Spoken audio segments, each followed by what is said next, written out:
What's up, guys? Don't forget to smash that like button, drop a comment, hype up the video, and if you're new here, hit that subscribe and join the family. The story begins with a city in ruins as wounded people try to escape from a gigantic monster that advances, destroying everything around and opens its enormous mouth, unleashing a roar mixed with humans turning into zombies, while survivors run and beg for help. On top of a building, a boy is beaten by two people, until the woman throws a liquid on him and says she'll see him in the next life, while the guy beside her tells Xia to forgive them, claiming that everyone is taking everything for themselves. Lying on the ground, the boy whispers the name Xiao Yun, and the warrior summons a bear while saying that his beloved sister was devoured by zombies before him, blaming the boy because she refused to hand over the emblem, adding that her plasma is very useful. Xia gets furious when he hears that. People around stare at the bear and recognize Shi Jun, the user of the strongest ability blessed by the gods, believing they are saved. Shi picks up his lover in his arms and asks if the fallen boy doesn't like flames, telling him to disappear in the fire as a lighter is thrown onto his body. Meanwhile, the bear charges at the giant creature and they exchange blows that make the air tremble, while the boy burns alive, thinking that if another life exists, he won't allow that to repeat, until a voice responds that everything will begin again and his heart keeps beating. Later, the protagonist wakes up in bed completely confused, remembering that he had been burned before and finding it strange to be without injuries or flames, trying to understand if that voice was real. Xia grabs his phone and sees it's July 1st, realizing he's gone back 3 days before the apocalypse and wondering if everything really restarted. He looks at himself in the mirror and notices flames in his eyes, seeing that his right eye is golden and questioning if that is the seed of fire left there when he was being burned to the end. Xia opens the door, goes outside, and thinks that nobody would imagine that in 3 days all of this would be destroyed, remembering that the apocalypse will turn many humans into zombies while strange gods appear, and even with some gaining powers, nobody will react in time, transforming entire cities into living hells where humans become demons fighting for resources to survive. He thinks about the betrayal of his girlfriend Ruo Lan and his best friend Shi Jun, until he receives a call from her asking why he took so long to answer and implying that he's trying to break up with her. Yan remembers it's always the same. Whenever something doesn't go her way, Lan threatens to break up, and in the past he would get desperate trying to calm her down, but now he answers yes, and she asks him to repeat it. Xia says they are breaking up and that he's tired of it, that he no longer wants to be her servant, putting the phone in his pocket as he walks, saying he finally has some peace and needs to take care of a few matters. At Ruo's house, the phone is thrown and she explodes, asking if he dares to hang up and block her, while Shai, lying on the bed, asks if he found out about their relationship. Lan says it's impossible, explaining that the fool followed her everywhere, and if she told him to go east, he would never dare go west, not seeing how he could discover it. Jun tries to calm her down, saying his father just sent a message asking him to collect some old inheritances with spiritual energy, commenting that something big might happen. Ruo remembers those inheritances and says Xia had a very ugly family emblem that looked centuries old, and Shi asks where it is now, receiving the answer that it's with his sister. Lan says Xia is crazy now, and that when he calms down, he will go back to flattering her as always. And when that happens, she'll only ask for the emblem. Shai smiles, saying it will work. Elsewhere, someone holds the emblem while Yun asks why her brother is suddenly asking for it, saying he traveled 30 kilometers by taxi and that he wasn't even working today, also finding his gaze strange. The protagonist asks if she believes him, and Yun says yes, that they rely on each other, and she trusts him without hesitation, believing that everything he does is for her sake. Xia asks her to go to school now, grab her things, and come back home with him immediately, and his sister says she'll go and see him in 2 hours, and Yan asks if she doesn't want to know the reason, but Yun only says she trusts him. The protagonist thinks that this time, he will make sure to keep his sister alive as he stares at the emblem and remembers the bear, imagining if there is something special in that object, as the golden in his eyes grows stronger. A hot drop falls from his eyes onto the emblem and words appear on it, revealing the 6 great hells, releasing noises and a violently strong light as chains appear bound around something.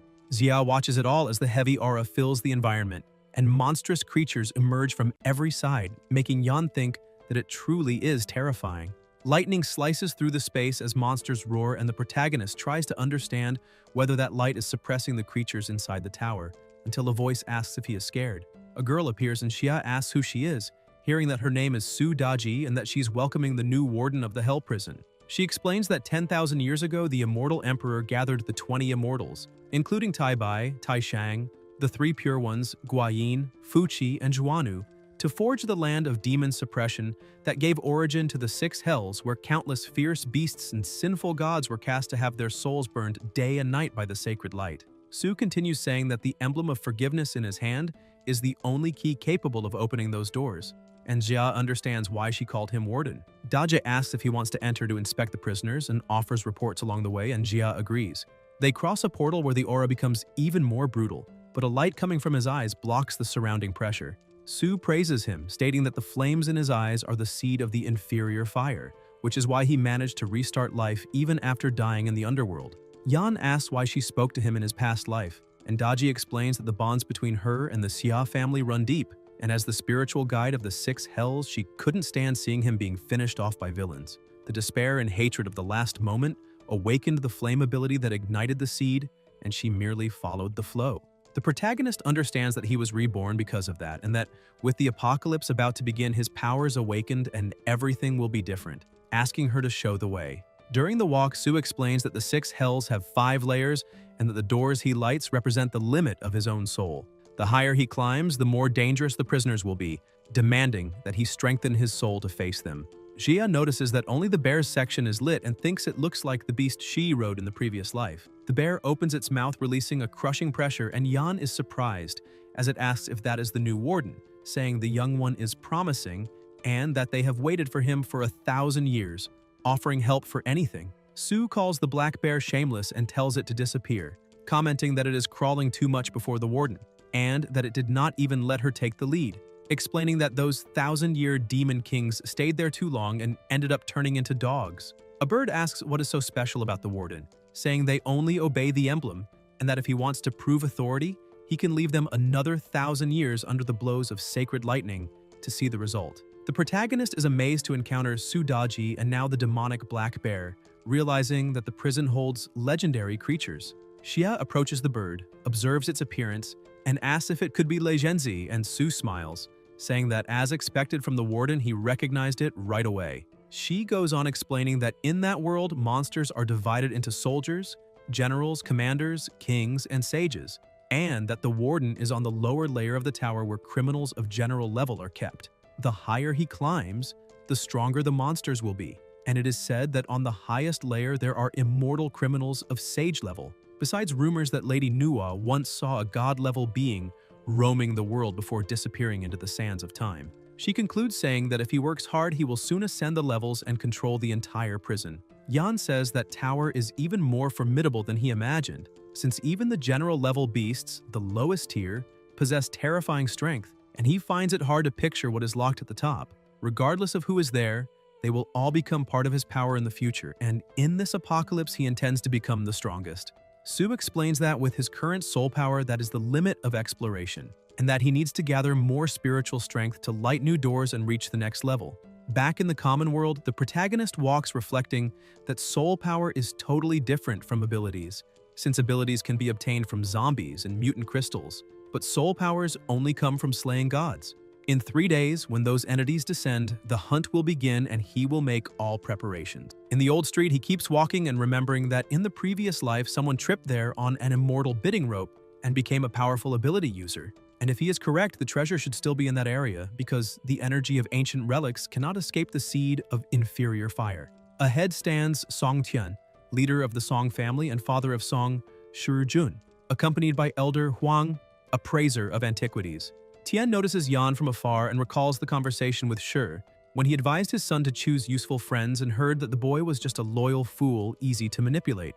In the present, the appraiser asks what happened, but Tian answers that it's just someone familiar and that they should continue the search relying on the specialist. Huang reassures him, saying that appraising antiquities is his only true skill, though he finds it a pity that almost everything there is merely common craftsmanship. Song thinks about the ancestral ceremony from a few days ago, when he dreamed of old masters asking him to search for certain objects, and decides to believe in it by inviting the elder along. Suddenly, Huang notices something and declares he has found it. Another buyer grabs the item first and asks for the price.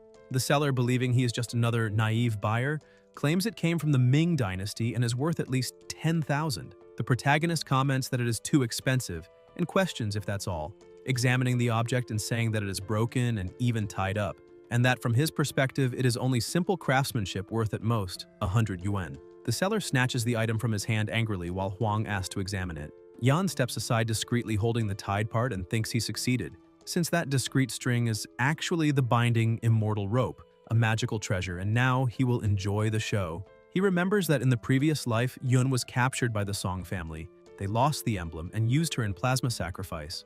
This time, that will not happen. Meanwhile, the elder comments that the head holds a small spiritual aura and is a legitimate antiquity. The protagonist approaches calling Tian Uncle Song and says he now understands why he looked familiar, asking if he is also there searching for antiquities. Tian says he didn't expect to see him interested in this, and that he heard from Shi that his family has an ancient inheritance, wishing to talk about it later. Xia provokes him, saying that since it is a rich family, it is strange he struggles so much over a small gourd, implying the item might actually be truly valuable. People around rush over, recognizing Elder Huang and believing that if he is appraising it, then the piece must have something special, and they start offering 12,000. Then someone offers 20,000, irritating Tian, who complains about being there first and asks them not to raise the price. The seller remembers that he hadn't made an offer yet and says that the highest bid wins. People keep increasing the amounts until Tian declares he has spent more than 17,000, complaining that what was worth 10,000 has become more expensive because of Yan's interruption. The protagonist asks if he didn't mention being curious about his family's inheritance, and Tian confirms, saying he heard from his son that the young man possesses an ancient family emblem and asks to see it. Xia shows it quickly, and the appraiser nearly reacts with surprise, stating that it looks like a treasure and asking to examine it closely. But Yan refuses, saying it is an heirloom passed down for generations, and that he wouldn't let someone analyze something so important that easily. Tian insists, saying that he and his son are good friends and that he should show the emblem for a moment, but Yan retorts, asking what story about Shi that is, stating that he doesn't know him and that there is nothing else to discuss, turning to leave. Song calls him back and asks what he wants in exchange for allowing them to see the item, and Xia replies that he wants money, charging 10,000 for 1 minute and offering 5 minutes for 50,000, asking if that isn't even cheap and saying that if they don't want to pay, he will leave. Tian accepts the deal, and Yan comments that it works perfectly.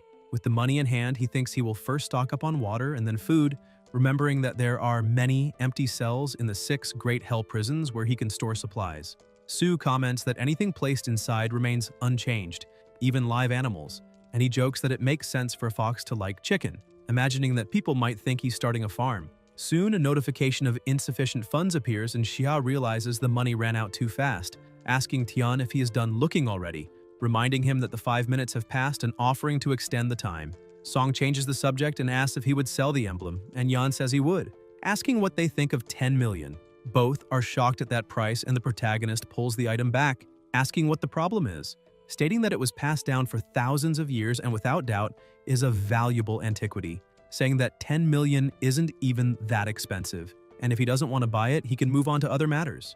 Huang tries to intervene, saying that the emblem truly is an antiquity, but that it is worth at most 500,000, and that Yan is exaggerating too much, suggesting negotiating a lower price and saying that in his opinion, it could be acquired for 100,000. Tian thanks him for his help that day and ends it there, while the appraiser takes his leave. Song immediately calls his son, ordering him to gather the clan members, telling him to act at once, find Xia and his sister, and bring both them and the emblem to him. After hanging up, Tian complains that the brat dared to provoke him and remembers that their ancestors not only sent them to retrieve antiques, but also to prepare plasma from a young girl for a sacrifice, and that he had been hesitating before, but now the boy is asking to lose his life. Yan realizes the plan has finally begun and thinks it is perfect since he feared Tian would not take action. He only regrets not squeezing more money out of him, but thinks there is no hurry and that he will charge everything bit by bit. Somewhere else, Yun appears with a suitcase saying she is ready, and the protagonist tells her to head home. Teacher Bai Shiyin runs over and asks them to wait, and Yun asks what she is doing there. Bai says she wants to know why she suddenly decided to abandon school and reminds her that there is an important exam the next day, insisting this is crucial for her future. Xia explains that he was the one who asked her to return home and that he needs to keep her away from school for now. Bai confirms he is the brother and says Yun is the best student in the class, commenting that she heard about the parents passing and assumed the brother was responsible, but she didn't expect him to be so careless as to jeopardize her future. Yun tries to ease the tension, saying it isn't that serious and that she will only go home to handle some things. But the teacher asks what could possibly be so important to interrupt her studies, saying that unless the earth is about to explode, school should not be stopped. She feels awkward realizing she raised her voice too much, but continues saying that a student must. Then Jia interrupts her, thanking her, saying she truly is a great teacher, and as a token of gratitude he will give her a warning. When she gets home, she should stock as much food, water, medicine, weapons, and especially a lot of painkillers, as that will help survive the difficult times that are coming. Bai doesn't understand, thinking he speaks as if the world were really going to end and hopes Yun will be alright. At home, Yun asks what they will do now and if something big is really about to happen, and Yan confirms it is, saying he will protect her and telling her to put on the clothes he hands her, explaining that he will go out for a while and that she must not open the door for anyone, no matter who it is. Yun says she will prepare dinner and asks him to come back soon to eat. The protagonist leaves thinking that since the emblem is with his sister, he can feel her location at all times, and that now the top priority is to get more money. He heads for the elevator while elsewhere Ruo talks on the phone, asking if his sister is not at school and ordering them to go straight to the ex-boyfriend's apartment, saying he cannot run forever. Shuri answers that he understands and that she can keep him busy because they are already on their way. Lan asks if he missed her, and comments that Jun said he wanted to spend the night with him eating snacks, claiming he will be there soon. But Xia keeps walking while Ruo insists, wanting to know what he meant by that, asking if he really isn't thinking of breaking up with her and telling him not to act childish, claiming she knows he's just jealous. But Yan pushes her hand away and says that just remembering he once was in a relationship with her already makes him sick, telling her to stay away from him. And Ruo calls him ungrateful while the protagonist asks if her mask has fallen off and says she should pick it up before someone steps on it, which makes Lan furious, shouting where he is going and demanding he return. But Xia replies he is going to sell his own house, making Ruo ask if that's not the only house he has and if he hadn't said it would be their wedding home. And Yan says he needs money now and will sell it cheap, asking if she wants to buy it, while Lan tries to understand how he suddenly became so cold and is even selling the house left by his parents. A home in a prime location worth at least $3 million, thinking that if it weren't for that house, she wouldn't even go out with him, asking how much he intends to sell it for, and the protagonist answers $1 million final offer, leaving Ruo stunned at how cheap it is and asking if he is in trouble and needs to pay off debts. And Xia simply asks if she wants it or not, saying he is going to the agency and that even so, it is a huge steal, and Lan says she wants it but doesn't have all the money at that moment, offering $300,000 as a down payment and the rest later, while Yan asks who said anything about installments and whether he looks like an idiot, stating he wants $1 million in cash, not a cent less. And Ruo thinks Shuri will soon arrive with men to deal with him and that Yaya is better off eliminated anyway, and that even if she pays the $1 million, he will have to return it later. So the important thing now is to trick him until the transfer is done, saying it will be $1 million and they can go to the real estate office right now. At the office, Lan talks on the phone telling her mother not to worry, explaining that she's just buying a house and got a great deal and the money will return soon, while her mother questions how she could be going out with a broke guy like that and now spending all the family's savings to buy his house. And Ruo replies that she just needs to transfer the money and soon he will disappear, while the protagonist asks if she is finished and says he will only sign after receiving everything, and Lan confirms she is transferring and will send the receipt, thinking she hopes he lives long enough to spend the money, while Xia receives the amount and thinks that when the apocalypse arrives that house will be worthless, and without that $1 million Lan will lose her last chance of survival. And she smiles, saying she is happy, and that they can go to his house to celebrate, and Yan agrees, telling her to go celebrate. At the same time, in another building, Shur appears with some men saying he found out Xia took Yun home that afternoon, and that before he gets back they will go up the stairs and have a deep conversation with his sister. While inside the apartment, Yun prepares food and the emblem hanging from her neck begins to shine. They reach the door and Jun knocks, telling her to open, saying it is him, while Yun asks why brother Shur is there if Xia is not at home. And Jun lies, saying he knows, and that Xia went to prepare hot pot ingredients and asked him to come ahead, telling her to open because it is too hot outside, but Yun places her hand on the door and remembers her brother said not to open for anyone, so she answers that it is better to wait for him to return, making she knock harder and ask if she is kidding and if she is suspicious of him, ordering her to open the door. And Yun tries to apologize until one of the men shows up with a toolbox, saying quietly not to worry because they are experienced in the gang and opening locks is easy, while Jun asks if the family amulet is with her, and Yun confirms saying her brother gave it to her, until they manage to unlock the door and she says he is relieved, entering and grabbing her arm while commenting it would have been better if she had opened earlier, touching the emblem hanging on her neck and asking if that is the antique his father wanted, saying that now, with her and the amulet, Xia will be forced to kneel and beg forgiveness from the family head. Yun asks why and questions if Jun was not her brother's friend, and he arrogantly replies asking if she knows why he stayed with Xia, saying it is because he is an idiot who believes everything and always made mistakes.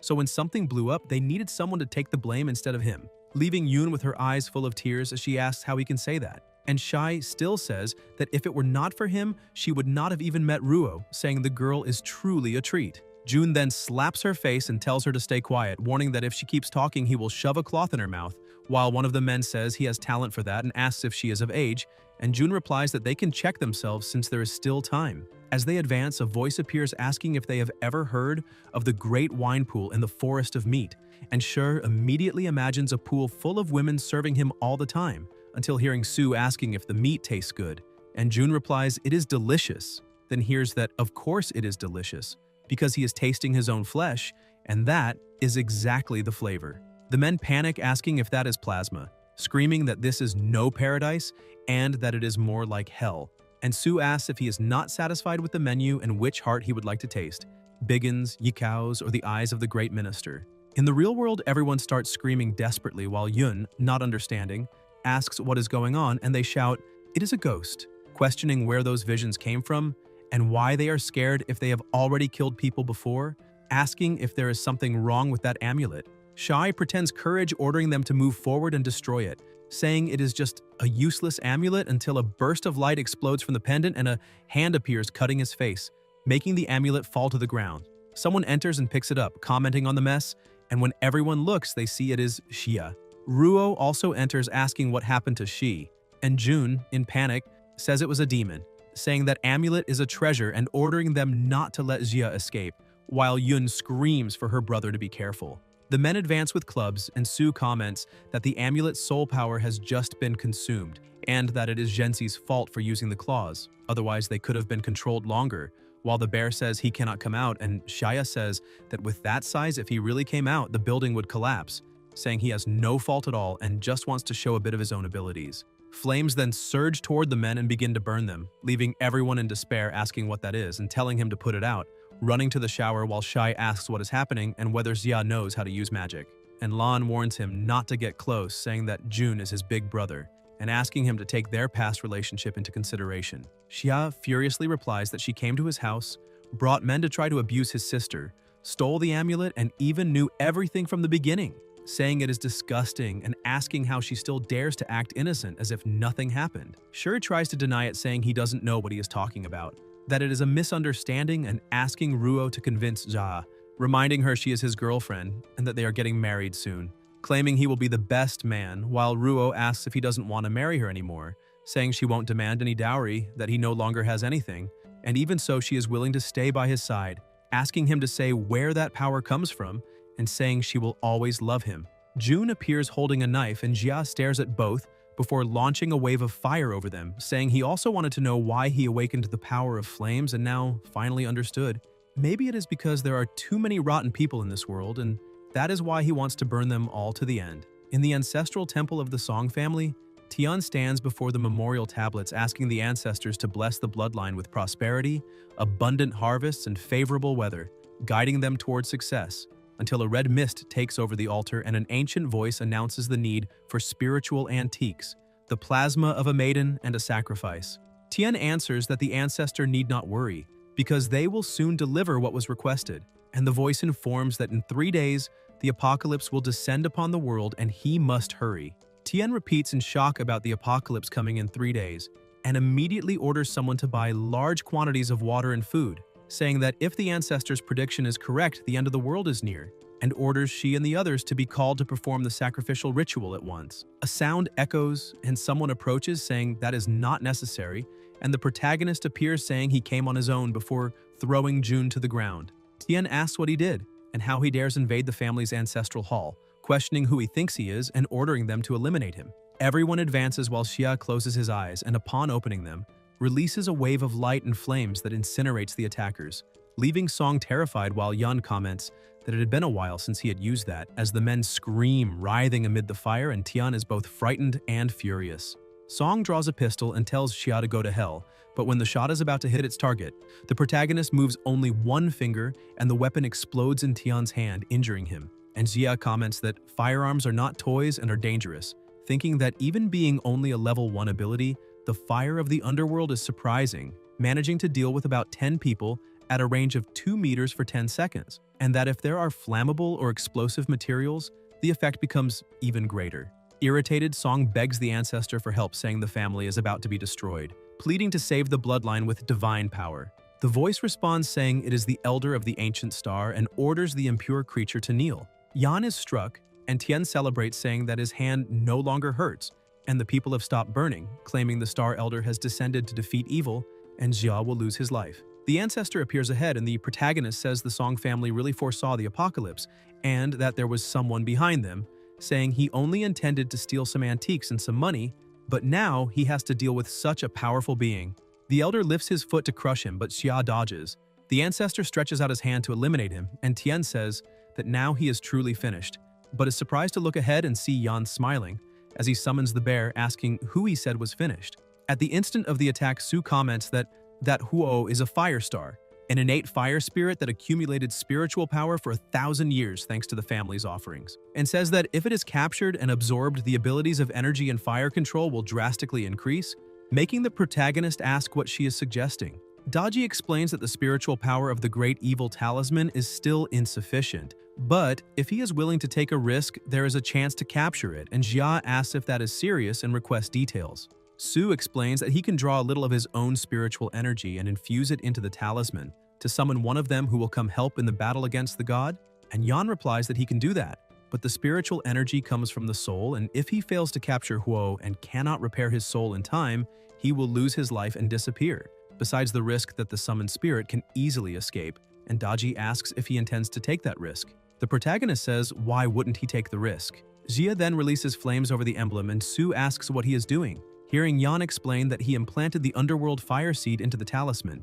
and that if he dies, the underworld fire will be activated and destroy the talisman completely, and without the talisman, no one in the world will be able to open the prison, and she will never see the sunlight again, saying that if she wants him to return alive, she knows exactly what she must do.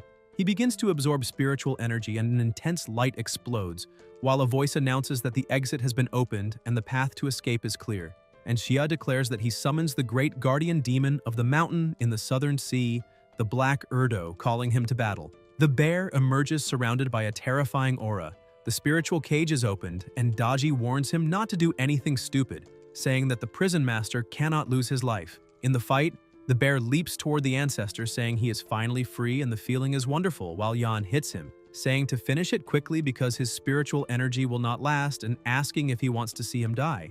And the bear replies that he understands, that he has always been loyal, and that he summoned the right demon. The bear then charges at the ancestor, asking if an elemental god of the 5 elements dares to block his path, ordering him to hand over the fire spirit immediately. The ancestor tries to invoke something, but is struck and asks how he dares attack him, claiming he transcended the limits of the world and cannot use all his power, saying it is better to retreat. A spiritual ribbon is thrown against him, and the protagonist responds that retreating is already too late and orders the god-binding rope to capture him. The rope coils around the ancestor and immobilizes him completely, making Song shout that it is impossible and asking if that is not the rope that was stuck on the antiquity. And Xia comments that thanks to him, since he bought only the broken piece, he obtained the god-binding rope. Tian screams in despair as the ancestor is converted into a fire spirit, and Yan holds him, asking what he thinks about closing a deal, saying that in exchange for preserving the Song bloodline, he wants to know how much he is willing to pay. Shar, almost without strength, asks if the father really handed over all the family's money, and Song replies that the apocalypse is coming and asks what it matters to be without money, saying what matters is that they survived, stating that no one can know about this and that they must sell all properties immediately, turn everything into cash and buy rice and water, reminding of the mansion on the border that has an underground shelter where they can reinforce the structure and prepare, also ordering the old Huang to be called to continue buying antiques. He says the boy is on his own now, that thanks to the apocalypse he gained powers, and that if the Song heirs seize this chance, this apocalypse will be their triumph and will make Jia regret all the disgrace he brought to the family. Elsewhere, the protagonist observes the balance of 38,960,000 yuan, equivalent to $23 million, and thinks that if he wasn't under so much pressure, he would have squeezed more from the Songs, but it doesn't matter. From now on, he needs to be efficient and take what he needs. He says he would like to buy 1 ton of spiritual cleansing pills. The vendor responds politely until she realizes it is 1 ton and asks if it is a joke, saying that cleansing pills only serve for fevers and toxins. Yan asks if they sell it or not because if they don't have it, he will buy somewhere else. And the woman says they do sell it, but such an absurd amount requires a special order that may take 2 days and won't be cheap.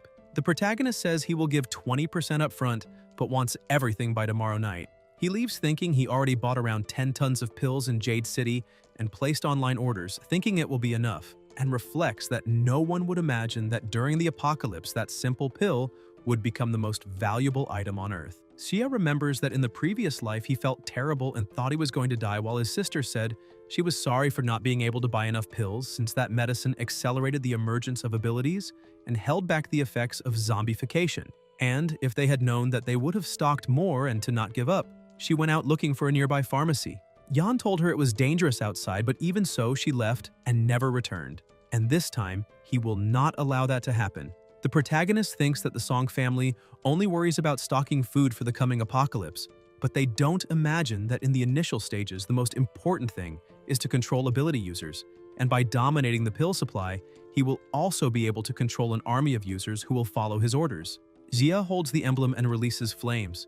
An intense power erupts and Su congratulates him, saying that the infernal fire has been purified by the fire spirit and has become Red Lotus fire, which breaks barriers and cuts illusions, preventing illusions like the wine fantasy and the meat banquet from affecting him again, as well as advancing his power to the second phase and making his flame control more precise.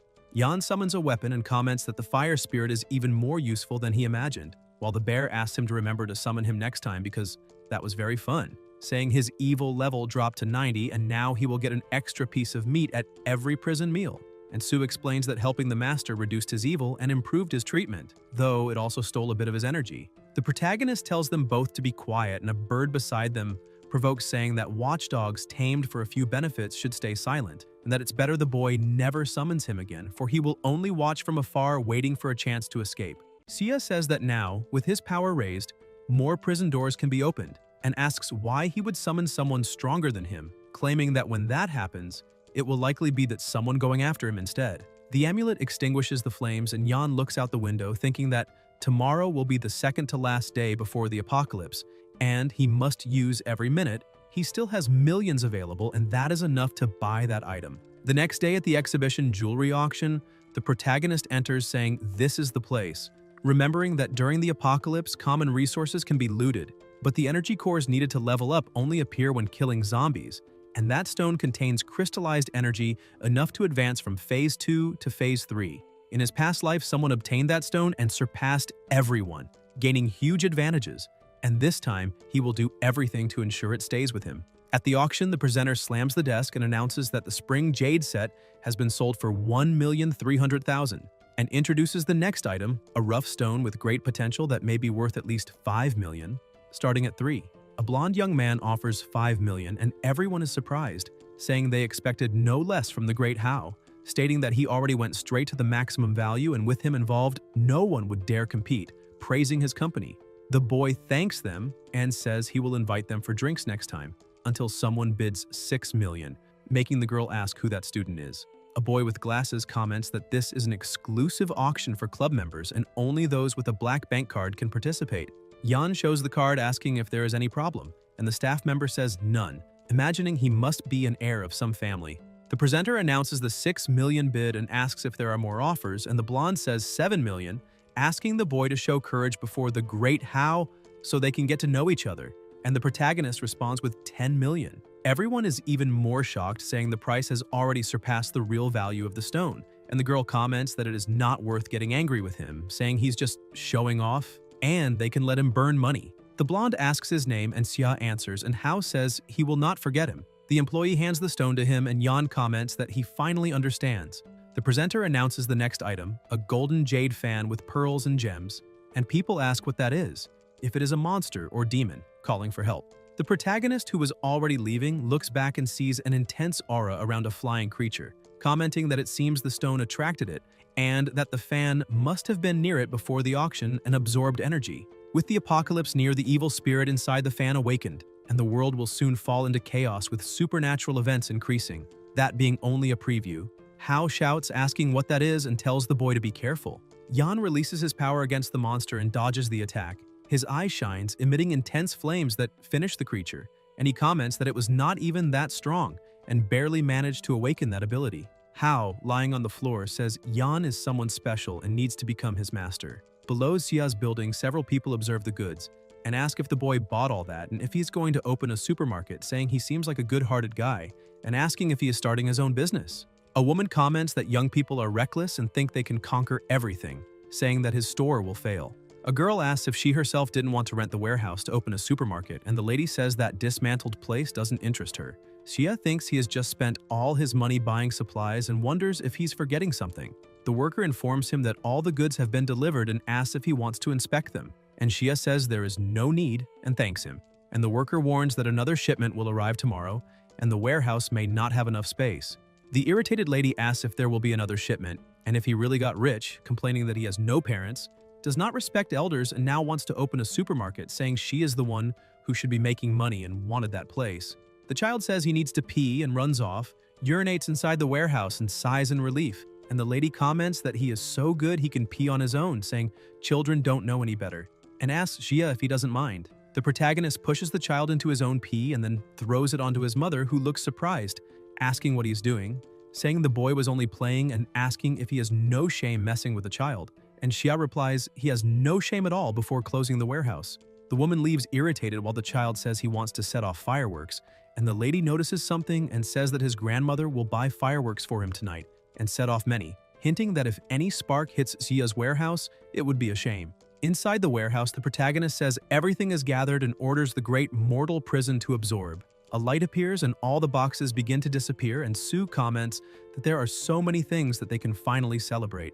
Xia tells her to find an empty room and organize everything, and Daji replies that she is an expert at that, saying there are many live animals and they can separate an area in the tower to raise them, noting that with the tower's spiritual energy, the meat will become even tastier and they will have a constant supply of chickens. Yan comments that the apocalypse is about to hit the world and he does not know how long it will last, so he intends to take other living creatures to preserve a trace of human civilization, and the bear says that he should cultivate because in times of hunger the most important things are seeds and soil, and as long as there are seeds, every form of life can continue, mentioning that he bought some of them. The protagonist says he understands and will be right back. In the surroundings, Xia wonders if all that soil will fit in the demon ceiling tower and orders it to absorb, and Sue tells him to stop saying that it can't hold more, that his spiritual energy is insufficient, and the created space is too small, stating that they will end up drowning in there. Yan says he has already gathered around 10 tons of soil, but thinks it is little because after the apocalypse, all soil will be altered and that good earth will be impossible to find, and says there is no time to waste as a light envelops his body.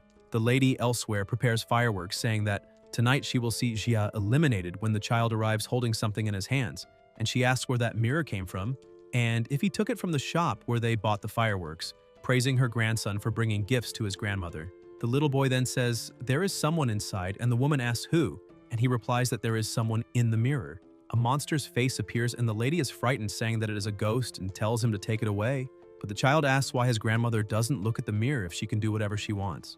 The monster emits energy and the woman screams to get away, but the creature comes out of the mirror and attacks her. The child smiles sinisterly, saying it is fun, and calls his grandmother to keep playing.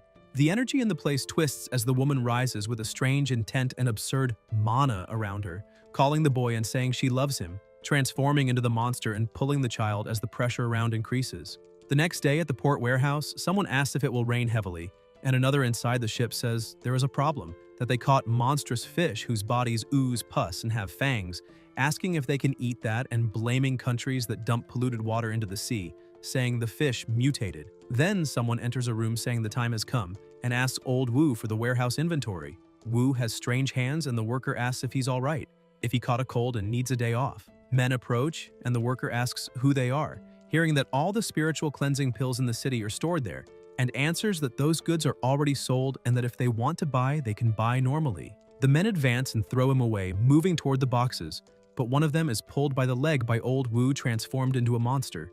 The others get ready and attack together until they defeat him, asking the boss if he's alright, and the boss replies that they must grab the medicine first, and if someone tries to stop them, they should simply, and the guard asks simply what, and if he plans to eliminate someone. The protagonist steps in saying that everything there belongs to him and was bought with real money, asking if the man wants to steal and if the world hasn't even ended yet, and he's already in such a hurry to lose his life. The boss tells him to be reasonable, stating that the port and the industrial park belong to his boss. And since the goods haven't even left the port yet, he asks why he doesn't accept that as a favor and let them set the price. Shia replies that he has no interest in negotiating and tells him he has 1 minute, and if he doesn't leave, he will face the consequences, also asking if zombification has already begun. The men advance, but they can no longer see him, and Jan moves over the boxes, asking if he said that all the port's goods belong to the boss, including those. The worker asks what he intends to do, and the protagonist says he wants to learn from him, steal. An explosion occurs. Elsewhere, a voice asks what he just said, and a woman asks if they not only failed to retrieve the medicines but also allowed all the goods to be stolen. The leader comments that the man clearly possesses powers and isn't someone ordinary, he's practically a monster, recalling that there were many things inside the warehouse and that when he shut the door it took an eternity to open again, and when they finally entered, nothing was left. The chief agrees and asks his name. The guard replies that he checked the recipient's data, and the registered name was Xia. She grows thoughtful, wondering if he is also a skill user. It even seemed like he had some kind of storage ability. But before she could conclude, she notices that the employee begins changing appearance, as if turning into a monster, and states that the poison has already reached his brain, that not even a spiritual cleansing pill would work now, and they must take him outside and burn him, ensuring nothing touches him and no one comes into contact with the plasma. The zombie leaps toward her, but the chief stands up, stretches out her hand and releases her herb magic that pierces his body while the surrounding pressure increases and the herbs close in.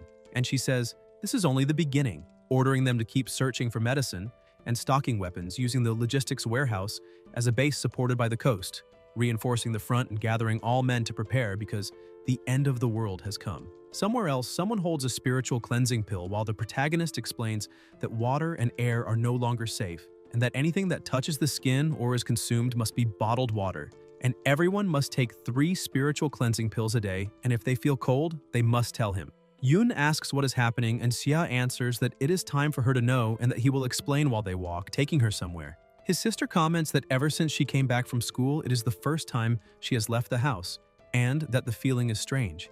And Jan explains that evil spirits are visible. A voice behind them says it finished eating but is still hungry.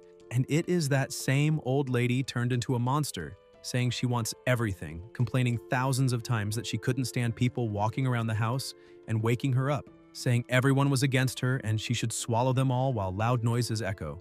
In another spot, the protagonist gets into a taxi with his sister, just as Ruo passes, accompanied by a woman who asks if there is no security in that neighborhood, and Lan answers that poor security does not matter when someone as strong as Xiaoyan is around, stating that this will be their home forever.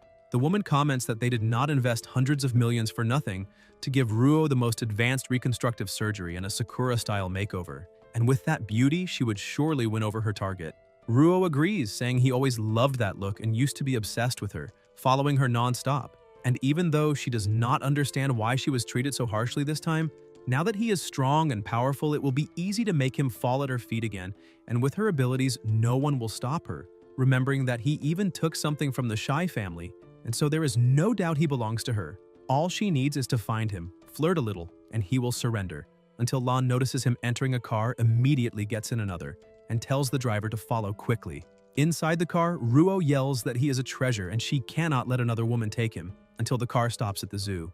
There, a man argues, saying his son's cap was almost broken, and his face nearly hurt while the employee tries to apologize, explaining the animals are usually calm and he does not understand what happened. Yoon asks if the animal's aggressiveness is also related to the end of the world, recalling that he already explained many things and she understands the apocalypse is coming, that humans may turn into zombies or survive and awaken special abilities, and that he could only predict all this because he awakened earlier. Xia confirms and thinks it is better not to talk about the suffering of his past life, so she does not feel bad. Yoon asks if they shouldn't hide and why they were at the zoo, and Yan explains that hiding would only work for a while, that in the apocalypse, strength will be essential, and even if he has combat abilities, he will not always be able to protect her, because anything can happen and she also needs to become strong. Yoon asks if she will manage, saying she does not want to be a burden and wants to improve, and the protagonist tells them to keep moving forward. Meanwhile, Ruo, still following the car, asks why he went to a zoo, and her mother advises her to stay close, simulate a casual meeting and charm him while Lan retouches her lipstick. The animals behind her keep staring strangely. In the turtle area, Sue comments that there is a special being there, and she can already sense its scent. The bear complains about being tired of dealing with foul-smelling, resistant, and long-lived creatures, while Xia observes a turtle on a rock.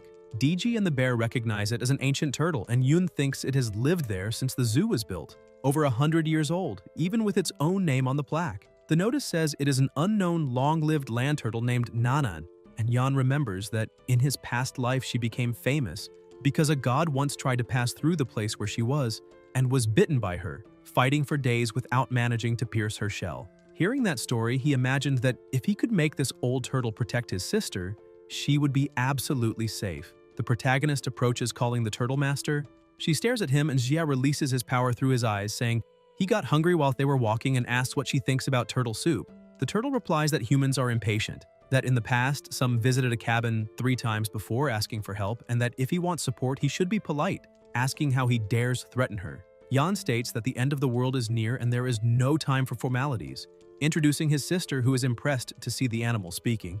The turtle coughs and explains that if she had not overeaten and gotten indigestion, the former zoo director would never have found and cared for her, and that name was just a coincidence. Hundreds of years pass, but for her more than 3,000 years, that is only the blink of an eye. The bear is astonished at the 3,000 years and comments she is about to become a god, and that consuming her spiritual essence would extend life by 100 years. Yan asks her to help protect his sister and inquires about the conditions. The turtle replies that the world is in chaos, and the red moon dominates the sky, and that when the apocalypse arrives, her species will also suffer. The protagonist suggests taking the small turtles from the lake to the great mortal prison, building an internal lake and keeping them in safety, and the turtle asks about that place. A light appears around them, releasing lightning, and she recognizes that space filled with bolts where gods are imprisoned, stating that now everything makes sense, and that destiny brought him here a century ago for this reason. She then asks if he really thinks a brat can control such a dangerous prison, and says that the apocalypse is terrifying, but if he steps aside, he would cause damage even worse than the gods of the end of the world, questioning why she should help someone who might not even withstand the weight of 3,000 years of power. Xia faces the animal wrapped in an aura while blocking the attack, and the turtle unleashes her strength. Still at the zoo, Ruo comments she heard noise, and suddenly, her wig is snatched off by the animal behind her. Lan raises her purse, screaming for them to return the wig, but the creatures throw some liquid on both of them, and Ruo says it is drool while the mother is disgusted. Lan promises to eliminate them, but the mother insists they should forget it for now and focus on finding Yan. The old woman puts the wig back on her daughter, who complains it is backwards, and both start running until reaching the turtle area, commenting on the bad smell. One of them steps on something, and the mother, disgusted, says at least that useless turtle served to clean her shoe.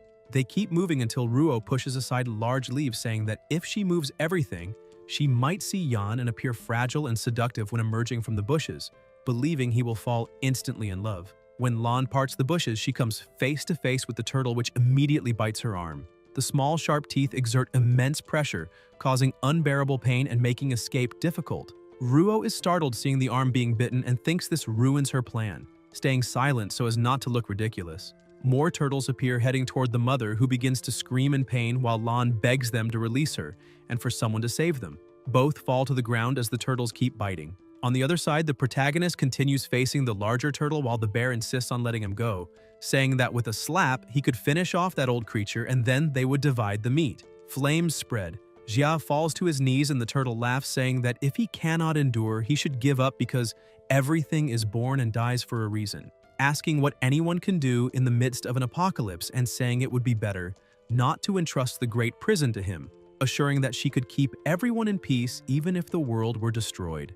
A strange feeling arises while the turtle continues, saying that the great mortal prison is far too dangerous for someone untrained, and the bear feels dizzy and defeated, while Sue says she lost the will to do anything. Yan asks if she has not learned the basics after living so long, saying that whoever does not move forward falls behind, and whoever does not believe loses their own life. A huge aura explodes around them. A thunderous sound echoes, and the turtle is startled to see Xia breaking free from the Buddhist mantra. The protagonist tells him to keep his tricks. Xia ties a rope to the turtle, and the bear states that she took the chance to attack and seize the great prison, and that they should eliminate her. Sue comments that she is one step away from becoming a goddess, and they almost fell into her plan, but the master has an unshakable will. Yan orders her to surrender or die, and the turtle asks them not to attack while he replies that he will keep hitting. And the turtle complains that he is using the ancient technique from Mount Tai to stimulate bone reconstruction, asking if that is how he treats an elder and telling the girl to warn her brother to stop because he was mistreating an animal. The protagonist states that his abilities have improved and his strength has grown, and Yun appears asking him to leave Grandpa Turtle alone, saying he doesn't seem to want to do any harm. She touches his arm and Xia interrupts the strike, and the turtle thinks that even furious he maintained some clarity, asking not to be called Grandpa and only by Nanan. He reduces his size and states he can detect malicious intentions and that the boy has potential. From that moment on, under his protection, he will be safe. Yun thanks him and the bear asks if that means there will be no turtle soup, while Yan says they still need to be cautious and cannot leave her alone with a monster out of control. The turtle states she was only joking before, explaining that the Great Mortal Prison is an ancient and dangerous artifact that requires a bearer of extraordinary luck and that she would never dare covet it. A light surrounds the place, and the turtle declares that her soul will enter the prison that day and will be under his command. The protagonist says that her real body will stay beside his sister, and if anything strange happens, it will be struck by 10,000 lightning bolts, thinking that this way, her safety is guaranteed. An explosion happens, the smoke clears, and Xia appears atop a tree saying that was the problem. Several red-eyed animals start gathering. Yan observes that many types of animals are gathered, but not all have mutated, and he decides to take those that are fine and store them in the tower. He approaches the turtles and begins to collect them, and they thank him. Xia picks up his sister, saying he will take her to a safe place, and they move quickly until they hear someone calling. Ruo appears in the water, injured, without a wig and with torn clothes, calling herself his girlfriend. And Yan asks what she was doing there. Lan, right beside her, claims he is just being stubborn, saying he has always liked her, and that he just did not swallow his pride to reconcile, reminding him that she is very beautiful, and since the breakup, he certainly cannot eat or sleep properly because she is perfect. The mother agrees, saying her daughter has always been in love with him and asks if last time he did not say he wanted to propose to her, stating that she answered too quickly, but in truth is enchanted by him. And Lan says she can forgive him for being rough with her before. The protagonist keeps distancing himself and comments that they are completely crazy, while Ruo begs him to return, saying he should admire someone as beautiful as her and asking how he dares treat her that way.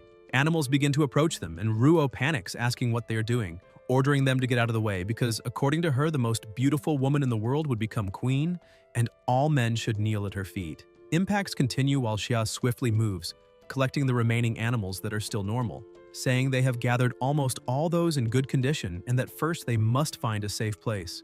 Just ahead there is an office of the zoo administration, and Yan notices that all staff have already abandoned the place, remembering that the park is in a distant rural area, flanked by a mountain, and for now, there will be no visitors besides the creatures. The cameras still work and there are dormitories with basic supplies, and Yun says the place is great and she will stay there for now, stressing that he has his own matters to handle and that he can go ahead because she can manage on her own. The protagonist asks if she is not afraid, and the sister replies that she is not alone, asking if Nanan is not with her, and explains that she knows her brother always protects her and that now she needs to become strong too. She says she already talked to Nanan and he will teach her to train her abilities, and in the future she wants to help her brother, which is exactly what he expected from her. Xia calls the turtle. Nanan tells him not to be so formal and states he knows what needs to be done, releasing light through his eyes as a great barrier forms around the place, preventing passage. Yan says everything is under control, and Yun asks her brother to take care of himself, saying she will wait for him there. The protagonist moves rapidly through the city, passing by destroyed cars covered in plasma, zombies devouring people, and a growing pressure in the air, thinking there is not much time left and he must hurry. Explosions and noises take over the city as it begins to collapse. A reporter announces that there was a car accident and chaos has spread, with many patients showing bluish skin, red eyes, and persistent high fever. And the National Health Committee is coordinating rescue operations.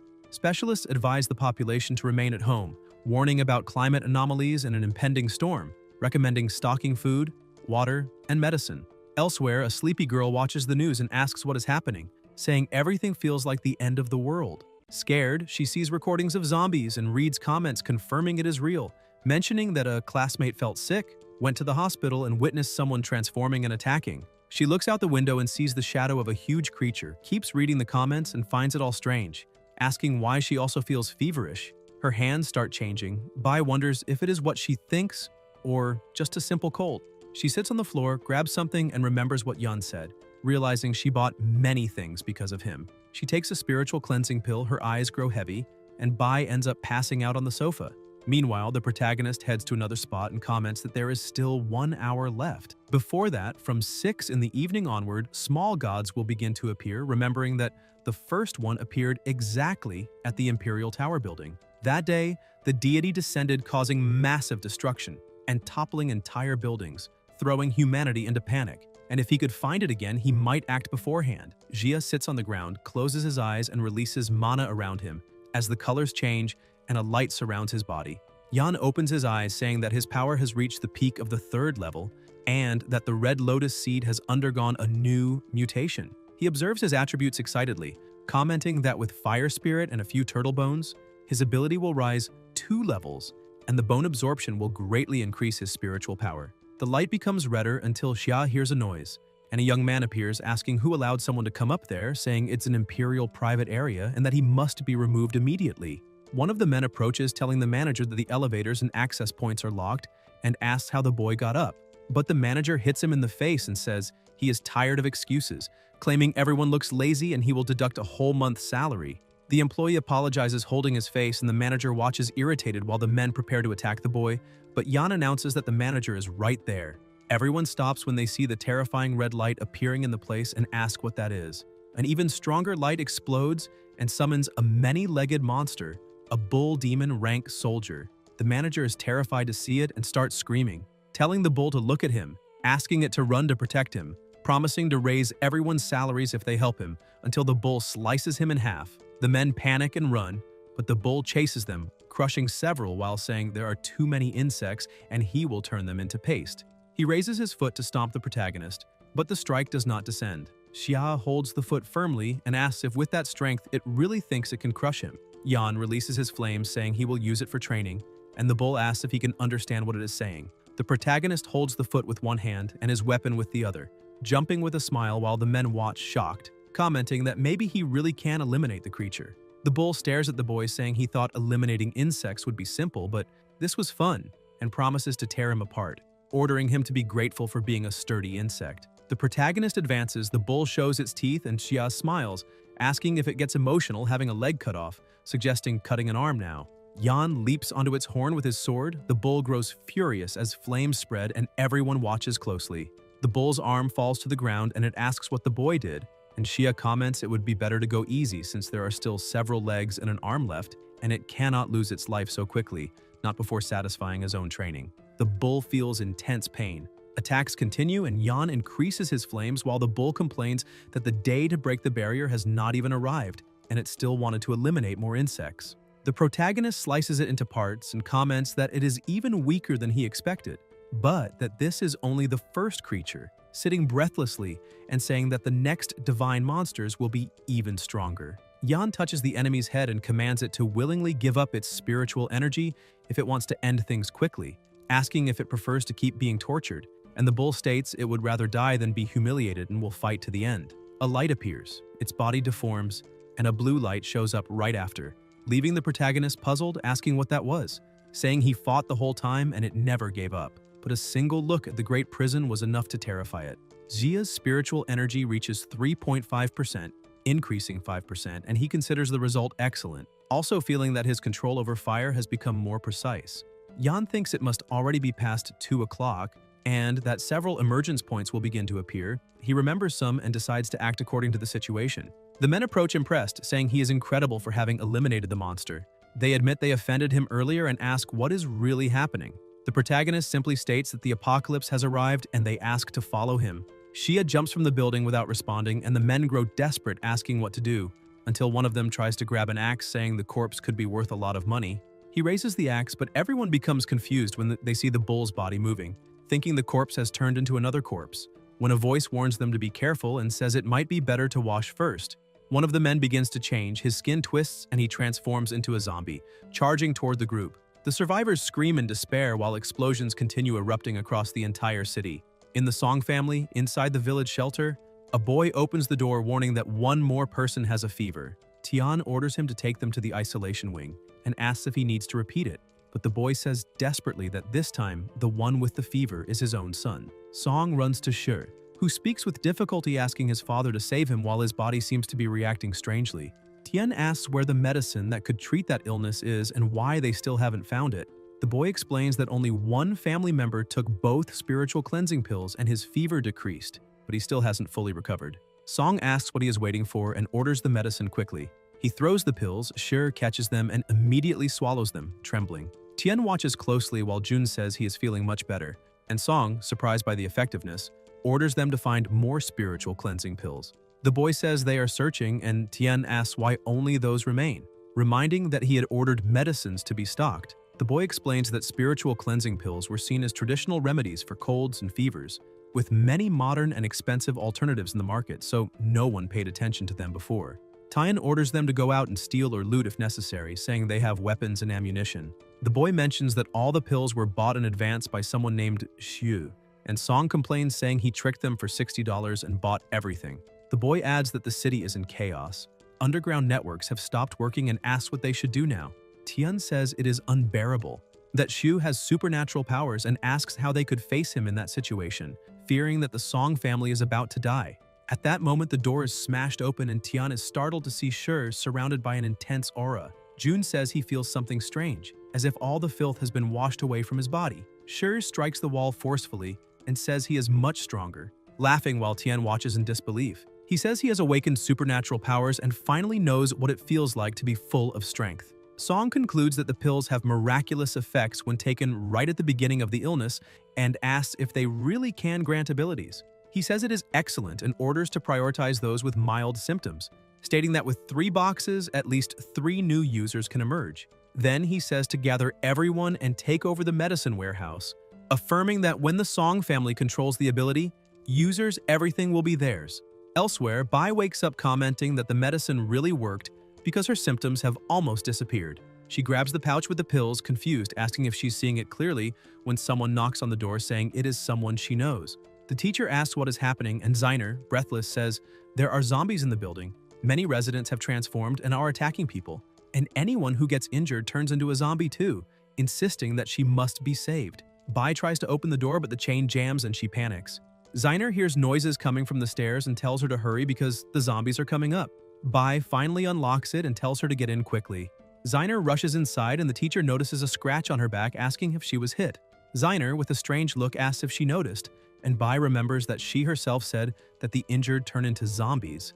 Zeiner replies that she will not transform if she takes spiritual cleansing pills, saying that's what everyone says on the internet, and asks if Bai has any. At that moment, a hand pushes through the door opening. The zombies are now managing to force their way in. Zeiner says that now it is too late, pushes Bai outside and says she only wants to ask a favor, that she may gain a little more time, while Bai desperately bangs on the door, telling her to open and asking what she is doing. For a moment, Zeiner asks what she was doing, but soon her expression changes and she says Bai has no idea how much she hates her, asking why she had such a better life than hers, why she was born without worrying about food or clothes, why she always had spare money to help someone like her, thanking her for supporting her all those years and at the same time saying she despised her for it, claiming she only wanted to buy a designer handbag like everyone else. The teacher asks why she thinks that way and reminds her she always helped, asking if that too would have been a mistake. Zeiner replies it was her obligation to help, and asks if Bai never felt that false satisfaction for being so generous with someone like her, saying she might lose her life now.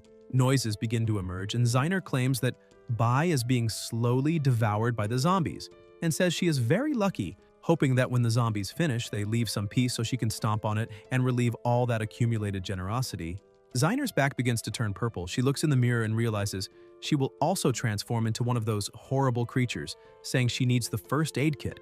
She finds a box of spiritual cleansing pills and celebrates, saying she is saved, but when she opens it, she realizes it is empty and complains that the damn woman ate them all, looking at the receipt confirming Bai had bought many.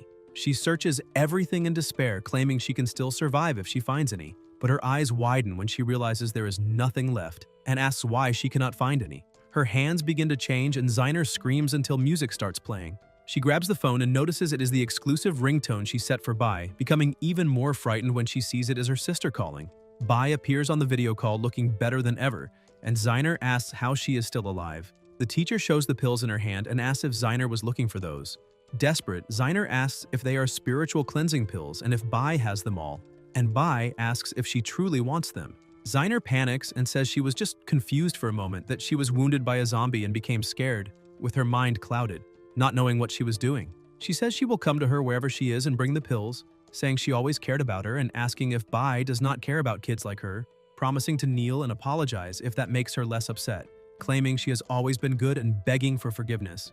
Ziner thinks Bai has a soft heart and that if she pleads enough, she will not resist, and once she gets the pills, she will deal with her afterwards.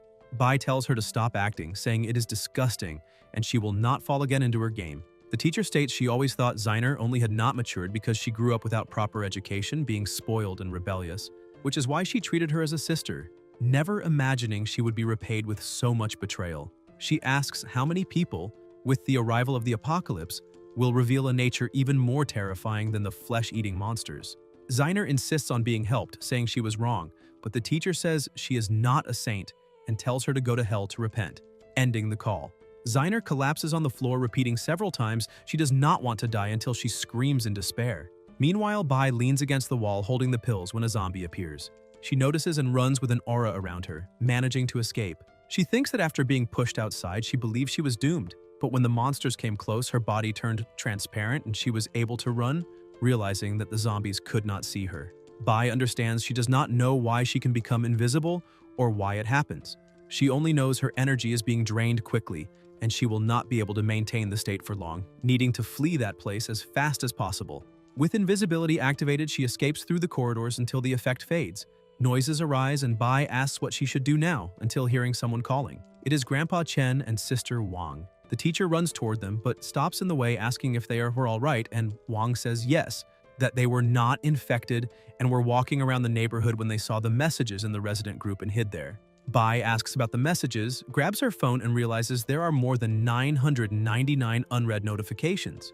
And as she begins to open each one, she becomes completely shocked. Grandpa Chen comments that many people were trapped in the buildings and even more lost their lives, that they tried calling emergency services but nobody answers, calling all of that a tragedy. The boy beside them starts crying, saying he can't reach his father or mother, that he had only been working for a few days and never imagined something like this could happen.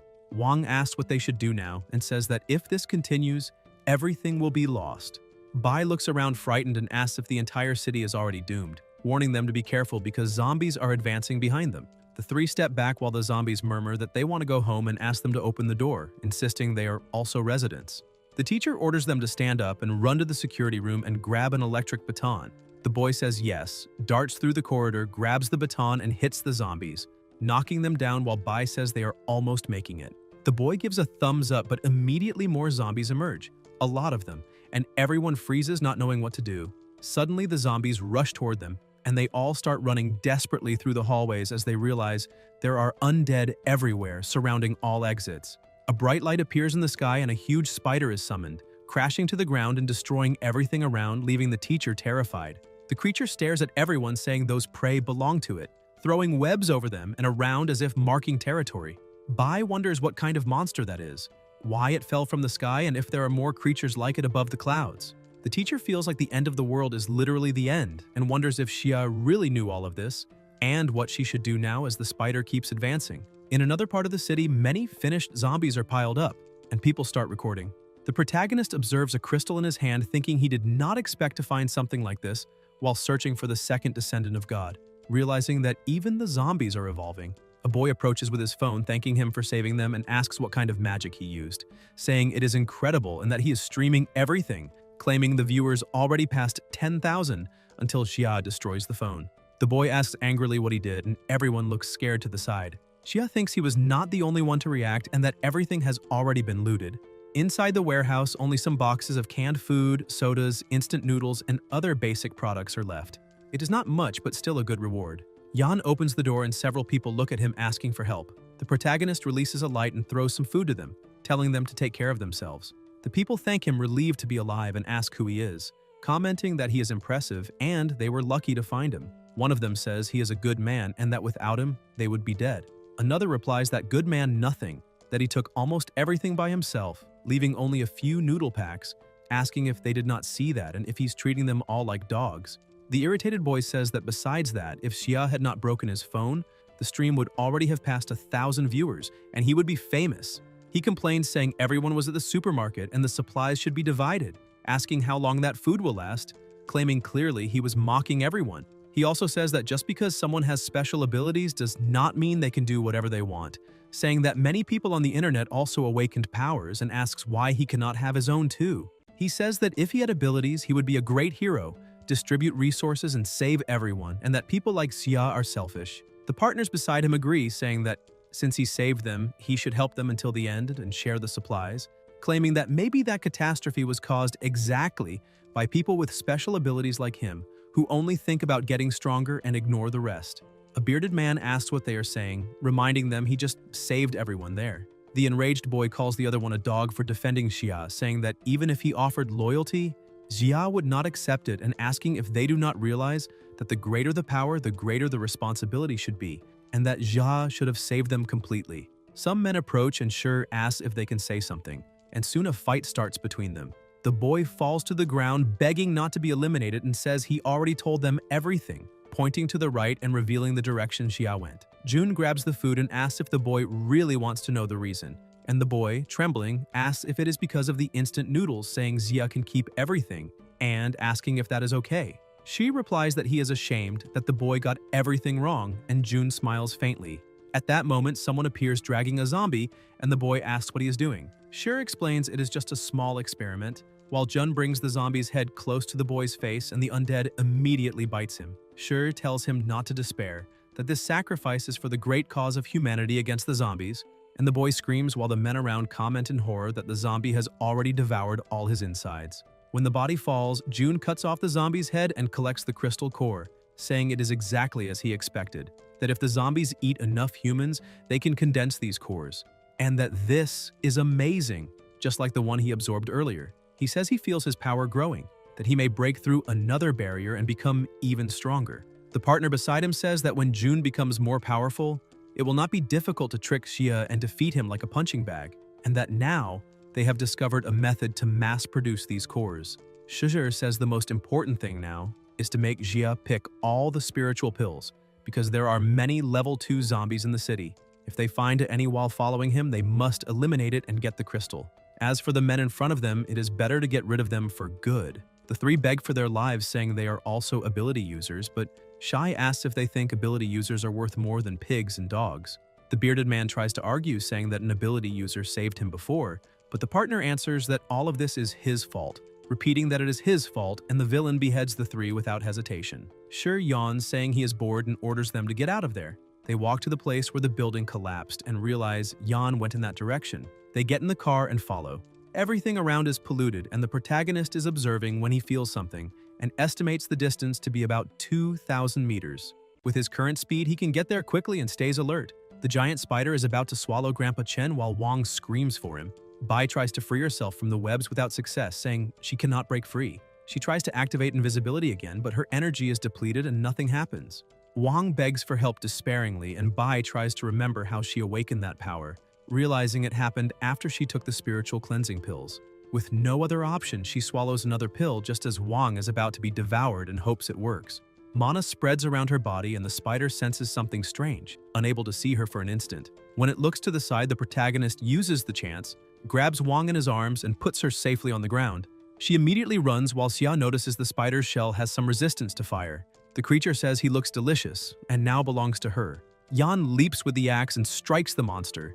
The spider launches webs, but the protagonist burns them, making it scream. He touches the ground and notices small spiders emerging from everywhere surrounding him. Near the buildings, Shui approaches by car with his partners, running over everything ahead and collecting another core. Jun comments that with 7 or 8 more, he may take an even greater leap, and that the number of level 2 zombies only increases. One of them points forward, saying that looks like a spider nest, and there is a burned hole, as if someone had gone in, probably Yan, the fire user. They discuss whether to enter or not, but soon notice many spiders around. A sharp sound echoes, one of them fires a pistol, and the spider keeps approaching until it is struck by She. Jun observes the oozing liquid and says it is disgusting, but notes there are traces of crystal core energy there. And even if minimal, it is pure energy. If they hunt enough, it will not be worse than zombie crystals. Meanwhile, the protagonist keeps fighting the giant spider. The villains finally spot him and remark it truly is enormous. Shai says that eliminating that spider would bring far greater benefits than any zombie, and the partner asks what they should do. Jun says to let the giant monster fight Yan while they hunt the small spiders, absorbing energy and strengthening their abilities. Thus, when the hero and the spider destroy each other, they will be stronger than ever and will seize everything like true opportunists. The bigger spider advances across its own web toward the hatchlings, and Xia unleashes his flames against it and the swarm, creating an explosion of fire that lights up the entire nest while Yan leaps across the ground. The blazing flames keep spreading and the spider screams in pain. The protagonist asks if it intends to use the small spiders to wear him down and says to see who will be faster, her spawning more creatures or him eliminating them all. At that moment, Jia notices Shi beside him crushing smaller spiders while Jun splits open their bodies and drinks the internal fluid, saying it is amazing because he has become even stronger. Yan watches and wonders if Shi has become an ability user again, remembering that in his past life he already had exceptional talent, even managing to steal the insignia of the Great Prison and become a leader praised by everyone. This time, he also achieved a breakthrough. The men beside him do the same, drinking the liquid from the small spiders and claiming that now they can kill any hatchling with a single blow, gaining strength equivalent to 50 kilos, and that with Shi there nobody will be able to face them. Shi says he wants to step on Xia's face, explaining that even with a little energy, those creatures have something addictive, and the feeling of getting stronger is irresistible. The protagonist flies over them and comments that it's disgusting that they are eating spiders, saying their appetite surpasses even that of zombies. One of the men asks about the giant creature, and Xia points to the side, asking if they are looking for her, saying that if they like eating spiders so much, they should apologize directly to their mother, because she does not look happy. The larger spider falls over them, staring at the group, and releases new hatchlings, ordering them to tear everyone to pieces. They panic as they try to fight the small creatures. Yan watches from afar and comments that Shi is truly good at provoking hatred, since he has a face that invites attacks. Jun, burning with energy, declares he is an ability user and that he will eliminate Xia. The protagonist says that's amazing, and that he has something to tell him later, but first, he must settle things here and asks him to wait a bit. Shi asks if he dares underestimate him, while the gunman says he is out of bullets and asks why they don't retreat to think better. But Shi says they can't and that they must eliminate Xia immediately. The partner asks what is happening to Jun because his body begins mutating and his shirt tears at the shoulders. Shi grabs a live spider in his hand and rips off its head with his teeth, saying he has gotten stronger again. The boy calls Jun, but he tells him to shut up and keep hunting spiders, claiming they are all his food and the more he eats, the more he will grow. He tells them to watch closely because that is his power evolving, and if anyone mentions retreating or blocking his path again, they will know what the result will be. The gunman backs off, saying they will hunt more spiders for him, guaranteeing that Jun will be able to eliminate Xia. Meanwhile, the protagonist continues fighting the Spider Queen and comments that her carapace is very resistant. They exchange blows, webs are launched, and the creature tries to corner him with precise leaps.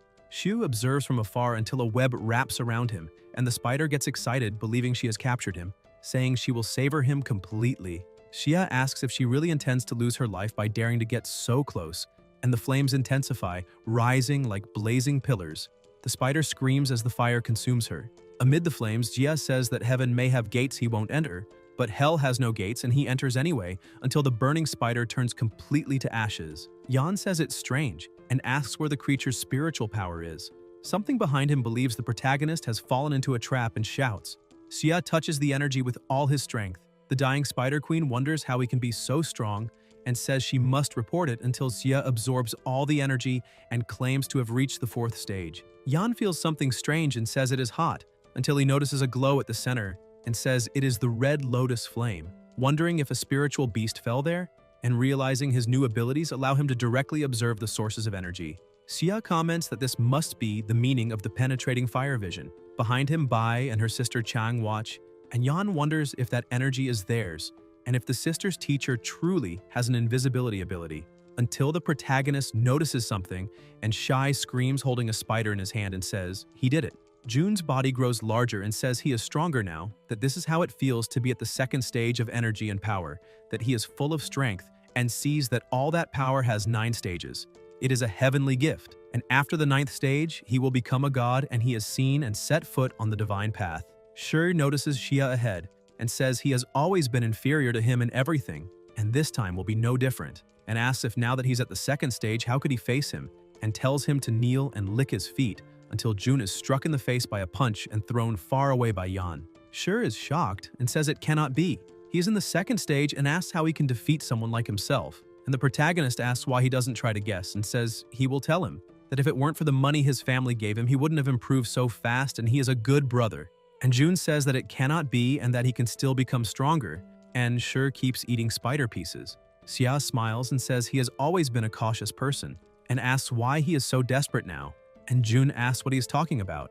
Yan replies that in the past, even knowing that mutant creature cores could increase power, he would have conducted experiments first to make sure they had no side effects, but this time, just to eliminate him, he ignored everything and swallowed those disgusting things. Shai asks about side effects and says he is making things up non-stop and that it is impossible, that he is on the divine path, an ability user, one of the chosen ones, and needs to become stronger. The protagonist asks about the divine path and says if he is serious, why doesn't he look more closely? Jun is surprised and looks at the enormous shining tree in front of him and says it is beautiful, that this is the true divine path, the path to becoming stronger, and that Xia is just trying to confuse him with lies, and that he is finished because Jun himself is now stronger. Shur laughs and tries to hit him, but fails because his foot is stuck, and there are several monsters there and voices tell him to come down and join them. Jun asks for help and questions what that is, as his eyes start turning red and his hands and skin become strange. God Essence, the protagonist asks if that was zombification, and comments that he didn't realize it even after eliminating so many zombies, while Shai, in despair, wants to know the reason, and Xia explains that he absorbed too much energy from zombies and creatures, and that in the previous life many ability users ended up turning into zombies precisely because of that accelerated absorption, although there was still a solution, making Jun ask for help and question what that was and what the way out was, and Yan replies that the solution was the spiritual cleansing pills, leaving Shur shocked as the protagonist says that if he had advanced slowly and absorbed in moderation, he would have controlled the toxicity of zombie cores and mutant energy, since the pills eliminated toxic heat, balanced the energy and calmed the spirit, allowing him to overcome that crisis and continue advancing through the so-called divine path. And Jun starts crying, begging to be saved, and even promising slavery, but Yan asks what he is saying and reminds him that they were Iron Brothers, making Shur smile immediately before being struck when the protagonist states it would be better for him to lose his life right now because he insulted and even tried to harm his sister, was given a chance and showed no gratitude, destroying himself in a way that not even gods could undo. And lying on the ground, he still begs for the spiritual pills, while the protagonist shows the box and asks if that was what he wanted and how a single box would be enough, leaving Jun shocked when Xia states that it was at least a ton of spiritual cleansing pills, and that if his family had access to that, ability users would advance without difficulty and become extremely powerful, saying that if he were still his Iron Brother, he would have received everything without restraint. But it was a pity, and that was the fate he chose himself. And Jun tries to attack from behind but is struck by the still exhausted teacher, making Yan admit he didn't expect such courage, while Bai apologizes, saying she heard the whole conversation and thought they were friends and maybe he didn't really want to eliminate him. So she acted on her own, thanking him for the suggestion about buying spiritual cleansing pills, and she keeps holding the weapon firmly, piercing Shur's body and hitting his face, saying she saw on the internet that by eliminating stronger zombies, it was possible to obtain energy crystals and asks if it was there, handing the crystal to the protagonist, who confirms that Shai, being a level 2 ability user, really possessed a crystal after turning into a zombie and says that crystal belonged to her, and the teacher thanks him and begins absorbing the crystal as an aura spreads around her body, and Bai thinks her energy has recovered quite a bit, but remembers she needs to be careful with her own body's limits so she doesn't end up like a monster. And Xia comments that her ability is interesting, similar to invisibility, but working in a different way that, if used wisely, would greatly increase her chances of surviving the apocalypse, allowing her to do whatever was necessary to stay alive. And the teacher asks if he is Xiao Yun's brother and says she wants to propose a deal to him, making Yan ask what deal that was, while Bai states that the spider he's hunting is very big, and that over time, monsters of that level will become more and more common, and that he will need to hunt them to strengthen his abilities. And the protagonist says she observes well, as the teacher says that in the end, he's just one person and won't be able to eliminate all monsters alone. So maybe she could help. And Xia asks how she could help eliminate monsters, hearing that she can gather information, search for resources, act as bait, and even hunt. asking only for a chance to prove her value, and Yan asks what she really wanted, hearing that she only wished to become stronger and survive, and asks if that bothered him, and the protagonist says he wants her to go to the hospital, eliminate the monster hiding there, and bring back the loot, asking if she accepted the challenge, and the teacher replies yes, and that she would go immediately. And Jia warns that the monster is very strong like the spider, but Bai asks how long she would survive in an apocalypse if she couldn't face something like that, saying she would take the risk, and leaves walking while Yan comments that that was determination, and the teacher goes ahead using her invisibility ability. The protagonist thinks everything is under control and that if she really completes what she intends, he wouldn't mind having another partner because there is no time to waste, and the best thing is to start putting out those two fires. In another part of the city, objects are thrown while Song, consumed by fury and pain, cries over his son's end, and the boy beside him comments that the young master consumed too many monsters. The body couldn't take it, and the other took advantage of the opening to deceive him, revealing that the one responsible has a sister, and her location has already been found. Tien demands that everyone move immediately, stating that since they eliminated his son, the sister will face the same fate, assuring them that she certainly carries spiritual cleansing pills and that they must capture her to take them, reminding them that no matter how strong Xia is, the sister is still just a normal person, and he's in the city, unable to be in two places at once. Meanwhile, Yoon is watching television as the reporter announces terrorist attacks and a growing epidemic, instructing everyone to stay home and wait for rescue. Experts link the outbreak to the dumping of nuclear wastewater and mention that spiritual cleansing pills may relieve symptoms, while the police remain paralyzed and the government activates a Level 1 emergency plan, sending in special forces, leaving Yoon uneasy. Elsewhere in the city, lightning tears through the sky and the rain grows heavier. Yoon watches through the window and asks if her brother will be all right, and the turtle tells her to stay calm, explaining that with the master's spiritual strength, very few things can harm him, then asks if she has already chosen which ability she wants to learn, saying it possesses 3 talismans, each containing a heritage of immortal arts, now called abilities. Yoon says she thought it through and chooses the Chihuang art. The turtle says that technique will help her brother even more since it is focused on healing, and praises her kind heart. A powerful energy fills the air as the turtle begins the process, telling Yoon to embrace what is incomplete within her and keep her mind calm because the knowledge will be released little by little, reminding her not to be greedy and to absorb slowly. The Chihuang talisman came from a great being who asked for it to be given to someone with affinity, which is why the turtle never learned that art itself, and it doesn't know how much Yoon will be able to absorb on her first attempt until it notices someone approaching. Outside, Song advances with his armed men, while Tien claims that with so many combatants and 3 ability users, capturing a little girl will be easy, guaranteeing that they will tear her apart to avenge his son. The guard tries to break down the door, believing she could never withstand his attack, but he is thrown back feeling sharp pain in his shoulder. Another tries next, calling the first useless. Yet as he charges in with 2 other soldiers, he too is knocked down, leaving everyone stunned, since with that kind of strength, they could shatter a 500-kilo iron door and making them question what material that door was made of. Song, impatient, pushes the others, who say they're almost getting it. Since they can't open the door, they decide to strike the windows, but their weapons hit the glass without causing any damage, raising suspicions about extremely high-resistance tempered glass. One of them says they need another strategy because the patriarch is losing patience. Another soldier suggests high-level explosives capable of opening underground vaults, warning that the building might collapse and the girl might die, and his partner replies that anyone who dares offend the Song family deserves that fate. The explosives detonate, but the door remains intact thanks to the barrier, shocking them all. They notice the protection and conclude it is an ability. At that moment, other youths approach and the blonde releases electric sparks, saying he knew they wouldn't open the door after all that time, so now they'll have to solve it themselves. The 3 charge together, causing a massive impact that shatters the barrier, and the blonde says he wants to see what's hiding inside as he breaks down the door, assuring that before his lightning projectiles, any evil spirit will be exposed.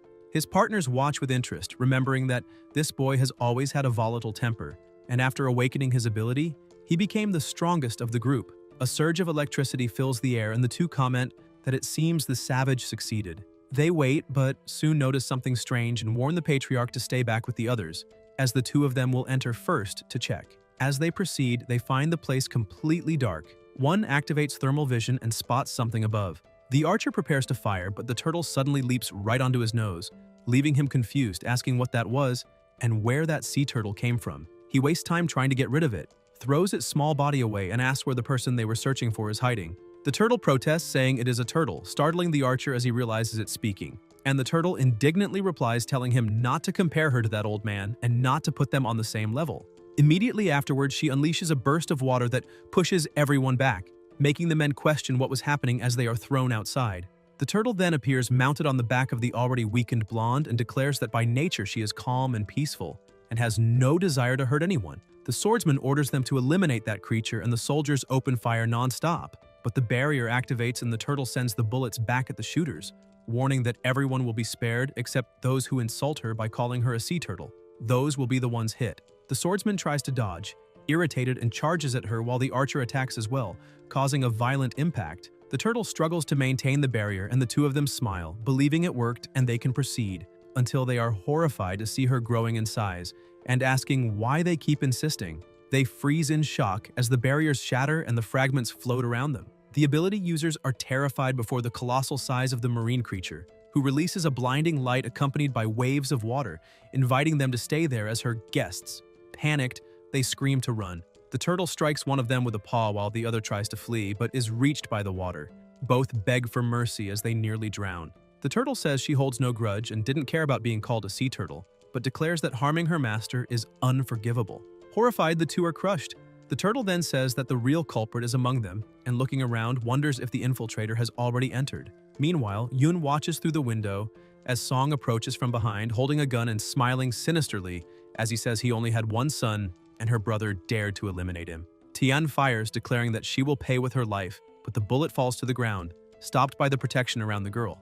Song notices the barrier, and outside, the turtle states that the master entrusted that mission to her and asks how she could leave the girl in danger, saying that with the arrival of the apocalypse, Yoon must also face trials and grow, using that man as a whetstone since time is limited.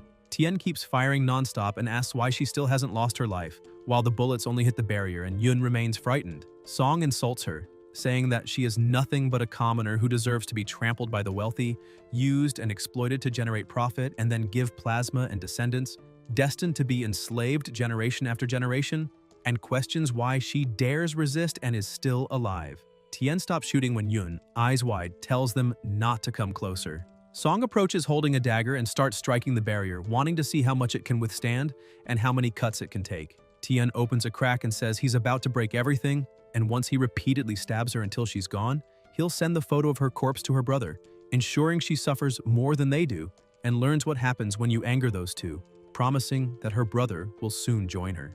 The noise intensifies as Song asks what happened, and if she is frozen in fear, saying everything is fine. Yoon stands up saying she can't lose her life, and Tien asks since when that depends on her. She insists that if she dies, her brother will be sad, so she needs to eliminate him first and asks to be allowed to stab him as well. Tien mocks her, saying she has never even killed a chicken and thinks she is capable of taking someone's life. Song steps forward again saying he is right there and asks why she doesn't try to eliminate him. At that moment, the barrier starts to crack and the turtle outside, looking at the moon, notices the protection breaking until it finally shatters completely. Yoon says it's all right now and that he can lose his life in peace. She activates her technique stating that Chi Huang is not only meant to save lives because someone who tries to harm her brother does not deserve forgiveness.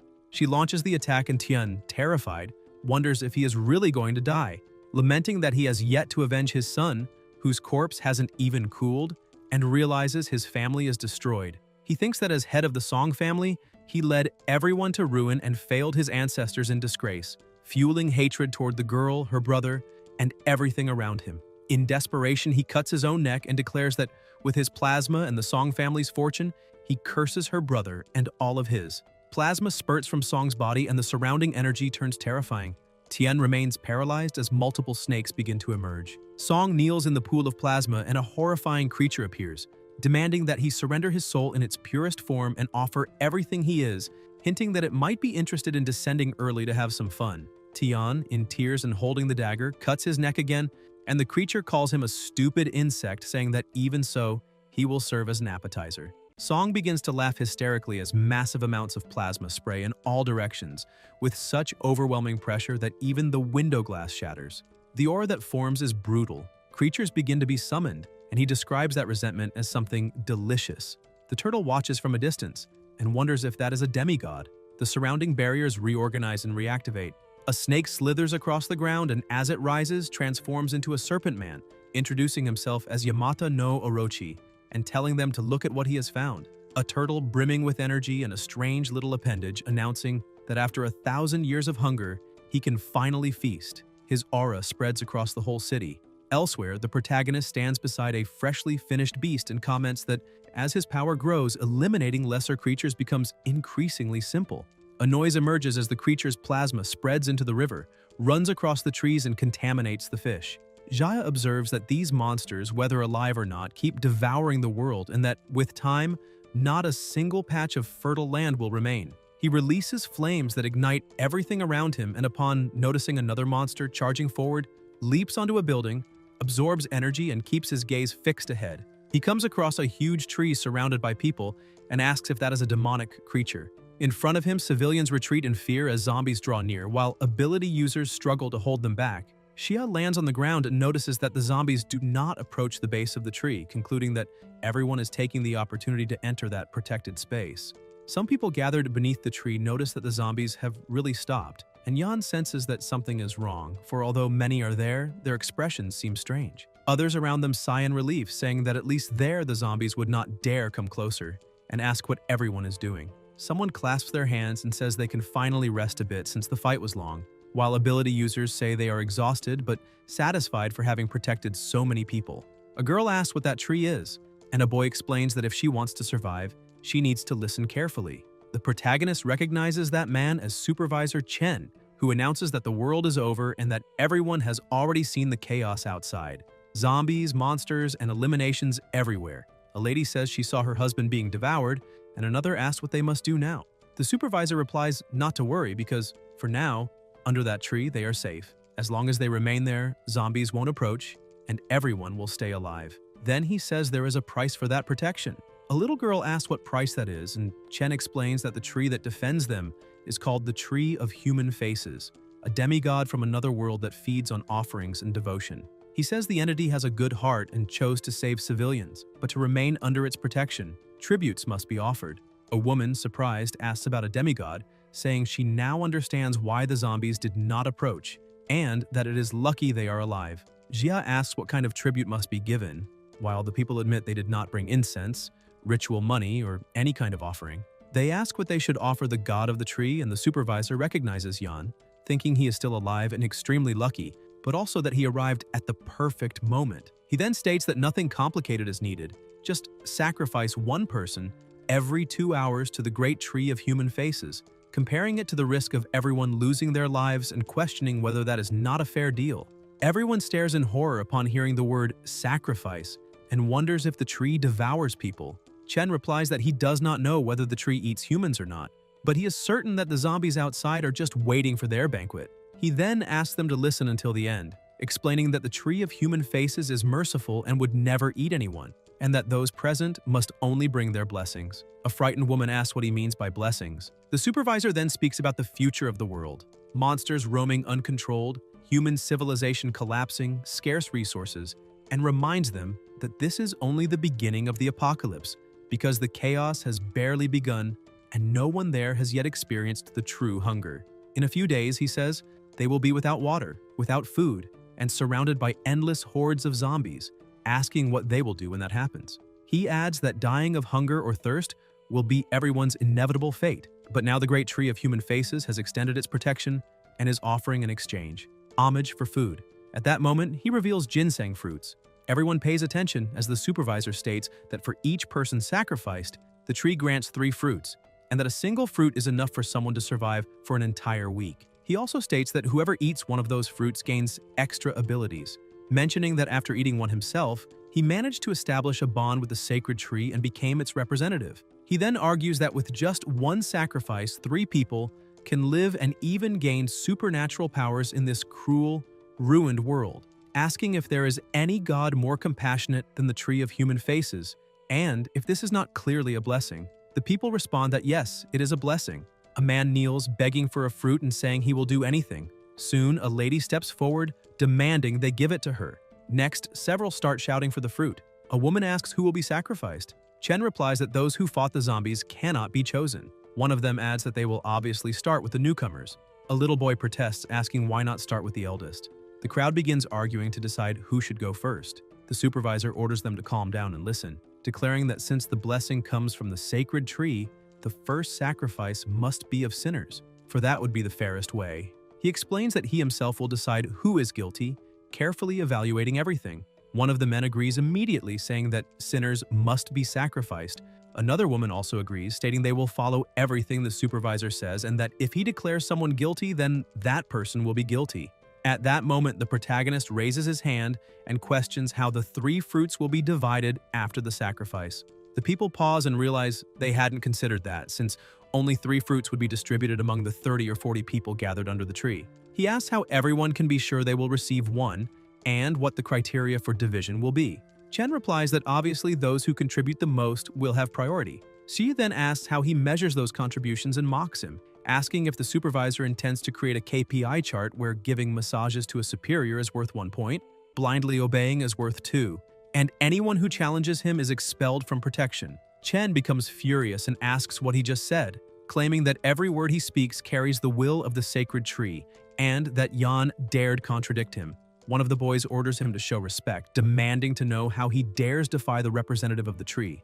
Yan throws the question back, asking who would dare contradict him, recalling how the supervisor exploited workers like pack animals, cut bonuses for any excuse, stole credit for achievements, and blamed others for mistakes, and now stands there serving a monster and turning human lives into KPI scores, asking if he feels no shame. Chen explodes, saying he still has the nerve to speak like that and asking if he knows how many problems he caused by missing work for a few days, adding that he only asked him to work 18 hours of overtime, and even so he dared complain. He declares he wanted to fire him long ago and orders everyone to capture him to sacrifice him to the tree of human faces. The crowd agrees immediately, claiming he is offending the sacred tree and that if they let him live, they will all be doomed. Without the ginseng fruit, they will not survive, and ask if he still hasn't understood that. The protagonist asks about the fruit, tells them all to open their eyes, and questions whether they truly believe that is a ginseng fruit. He explains it is a demonic fruit created with the plasma, flesh, and soul of the sacrificed people, and that whoever eats it will not be fed, but turned into a puppet of the tree, becoming half human, half monster, just like the zombies. The people react, saying that is impossible, that the fruit is clearly sacred, asking what he is talking about. Xie then asks what is wrong with the supervisor's right hand and challenges him to show it to everyone. When Chen reveals the deformed hand, the people are shocked and ask whether eating that fruit truly turns them into monsters controlled by the tree. Chen replies that even if that is true, they will still be alive, and that in the middle of the apocalypse, staying alive is all that matters, besides having the protection of the sacred tree. His hand has already become a tree hand. Then Chen orders them to eliminate Yan, saying that zombies have already surrounded the area. No one can escape, and if they do not obey, everyone will die. He promises that whoever eliminates him will receive a ginseng fruit. The people quickly move to attack the protagonist, while the supervisor says that he should feel honored for having been exploited at the company, because people like him deserve to be crushed by their superiors. Now he will become their dog. The protagonist declares that his journey has come to an end and unleashes intense flames against Chen, burning him alive. The supervisor screams that it's impossible until he is fully finished and hurled toward the tree. The tree smiles as the protagonist stands before it, facing it directly. A light appears in the tree's eyes and a voice calls Xia's name. It is a newly summoned flower, saying he cannot eliminate it. The protagonist is surprised, and Chen, now with a monstrous appearance, declares that he already said he was the representative of the tree of human faces, that both coexist and that he can live forever, while the protagonist is nothing but fertilizer. He charges forward again, but Xia unleashes flames, saying that in dry weather, fire makes him even more disgusting than the other monsters. The tree comments that humans are delicious. It begins pulling everyone in, and people ask why they angered the tree, saying all they had to do was sacrifice one person and eat the ginseng fruit. Yan watches everything coldly as the tree drags them and devours them, describing them as delicious. 3 girls still alive state that the tree is clearly a monster and ask why no one dares insult the older brother. An injured woman says that even if it is a monster, resisting is pointless because no one can escape. The tree keeps repeating that they are delicious. The protagonist releases flames toward the tree to protect the survivors, breaking and burning branches. The woman, in agony, begs for help, asks him to cut the roots wrapped around her body, and demands that if he is so strong, why doesn't he save them? She tells him to move forward. She is taken by the tree and repeats that no one can escape, that only sacrifice allows survival, and that only the tree of human faces grants life, insisting that all must be finished along with it. Xia charges toward the zombies, burning them with his flames and knocking many down with a single strike. He summons his weapon, faces the creatures, and orders the survivors to run. They thank him, while those who are trapped in the roots fall into despair, saying it cannot be true that he eliminated all the zombies, and that if they had known earlier, soon after, those trapped are devoured. The tree looks at the protagonist and complains that he let so much food escape. The roots reach toward him. Xia meets its gaze and declares he will end it first. The tree smiles until the rain begins to fall. It tries to shield itself from the attacks, but the protagonist keeps advancing until he notices something strange and says, "That thing is extremely tough." The tree replies that it cannot defeat him directly, but it can wear him down, reminding him that he is human, with no food or water. The protagonist takes out a bottle and asks what it just said.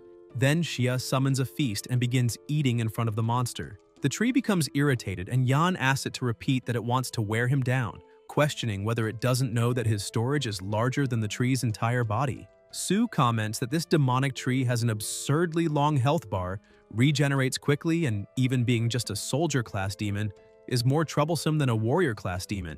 Taking it down completely with a single strike would be difficult. Su then tells them to try a chicken leg, and if they don't want it, to settle for the chicken tail.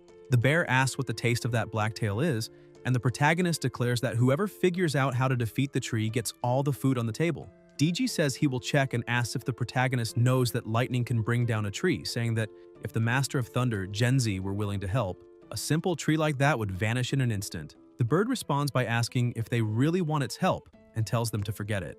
A light emerges. It is the turtle, warning that the protagonist's sister is in danger. Jia widens his eyes upon sensing the dreadful pressure and claims that a demigod is approaching her. The turtle explains that Yamata no Orochi was summoned with malice and has already appeared near the girl, saying she fears for her because it is not a mere apparition. It is in a critical state and may arrive at any moment. Su, frightened, lets her chair fall to the ground. The bird insists that no matter what the protagonist says, it will never help him. Jia then opens its cell, saying there is no time for negotiations, reminding it that as lord of the great mortal prison, he governs that place, possesses summoning power, and, regarding the prisoners, also holds the right of execution. He approaches. The bird is completely paralyzed and only stares back at him, while the protagonist thinks that might be the day of its finalization. The trembling bird asks him to issue the decree.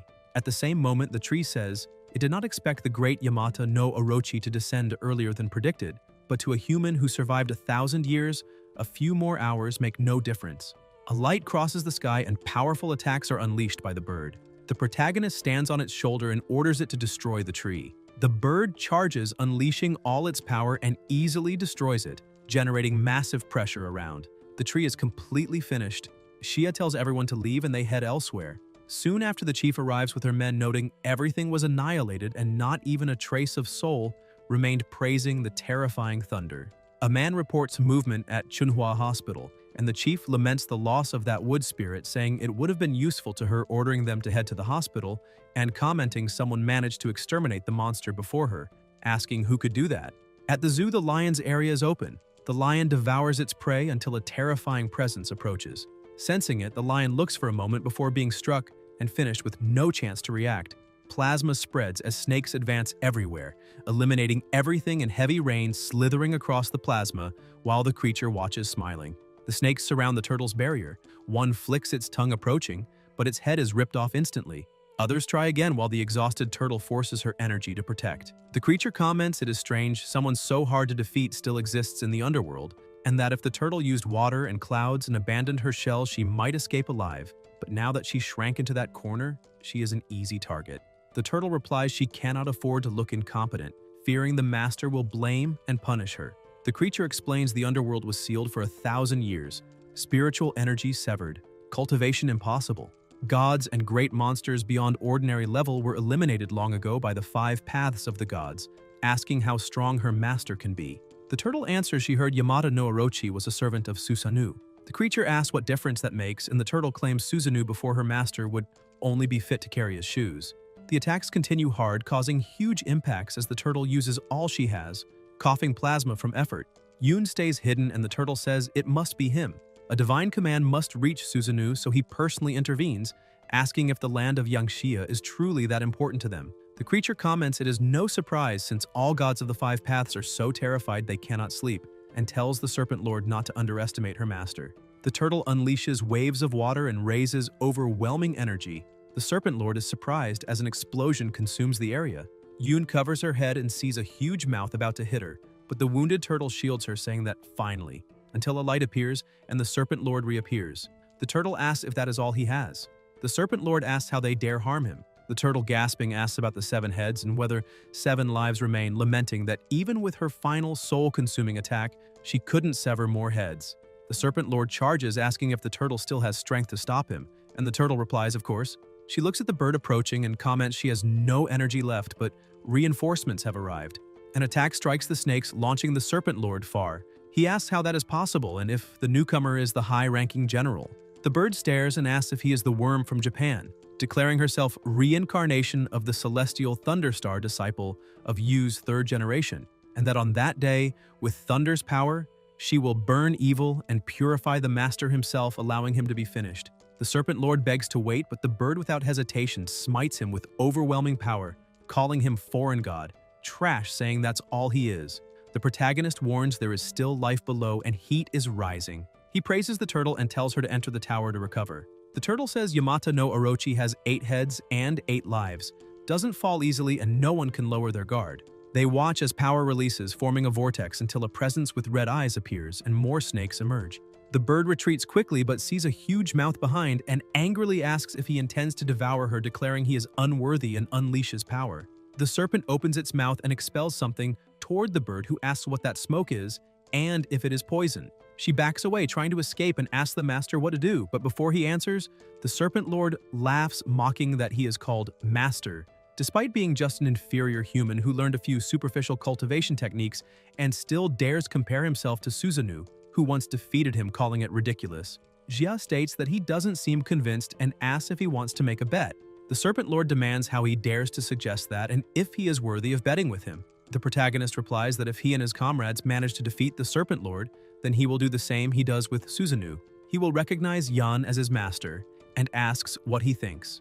The Serpent Lord starts laughing, asking if a mere human from Yangxia with nothing extraordinary truly believes he can subjugate him, the great Yamata no Orochi, and if he understands how absurd that sounds, saying he has angered him and will now make him experience the worst pain in this world, though he will not allow him to die. The protagonist smiles and says that since he didn't refuse the bet, it will be taken as a yes. The Serpent Lord says he wants to see how that bird of general rank, who cannot even face him properly, plans to defeat him and that no one will escape. Jia comments that snakes possess intelligence, explaining that the enemy is split into 5, that 4 heads surround him above as a distraction, and that the largest is hidden, preparing the strongest attack, ordering him to stop hiding because the tail betrays him. The Serpent Lord asks how that is possible and if the protagonist is trying to deceive him. Yan asks who is deceiving whom and tells him not to look behind since another of his comrades is right there. The Serpent Lord says this is absurd and that for a moment he nearly believed it, saying that gods and high-ranking demons were eliminated 1,000 years ago and that the bird is only there by coincidence. He claims that even Susanoo cannot pierce his poisonous mist and asks how a mere human could see his position, saying it must be coincidence, and calling humans despicable for trying mental tricks, declaring that very well, he will send the protagonist to the other world immediately. The bear pats the serpent's head and comments that his body is not in prime condition, asking the warden if he could give him a bit of it since snake bile is an excellent tonic. Elsewhere, people run from zombies. A child's hand begins to change and she asks her mother what is happening to her body. The woman replies that the rain is poisonous, but everything will be fine, and that she is there with her daughter, begging the gods of heaven and the ancestors for help, until everyone stops. The bear fights the serpent, the two exchanging blows, and the Serpent Lord wonders if that bear is also high-ranked, asking why the protagonist has 2 entities of that level at his side. He thinks that if he reflects well, even the turtle was 1 step away from general rank, and notices how many powerful beings are gathered around that human, questioning what on earth he really is. The protagonist answers, telling him to guess. The Serpent Lord thinks that the protagonist hides a great secret and must report it immediately, but before he can, a light explodes and the bird charges forward to attack him. The snakes release powers from their mouths, lightning tears the air, and the bear keeps crushing snakes with his bare hand, saying it is bold of them to even try biting him. Everything around is in ruins. The Serpent Lord stands still and then comments that his bones and muscles are injured, The situation is urgent and he must prioritize transmitting the information. At that moment, he notices Yoon hiding and says that the devoured energy of resentment will guide him to her in seconds, promising to act swiftly. He advances, but someone appears in front of him, the protagonist, asking where he thinks he is going. The Serpent Lord demands how he got there and how he knew, and Xia replies that of course he knew, because he clearly saw that after attacking Zhenzi, one of the heads went into hiding and fled secretly. He says that those 6 heads would already be a generous reward, but instead of fleeing, the monster still had the audacity to go after Yun. The protagonist declares that he has already chosen the path of finalization, but the Serpent Lord laughs and asks if he truly believes that, saying he underestimated him. He explains that only one of his heads is here, and that the protagonist is just an insignificant cultivator unable to defeat him. Since they call him Warden, he says that by devouring him, he will solve the issue of the other 6 heads and also deal with the girl behind him. Jaya unleashes intense flames, causing a massive explosion, but the Serpent Lord dodges. Yan raises his hand believing he struck him, until the Serpent Lord bites his arm saying he has caught him. However, the protagonist pulls his arm from his mouth effortlessly, grabs his sword, and the Serpent Lord is shocked, asking if he truly possesses that much strength. Meanwhile, the bear fights by crushing snakes barehanded, and comments how incredible that is. On the other side, the bird, wounded in the chest, touches her injury and says the plasma has stopped, stating she will continue and hoping that the last head is tougher. The Serpent Lord thinks that only 4 lives remain now and that he must end everything quickly. He recognizes that the human has a constant flow of energy and a tenacious body, and he cannot allow the fight to drag on. He declares that the truth is simple. The weak point of humans is the soul. The Serpent Lord turns into soul form and invades the protagonist's consciousness, finding it far too easy, saying he entered without resistance, and that after all the boy was born only a few decades ago, while he is a demigod thousands of years old. So the protagonist's spiritual barrier is as fragile as paper. He decides to rummage through his memories to discover where the general rank demons came from, how he obtained his powers, planning to turn him into his personal puppet. But soon he wonders why there is a tower of consciousness. The Serpent Lord begins to scream in pain as the light weakens. He smiles when he notices a hole at the base of the tower, saying he will enter it. Upon doing so, he believes he has finally survived, and comments that the tribulation lightning struck him twice and destroyed much of his soul. He asks where he is, and whether he truly entered the tower, complaining about the darkness.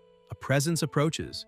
The Serpent Lord senses countless eyes fixed on him and panics, unable to understand why. He, the great serpent Yamata no Orochi, a demigod at the peak of the general ranking, remembers that not even Susanoo ever made him feel such fear, and wonders if those eyes are even more powerful than Susanoo's, speculating whether they could be gods sealed inside the tower, but claims that is impossible. The Serpent Lord opens his eyes wide as a terrible sound echoes and lights erupt.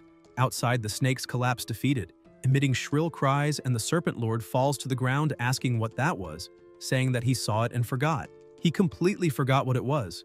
The protagonist feels disgust and comments that just a moment ago that cursed serpent looked at him strangely and dove straight into his consciousness, crashing into the tower.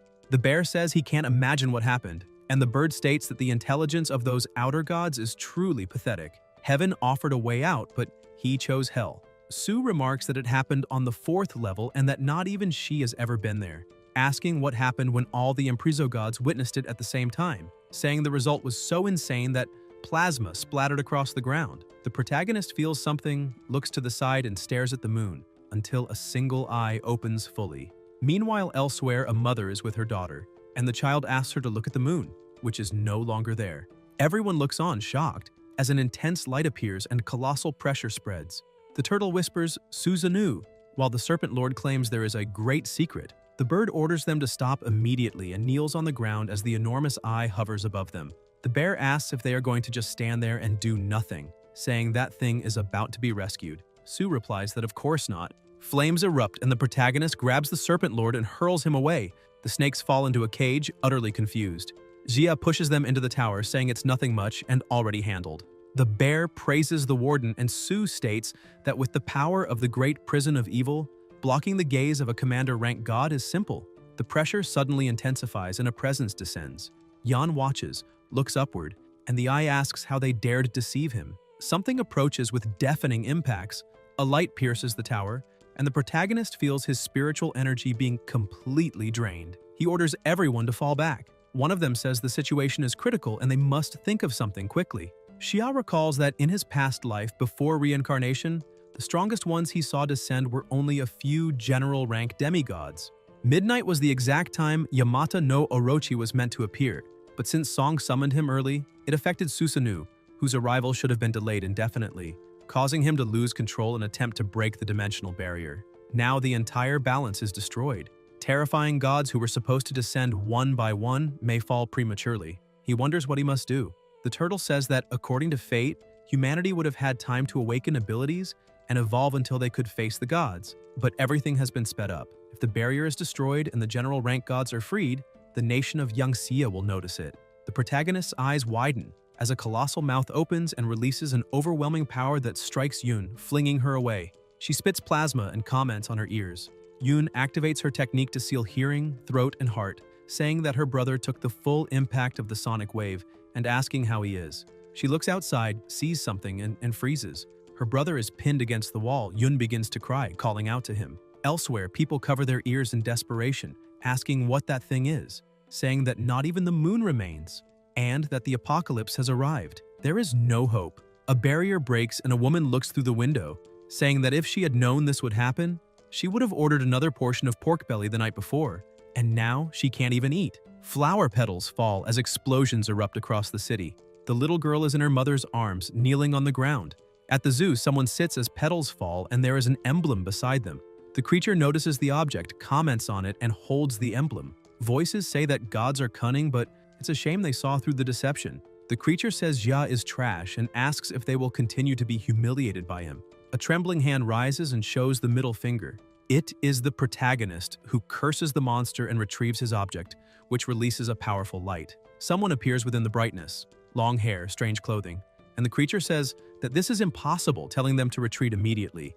But the protagonist, now transformed in appearance, says that it's already too late. A weapon appears and Xia mentions the sunset bow, saying that Hu Yi used it to shoot down the 9 suns and end the monsters that tormented people like Yayu, Feng, Xu, and Zhao. The creature screams and Yan says that next time he enters someone's home, he should be more polite. The creature grits its teeth and says that not even in his dreams will he stop being a god. The arrow is released and strikes the monster's eye.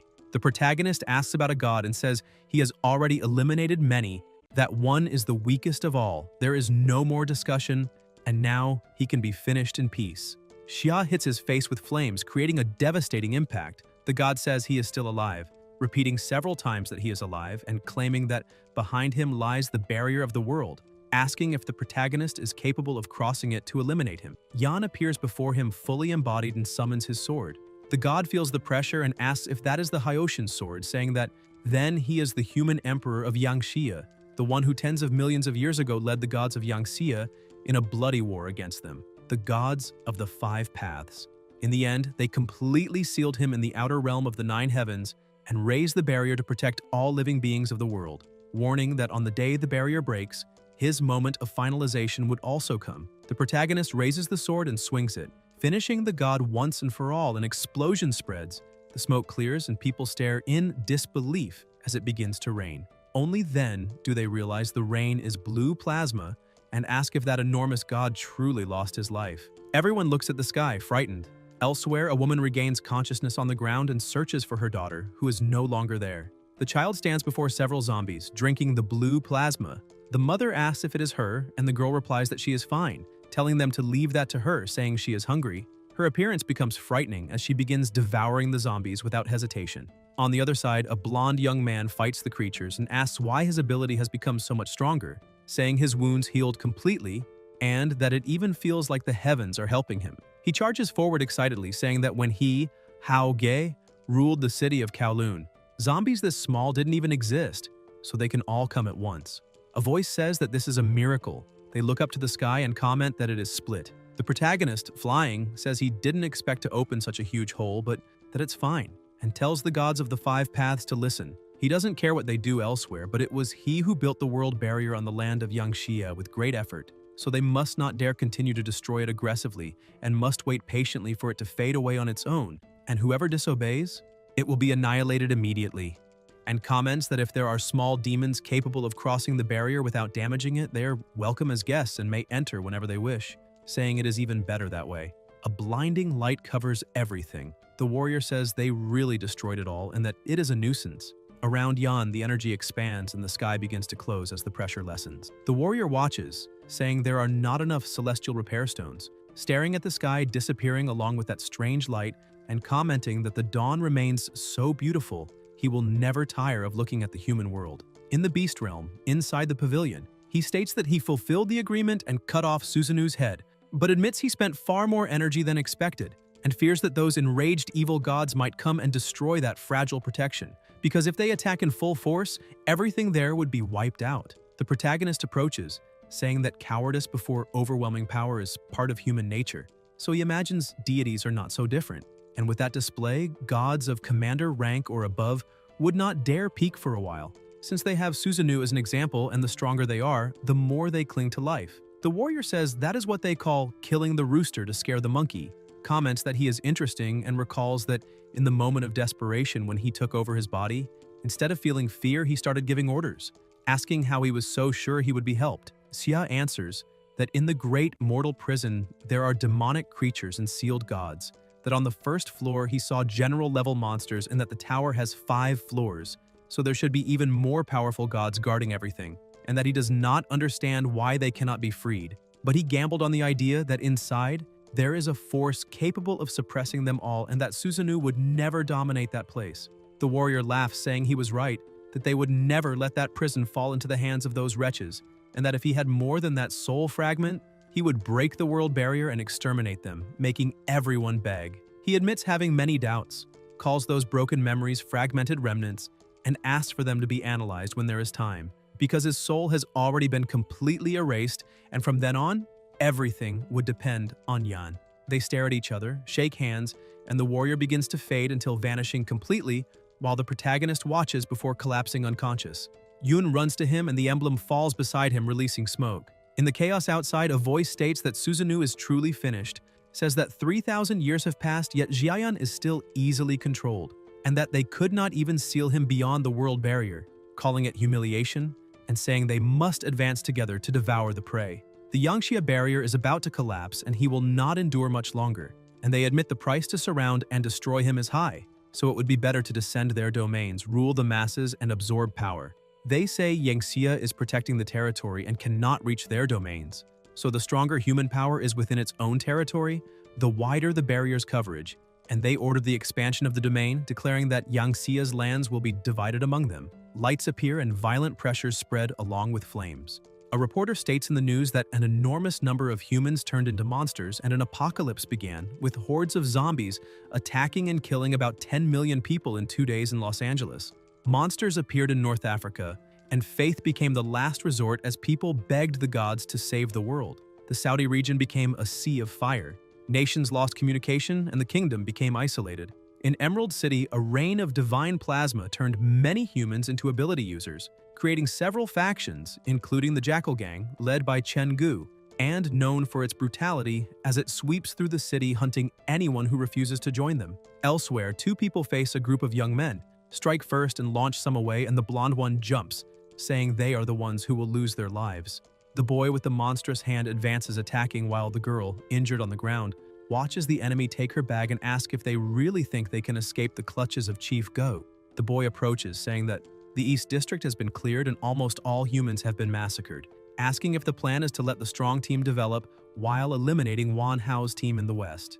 The chief replies that Wan Hao is nothing but a brute, and that by gathering ability users and supplies for themselves, they can simply relax and reap the benefits. The boys agree, saying they are right because those people have what they value most, the important resources, the Benkong pills, asking when the boss will distribute the medicine, and claiming that with that miraculous drug, humanity can search for critical resources without fearing infections and mutations.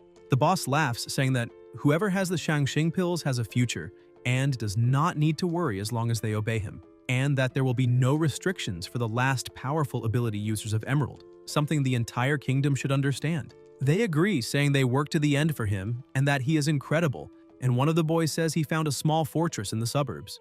The bald man comments that by eliminating people and looting supplies, he may be bothering the boss with trivial details, but the boy assures him that no one who enters that place comes back. The group rides motorcycles to the location and stops in front of the building. The boss asks if that is the place, and the boy confirms, saying the house is strange, almost as if it devours people since no one who entered ever left, and he can still hear screams coming from inside, something terrifying. The boss asks if, in the middle of a zombie apocalypse, he still wants to enter a haunted place, reinforcing who he is, and giving them 5 minutes to gather all supplies. If they want to join the gang, their past can be left behind, but if they fail to seize the opportunity, he will not be responsible for what comes next. Inside the house, Yoon notices many are arriving, and Bai says a fight is inevitable, both looking at the protagonist unconscious on the bed and wondering when he will wake up. The teacher orders them to stay there, guarding to avoid surprise attacks, and says she will go down to fight. Yoon asks her to be careful, and Bai says there is nothing to worry about because she is stronger now, remembering she defeated all those guys before, and that no matter what happens, she must endure until her brother wakes up because he saved her life and is in a critical state. Yoon promises she will stay and protect him even if it costs her life. Bai opens the door and goes down the stairs, thinking about what really happened that day, remembering the group of ability users that appeared and saved her. Then the heavy rain fell and her ability evolved to the second level, allowing her, with her vanishing technique, to eliminate a monster and steal its essential soul. When Xia impacted the ground with his essence, a mysterious vibration spread everywhere, and feeling that, she immediately returned to find him, and since then remained by his side, protecting Yan and his sister. In this apocalypse, where everyone only thinks about surviving, the only ones she can trust are the two of them, and she will not let anyone harm them. Outside, the boss comments she chose the hardest path and orders his men to surround the place, announcing they will tear the house down. Bai grips a staff and watches as the men advance. One of them uses his ability inside the house but finds no one until he is struck and falls to the ground. Others keep advancing while the teacher uses her invisibility. The men retreat upon seeing their partner on the floor, and the bald man warns them to be careful because someone is launching surprise attacks. The man beside him, irritated, says there are many of them and asks why they should be afraid, ordering the attacker to appear and threatening to kill and devour her, until Bai strikes him directly in the neck. Everyone is shocked to see she is a woman. They try to attack her, but the teacher vanishes again with her power, confusing them, and the bald man says he will handle it personally. He lights a cigarette and releases thick smoke, explaining that the poisonous vapor is designed especially for women, and as soon as they inhale it, they will be immediately paralyzed. After inhaling the smoke, the men say the woman must be finished and order them to find her quickly. Bai, covering her nose, goes out determined to eliminate the leader first. The teacher, still invisible, advances behind the boss, but the moment she tries to strike him, Bai is thrown far away, and the boss says she's too bold, asking if she did not know he carries a protective treasure. The teacher loses her invisibility and the boss charges, stabbing her with the dagger and saying that since she has appeared, she should not even think about escaping. The others wonder when she got out and what kind of ability that is, asking for calm. Then the bald man shouts that there is someone upstairs, apparently another woman, and says they will go get her, while the men comment that this will be fun. Bai lies on the ground with the dagger in her shoulder, thinking of the two, and Yoon watches through the window, terrified, until the men invade the room. Yoon orders them to stay away. The bald man says she is cute, and Yoon trembles, completely frightened. A red-haired man appears behind her with a weapon, saying he cannot wait, and they all notice someone lying on the bed, commenting that he looks almost finished, probably useless. Yoon insists they must not come any closer and must not dare harm her brother. The bald man laughs, telling her not to worry because they will not hurt the brother. They will hurt her right in front of him. Outside, Bai activates her invisibility, calling the leader a bastard, but the boss pushes the dagger even deeper into her shoulder and says that since she is trying to use her ability, he will keep her in that state so she cannot accumulate mental energy. He says that is the proper way to deal with stealthy thieves like her who come and vanish without a trace. He comments that the man in the bed wants to protect her and says that afterwards he will have someone cut off each of his limbs, turning him into a human stump to feed dogs. Even so, he praises her ability and offers her a chance. If she joins him, he will leave her alone. He begins a countdown for her to decide. Meanwhile, Yoon is surrounded by men licking their lips as they stare at her. The protagonist remains motionless on the bed until an energy moves toward him and enters the beast prison, making Xia glow. Su says it is truly him and that this would explain everything, thinking they are trapped there because of him. A voice promises revenge, and Daji comments that many great demons committed grave crimes, but others were thrown into the suppressing tower for minor offenses, and asks how they could accept such fate. She says that now that Yang Xia has appeared and the external gods are approaching, even a fool understands what is happening. The suppressing tower is the seed left by Yang Xia and the ancient gods of the 9 provinces to confront the external gods, a secret weapon prepared tens of millions of years ago. and the great demons and sinful gods are the backup plan kept hidden. The pressure increases around them, and the turtle asks if everything is going to collapse, saying not everyone can accept the truth because the divine plan used myriad demons as sacrifice, and it will only get worse. The energies intensify, and Sue asks if the master of the prison will not wake up yet.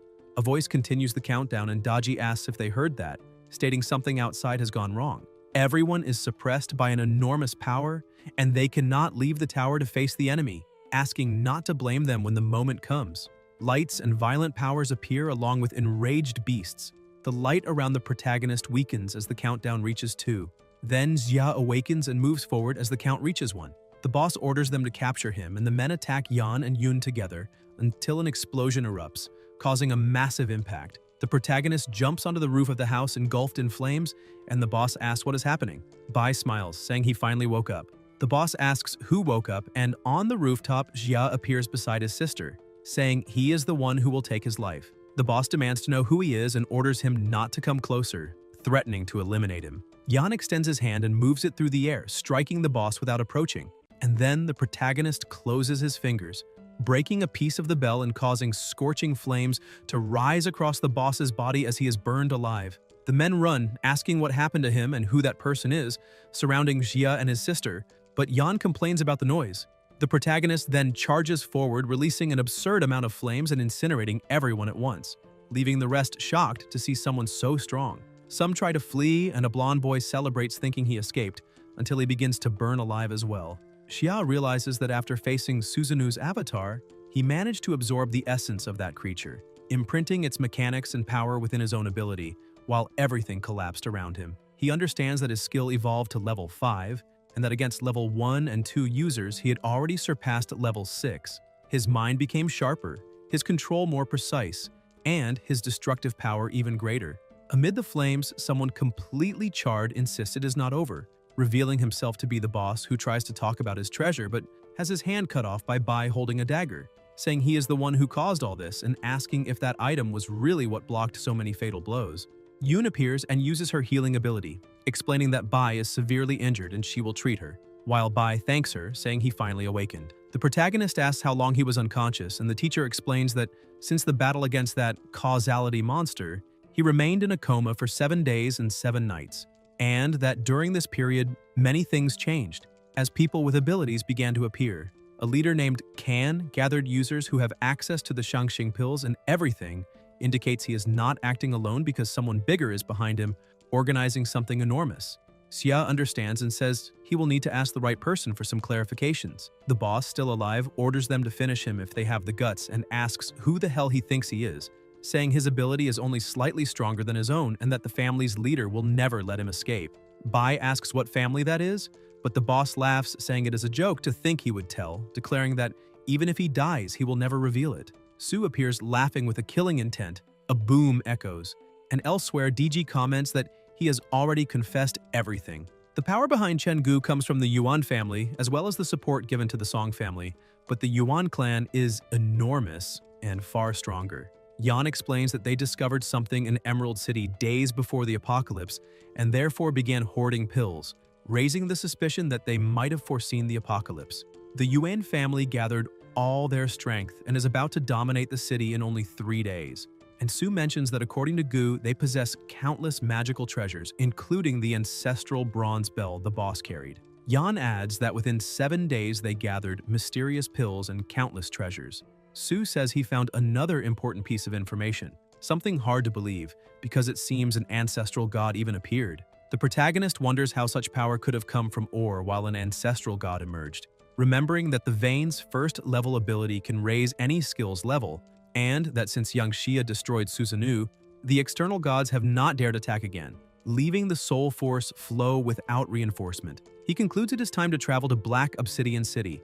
Elsewhere in the city, people bang desperately on the gate begging for shelter from the zombies, until one of the survivors is shot in the head, and the soldier demands silence, saying only those who hand over Shangqing pills or zombie crystal cores may enter the Yuan family shelter. They explain they are just ordinary people with no abilities and cannot obtain anything so rare, but they are ignored when the soldier states that ordinary folks only waste food and mean nothing to the Yuan family.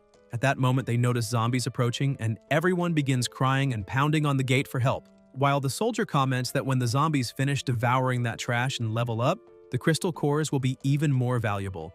The people are attacked by the zombies as the guards watch smiling, remarking that the zombie is about to level up.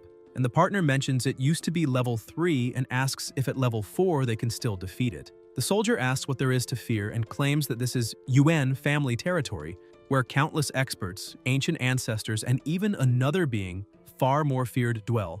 And anyone who identifies a level 4 zombie already earns merit. His partner agrees, saying it makes sense and that it is nothing more than military merit with a Shangqing pill as reward, until someone approaches on a motorcycle running over the zombies, and the protagonist drives straight over the larger zombie, leaving the soldier stunned. The big zombie grabs the motorcycle and smashes it to the ground, and Jia leaps forward with scorching flames striking the monster until he summons his sword and attacks, causing an explosion.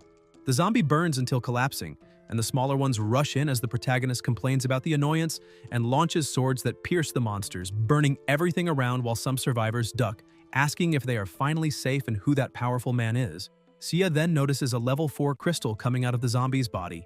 At that moment, a group approaches saying it is not bad at all and asking if he is the new team member, commenting that taking down a level 4 zombie alone is not something anyone can do, and that they will praise his performance since he hit the monster exactly when it leveled up, making the hunt very profitable. Yan warns them not to touch the core, and the soldier asks what he means, while his partner says he checked and noticed the protagonist is not one of them, not part of the team, and besides, there are many fire ability users in the UN family. The soldier asks if someone from outside has been killing their zombies and if he is trying to steal the kill, and the protagonist asks since when those zombies belong to anyone. The soldier replies that of course they do, since they created that low-level zombie themselves, and asks if the protagonist has any idea how many human lives had to be cut short for it, suggesting he hand over the crystal core and leave if he wants to survive. Xia asks what if he refuses, and the soldier fires back wanting to know if he is from that region, and if he does not know the UN family dominates abilities, with the young master already at level 4 and backed by a foundation he cannot even imagine. He claims that in this apocalypse, the Yuan family is humanity's last bastion and the ladder to superior evolution, and that countless experts travel from afar just for the chance to join them. So if the protagonist insists, he will die right there. Yan grabs him by the neck and asks if that is really so, saying he would love to find out and that if he killed him right in front of the Yuan family's gates, he wanted to see whether anyone would come save him. The soldier tries to deny it as the others begin shooting and order Yan to let him go. The flames intensify while the protagonist squeezes with overwhelming force, and the soldiers comment that the fire is so powerful the captain cannot withstand it, saying it burns even the consciousness and absorbs every attack. They fire, but the bullets melt in the air, leaving everyone shocked at the absurd heat. Xia asks the captain whose core he thinks it is, and the captain admits he was wrong. A female voice appears saying crystal cores or Shangqing pills have always belonged to the strongest and asks whether she is wrong, and the soldiers recognize her as the third miss, begging her to save the captain, claiming that domineering outsider is stealing treasures in the heart of Yuan territory.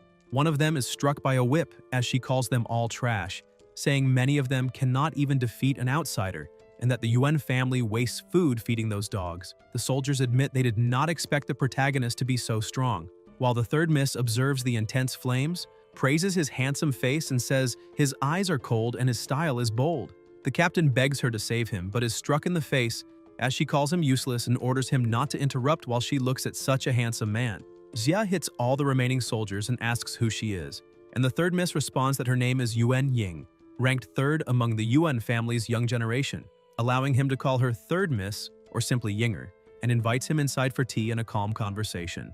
The protagonist warns that his flames do not distinguish between allies and enemies and suggests she keep her distance, but Ying asks him not to be so hostile and to come closer. The gate opens and some confused soldiers wonder if Brother Qiang died for nothing, and upon entering, Xia notices all guards are on high alert, and Ying explains that in this apocalypse monsters are only half the danger, because human hearts are treacherous too, so no one overreacts by staying vigilant. Inside the pavilion, she offers tea, and Yan asks if the Yuan family knew of the apocalypse beforehand, and Ying says that is just one among many tools and asks him to state his name. The protagonist questions whether she is trying to recruit him, and the third miss confirms, saying he is strong, efficient, and definitely needs more resources, something the Yuan family can provide without limit. Xia comments that he fears she will regret giving so much, and Ying replies that the Yuan family's resources are far too deep for regret and that those Shangqing pills are something she distributes without thinking. Yan mentally recalls what he stores, while Ying continues saying they also offer crystal cores according to each ability user's merit and that he could be classified as level 4.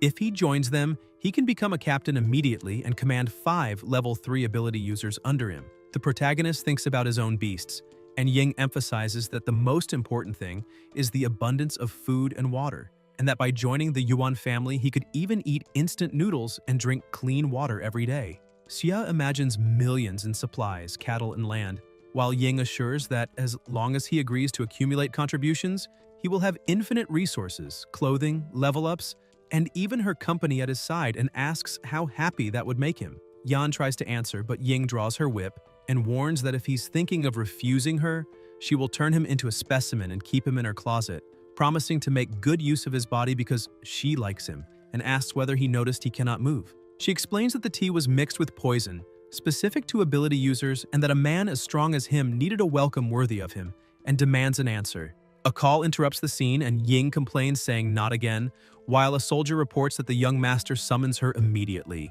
She tells Yan to think carefully and says she wants a satisfactory answer when she returns, ordering the guards to stay alert because if he tries anything, he must be eliminated on the spot. The door closes and Sue comments that he was lucky that disgusting woman took advantage of him first, since she has not even tasted him yet, and the bear agrees, saying he is available too.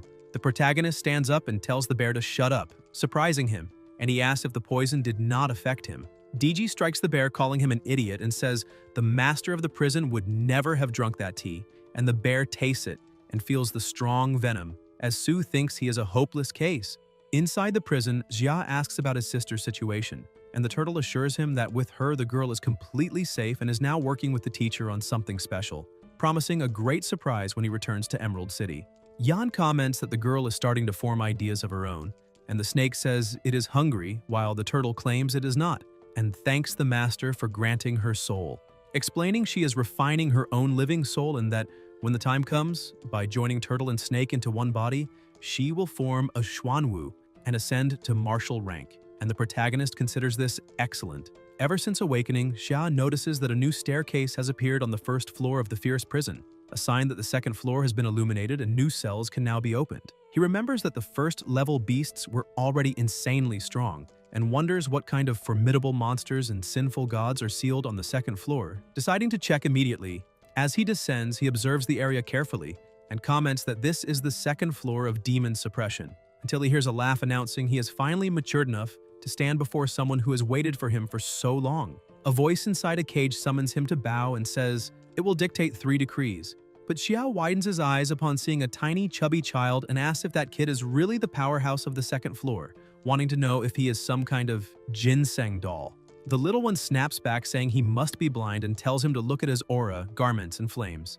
And Xia asks if he is a gourd. The chubby child becomes enraged and introduces himself as the great sacred child king of the fire cloud, the legendary Red Boy, while Xia calls him Holy Brat and remarks that he is indeed the brat famous for that title, irritating the creature even more. The child then transforms into a gigantic demon, proclaiming he will massacre every living thing, burn the entire world, and silence all existence, erasing Buddhas, immortals, and the very notion of being. The energy he unleashes fills the entire prison, but lightning immediately crashes down on him, and the demon roars for it to strike harder, claiming to be the eternal king impossible to finish off until more lightning violently hits him and forces him back into child form. Xia comments that this is exactly what one expects from the second floor of that hellish prison, and that the first prisoner was already shouting about destroying the world, so imprisoning him was no mistake, and he realizes that his own soul force has reached stage 6 and can still grow.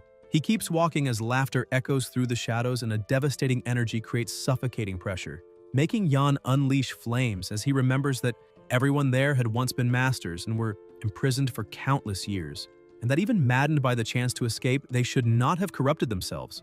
Su bows, saying he pays respect to the Guardian, and Xia orders that on that second floor, anyone who calms down first and is willing to talk should call out to him, and otherwise, the lightning will continue until they learn, and DG acknowledges the order. Red Boy grumbles that Xia is just a lucky brat for inheriting the Yangxia lineage, and asks why he should bow, while Su urges everyone to speak carefully and not underestimate the warden, reminding them that serving sincerely is the only way to stay alive. For losing face is tolerable, but losing one's head is not. In the UN family hall, the patriarch states that thanks to their ancestors, they have been the premier family for centuries and survived the apocalypse by stockpiling resources under ancestral guidance. However, the promise made by them has not yet been fulfilled, and the ancestral wrath draws near again, and he asks who has a plan. A young man answers that the ancestors demanded 3 conditions: 100 boys and 100 girls, 10 level 3 ability users and 3 level 4 ability users, as well as digging into the spiritual vein until finding the golden coffin. They already sacrificed 100 pairs of children and gathered 10 level 3 users, but now the ancestors demand 1 more level 4 as an offering, and reaching level 4 costs a tide of resources. Even with the entire foundation of the UN family, they only have 5 users of that level, and sacrificing one would bring immediate relief. A woman agrees, saying the stored water is saturated with power and can raise abilities, but it is so contaminated it turns anyone who drinks too much into a bestial corpse. Another man comments that even sitting atop a mountain of treasures, they are powerless. Regarding the golden chalice, they explain it is deep within the mine where contamination is brutal, and demons have taken everything, and any incursion costs lives. Dozens have already died, but they were only outsiders seeking refuge, and to them it is no great loss. The elders affirm that even if the ancient ancestors attempt to act against them, they will still grant a bit of time, and someone must take on this task to gain a few more moments. And, if necessary, they will sacrifice a level 4 to appease the ancestral fury. The old woman asks where they would find someone that strong, and whether they truly intend to offer one of their own users, because if they do that, they will have no way to survive the apocalypse. Ying interrupts, saying that if the problem is finding a level 4 individual, she knows one very well, and the patriarch wants to know how she learned of him. The third miss answers it was coincidence since she intended to turn him into her personal toy, but because the ancestor is furious, she will have to give him up, and the patriarch considers it excellent, though he warns that because he is of the fire type, he may cause havoc if not bound during the ritual. He orders Sheng to accompany her and bring the offering to the altar, and both, as mid-level 4 users, accept the mission. The old woman celebrates, saying that this time the ancestral wrath will be calmed, and the man beside her says they must continue sending offerings until the sacrifice satisfies the ancestors, and the patriarch assures that with this, the UN family will rise above all others. In another chamber, the protagonist sits watching the energy ahead and concludes that only the UN fortress could contain such a dense source of power, probably the ancient core mentioned, and that the living flame must be the ancestor referred to. The bear says he heard everything and that they plan to sacrifice him, and Sue comments that his wind manipulation skill is good for spying, but what matters now is real support. And the true enemy is approaching, suggesting they enter the game pretending weakness before striking. Xia states that was exactly what he intended. Sue vanishes as the third miss enters, asking what his decision is, and Yan answers that he chose to join her, but because he was poisoned, he does not trust her. So if she wants him to believe her, she must give something first. Otherwise, he will authorize evacuation of the area and take half the fortress with him. Ying tells him not to get upset, says the family is generous, and shows him an ore, and the protagonist asks if it is mineral ability, and she says he may choose 3 users of whatever level he wants to prove her sincerity. Xia takes the ore and considers it acceptable, while Ying thinks he has no idea the ritual will require far more power, and that the sacrifice will be worse than he imagines. But thanks to the purifier, that minor pollution means nothing. The ore shines, releasing intense pressure, and Yan feels his ability power increasing, imagining that if the entire mine is like this, it must be overflowing with energy. The third miss smiles, thinking outsiders understand nothing, and a few stones already buy loyalty, and she says he has decided to join the Yuan family within the ritual in the ancestral hall, and that he must honor the family, for the head will be satisfied, and once it is over, she will release the control and hand over the antidote. The protagonist warns her not to try tricks. Sheng orders them to move, and Ying instructs him to follow. They advance into a dark, enclosed area where a voice says that the sacred land of the Yuan family is anything but ordinary and orders them to bring the offering at once. The guards shiver, saying they heard the 3,000 temple warriors kneel before the ancestors, until they see the young master and the third miss bringing the sacrifice. Xia asks if that shaking is an earthquake about to collapse the place, and wants to know where the ancestral sanctuary is because it looks more like an improvised mine. And Ying responds that since it belongs to the family, it is obviously not ordinary, and tells him to look more closely. Yan notices it is a rare type of ore, even if its purity is low, and asks if the entire cave is filled with it, and Ying says, "This is the depth of the Yuan, their true inheritance," and the protagonist finds it impressive. He then raises the essential question, asking whether she really brought him alive all the way there without fearing he might disappear afterward without leaving a trace. And Sheng laughs, asking if he intends to rob the Yuan family, saying they will have glorious memories in both their futures, while Ying says that when they pay respects to the ancestors, they also will have glorious memories of their two futures. Xia concludes that indeed the Yuan family's ancestor will receive his respects very well. Yan walks forward while the two watch him, thinking he is an idiot unable to realize his execution is imminent, until the protagonist stops before the sanctuary lit by candles, and they both announce they have brought the offering to pay respect to the ancient ancestor, receiving a satisfied praise in return. The third miss asks if he sees the depth of the sanctuary, but notices he did not kowtow, and Jia asks whether she really wants him to kneel before that being and be called an official immortal of Yuanwu, and asks whether such an entity is even worthy. Sheng becomes irritated and asks how he dares disrespect the old ancestor, and the young master tries to force him to kneel by grabbing his shoulder, while Sheng releases power against him, but Yan remains completely unmoved. Ying coils her whip around his leg, trying to drag him toward the altar, and the young master attacks from the other side, but the protagonist does not move at all, and the third miss, shocked, says he was poisoned yet is still resisting, while Sheng states that even without the poison, he is still going against all of them. Yan releases flames and asks who said he was only 4th rank, blasting the two of them away with an impact that slams them into the wall, leaving the young master groaning as he realizes Yan is not level 4. Ying, stunned, asks if he is level 5, and the flames around the protagonist intensify as Sheng tries to understand, saying that reaching level 4 already requires absurd resources, and ascending to level 5 is like climbing the heavens, something even the entire Yuan family combined could never cultivate, demanding to know who he is. Xia answers that he's not worthy of knowing, and the young master introduces himself as an assistant heir of the Yuan family, wielder of water power and impurity marks, while Ying claims that from the strength of his strike, he intended to destroy the family's great fortune. The third miss then summons a magic circle, saying his plasma will be the sacrifice, and Sheng comments that the stronger the user, the more satisfied the ancestors will be, while Ying asks the ancestor to accept the offering. The ancestor manifests, saying it is excellent and that such a fine sacrifice pleases him, introducing himself as the Lord of the 7-star, leading waters of the Upper Purity Grotto, claiming that his descent is a great blessing and asking why Yan is not bowing yet. The young master rejoices, saying the true ancestral form is descending and asking if Yan is so terrified he can barely breathe, while Ying finds it strange how calm he looks. The protagonist asks if they have even heard that title before, and the bird explains that the 7 stellar waters of upper purity govern all water paths of the world, while the bear says it would be stranger if he had not tasted that power already. Su appears, saying there are signs everywhere, countless fragments of time flowing through the environment, and the bear calls the ancestor a mere minor water lackey and asks how he dares claim authority in the name of the Upper Purity Grotto, declaring that such blasphemy should be erased.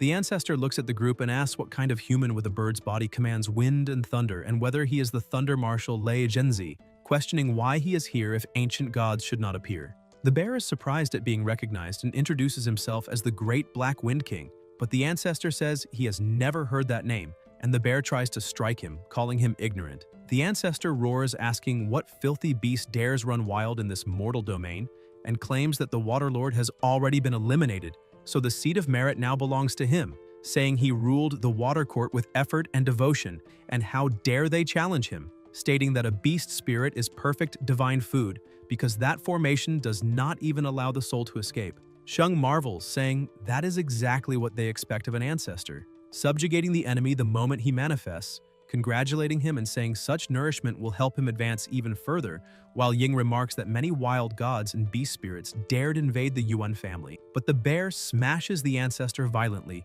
throwing him to the ground, and when the being tries to rise, asking why he was not suppressed by the formation, the bear strikes him again, saying he only reached the Shuri level by stealing someone else's merit jade, and asking how someone so insignificant dares think he should follow such a laughable creature. The bird releases its own power, and the young master notices the shift as spiritual chains close in on Ying, and the protagonist comments that it is as fragile as paper and crumbles with a touch, asking who is really being presumptuous there. The ancestor panics and calls for the 3 generals, saying he was careless and meant no harm, but the bear jumps, saying it is too late, lands on him and releases a disgusting stench, leaving both members of the Yuan family horrified. Xia and his beasts gag and start vomiting, and the ancestor begs them to spare him and show mercy. He tries to flee, but the bird blocks the path, asking whether he really thinks he can escape.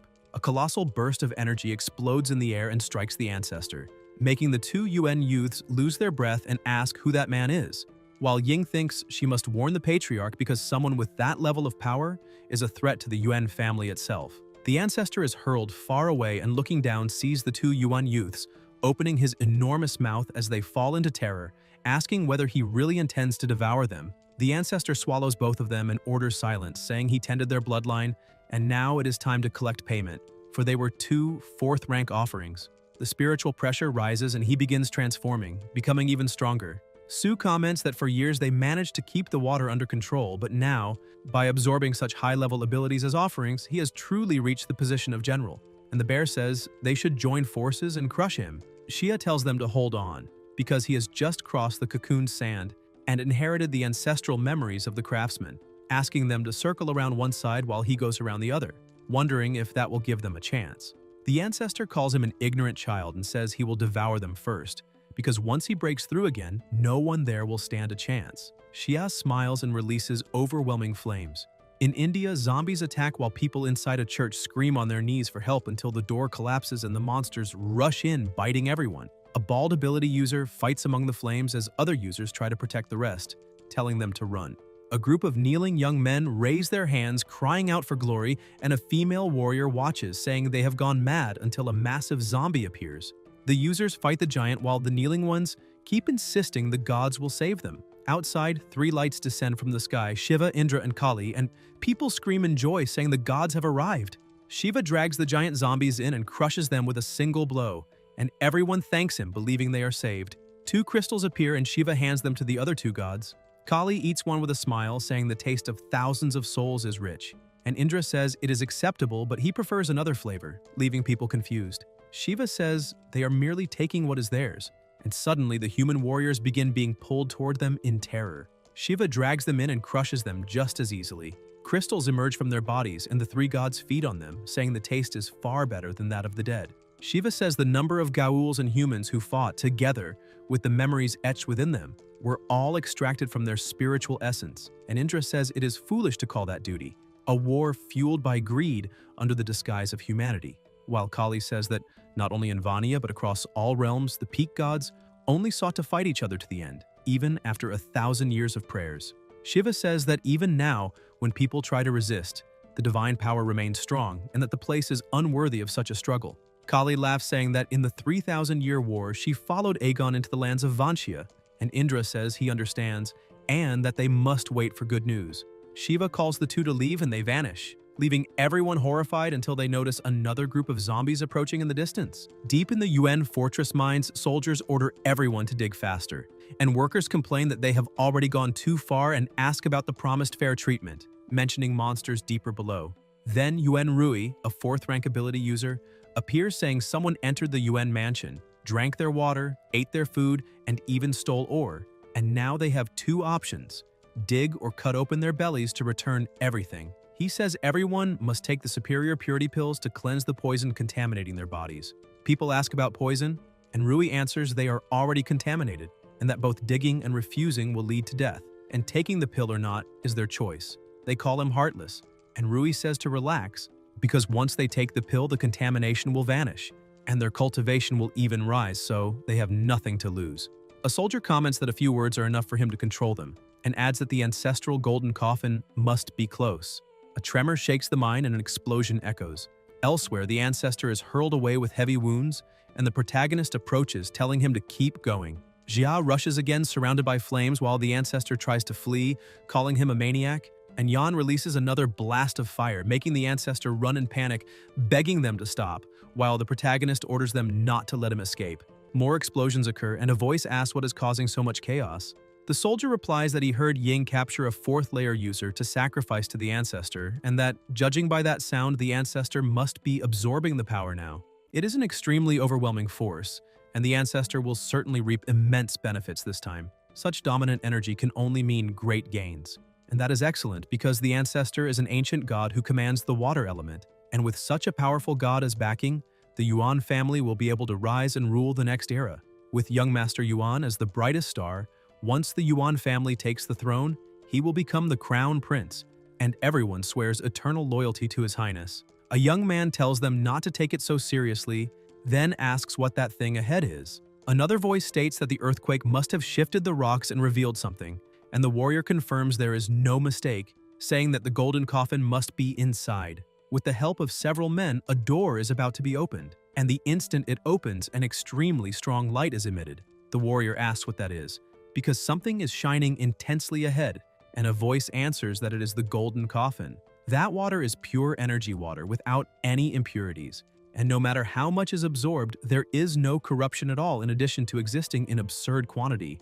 It seems that the entire vein was formed by the water that flooded the place, and he asks how many powerful users could be nurtured there, stating that not only 4th layer users, but even 5th or 6th layer ones would be possible. Truly, fate favors the Yuan family. Everyone then notices something and sees the ancestor near the coffin. It really is the legendary golden coffin, and with so much water from the spiritual source present, once he absorbs it and opens the coffin, he asks what that cursed little brat could possibly do against him. They say that a god has descended before their eyes and ask whether that will be the true foundation of the Yuan family, unparalleled in the entire world. Suddenly, someone strikes them, but they do not know who it was. The protagonist approaches, shrouded in a terrifying aura, and strikes the ancestor directly. Everyone looks on in shock. The pressure around the area rapidly intensifies, and the ancestor is struck once more and falls to the ground. Everyone shouts for the ancestor, asking who dares to attack him, saying that this is impossible, that it cannot be real and must only be a hallucination. They question whether he is truly attacking a god and ask who he is. Zia comments that pursuit battle from a moment ago helped him understand that memory fragment. Yan uses the fire steps and explains that when the soul body Yangxia dispersed, it left behind a memory fragment treasure, and that it was necessary to keep fighting and leveling up to unlock them. The fallen ancestor calls him a little thief for daring to act so wildly and orders him to obey, stating that once he absorbs that water from the spiritual source, his injuries will be completely healed and everything will become his. The protagonist moves a finger and the beast prison appears, ordering them to gather. The waters begin to move and converge, while the ancestor shouts for him to stop, saying that all that water belongs to him and that this must cease immediately as the people around cry out for the ancestor. The soldier asks how he dares steal from the Wayne family, and the warrior beside him says that this is extremely dangerous, that they must not approach and need to attack using a treasure. The soldier activates the mirror and a mirror soul light is emitted. He bites his finger, pours his own blood onto the mirror, and orders the Jade Beauty to emerge, commanding her to eliminate the boy and save the ancestor. The Jade Beauty moves at high speed, but the protagonist summons several flame birds, and the birds charge straight at her. The Jade Beauty begins to shatter. Then, some items start to move and the warrior summons the Lotus platform, which appears before them. Xia observes and realizes they are coming toward them, but Yan blows them up with ease and says that this is fun and exhilarating, stating that even without holding back, he will drain every last drop of that water. The warrior orders all the seeds to attack at once. The seeds rush toward the coffin and the ancestor shouts for them not to damage the golden coffin. The pressure in the area continues to rise. The protagonist watches the seeds approach the coffin and incinerates them completely. Then Xia burns the artifact in the warrior's hand with seething flames. Meanwhile, all the water continues to be drained into the tower, and the ancestor remains fallen on the ground, desperately crying out for his source. The coffin begins to tremble and the warriors ask what is happening, questioning why it suddenly became so cold. Yan asks what exists inside that coffin, and the ancestor replies that, according to legend, inside the golden coffin are the bones of a celestial being, and that whoever obtains them can enter the gate of heaven and attain the title of golden immortality, which is precisely why, all these years, it has been so coveted. The coffin continues to shake violently, emitting a strange sound. The protagonist asks where he heard that legend, and the ancestor counters by asking whether it was not he himself who told it to him in the first place. Then insects begin to pour out from inside the coffin, and there are many of them. The insects crawl into the mouths of some of the men, and their bodies begin to undergo strange reactions until they are reduced to nothing but bones. The others panic and start to flee, but they are also caught by the insects and end up reduced to bones as well. The warrior activates a barrier and tells them not to come any closer, stating that it worked and that the insects cannot enter. They remain still for a moment until the insects begin to break through the barrier, and the warrior is devoured by them in the same way. The protagonist observes and remarks that they are vile and venomous. Some insects approach from behind him, but Jia immediately notices and releases his flames, asking whether they possess resistance to fire. More insects continue to approach in terrifying numbers, and a voice murmurs about plasma and spiritual energy. Yan states that if those insects are allowed to spread, the consequences will be disastrous and that they must find a way to stop them. The bird envelops itself in an astonishing aura and charges at the insects, releasing the soul-destroying thunder of the heavens and striking them head-on. Even so, the bird senses something is wrong and watches closely, because despite the attack, the insects are still able to advance. The bear asks what kind of cursed insects those are, saying that not even heavenly lightning has any effect, and that their resistance to lightning has clearly increased. The bird then uses another ability, 1,000 thunder cages, unleashing absurd power and overwhelming pressure. People who were fleeing from the insects are struck by the lightning, as are soldiers on the other side, and the mine road is completely sealed by electricity. A soldier says they need to report the situation to the clan master, while another voice claims that something abnormal is happening inside the mine. The insects continue to move until they are struck by the lightning, and the remaining ones pause for a moment before advancing toward the mine. An arrogant voice declares that they dared to resist and that all will be devoured. The insects enter the mine, and even as they pass through the lightning, remain completely intact. The bird asks whether those insects truly can consume its lightning and urges them to act quickly, saying it cannot hold out much longer. The bear replies that it will help. Meanwhile, the ancestor lets out a sinister laugh, and insects continue to pour from his mouth. The protagonist releases flames at them. The bear charges straight at the ancestor and declares that the body of that cursed guardian has become a breeding vessel for insects and that he will eliminate him first, but the ancestor blocks the attack. The bear keeps pressing forward, his eyes beginning to emit power, and he finally manages to strike the ancestor, telling him to look at himself and declaring that he will sit on him and crush him. The ancestor asks how he knew the legend of the golden coffin and declares that this is the true legend of the golden coffin. A woman is summoned and releases a tremendous aura. The ancestor remains fallen on the ground as the woman causes explosions all around, looks to the side and smiles, revealing herself to be the goddess Kali. An item approaches the ancestor's head, enters his forehead, and he reveals that it was she who implanted the insect egg into his body, controlling his will ever since. He never realized this and continued searching for the magical artifact she left behind until the long-awaited day finally arrived, the breaking of the coffin. The ancestor releases mana around his body, gathers insects in each hand, and declares that although he cannot withstand even a fraction of the power of the original body, this is already more than enough to eliminate a small fry like that. The protagonist comments that no one would have imagined that the insect mother Kali of Shindu would hide there for 1,000 years using a double, and states that if he had not encountered her by chance, she would have caused an immeasurable disaster in Yanxia. The bear reacts furiously, asking whether he dares insult the director and vowing to tear his mouth apart. He charges again, and the ancestor asks whether someone like him truly dares to block his path. The bear calls him a pervert and says he will eliminate him once and for all. Daji explains that the mother insects do not fear water, fire, or lightning, that they devour their own energy and are extremely evasive, but that they are not insects without weaknesses. Jia asks what the proper method is. The fox replies that it is the triple flame of transcendence. The divine flame of the great Lao Jun's furnace is a supreme fire, capable of melting not only insignificant insects but even stars and galaxies, and it can also summon the Red Child, the natural nemesis of that insect mother. However, the Red Child is arrogant and rebellious, one of the great demon disciples, and it will not be easy to subdue her. Yan states that thanks to the spiritual lamps he ignited, he can absorb everything that happens in all sectors of the prison whenever he wishes, and that after observing the Red Child, he has already found a way to make her obey willingly.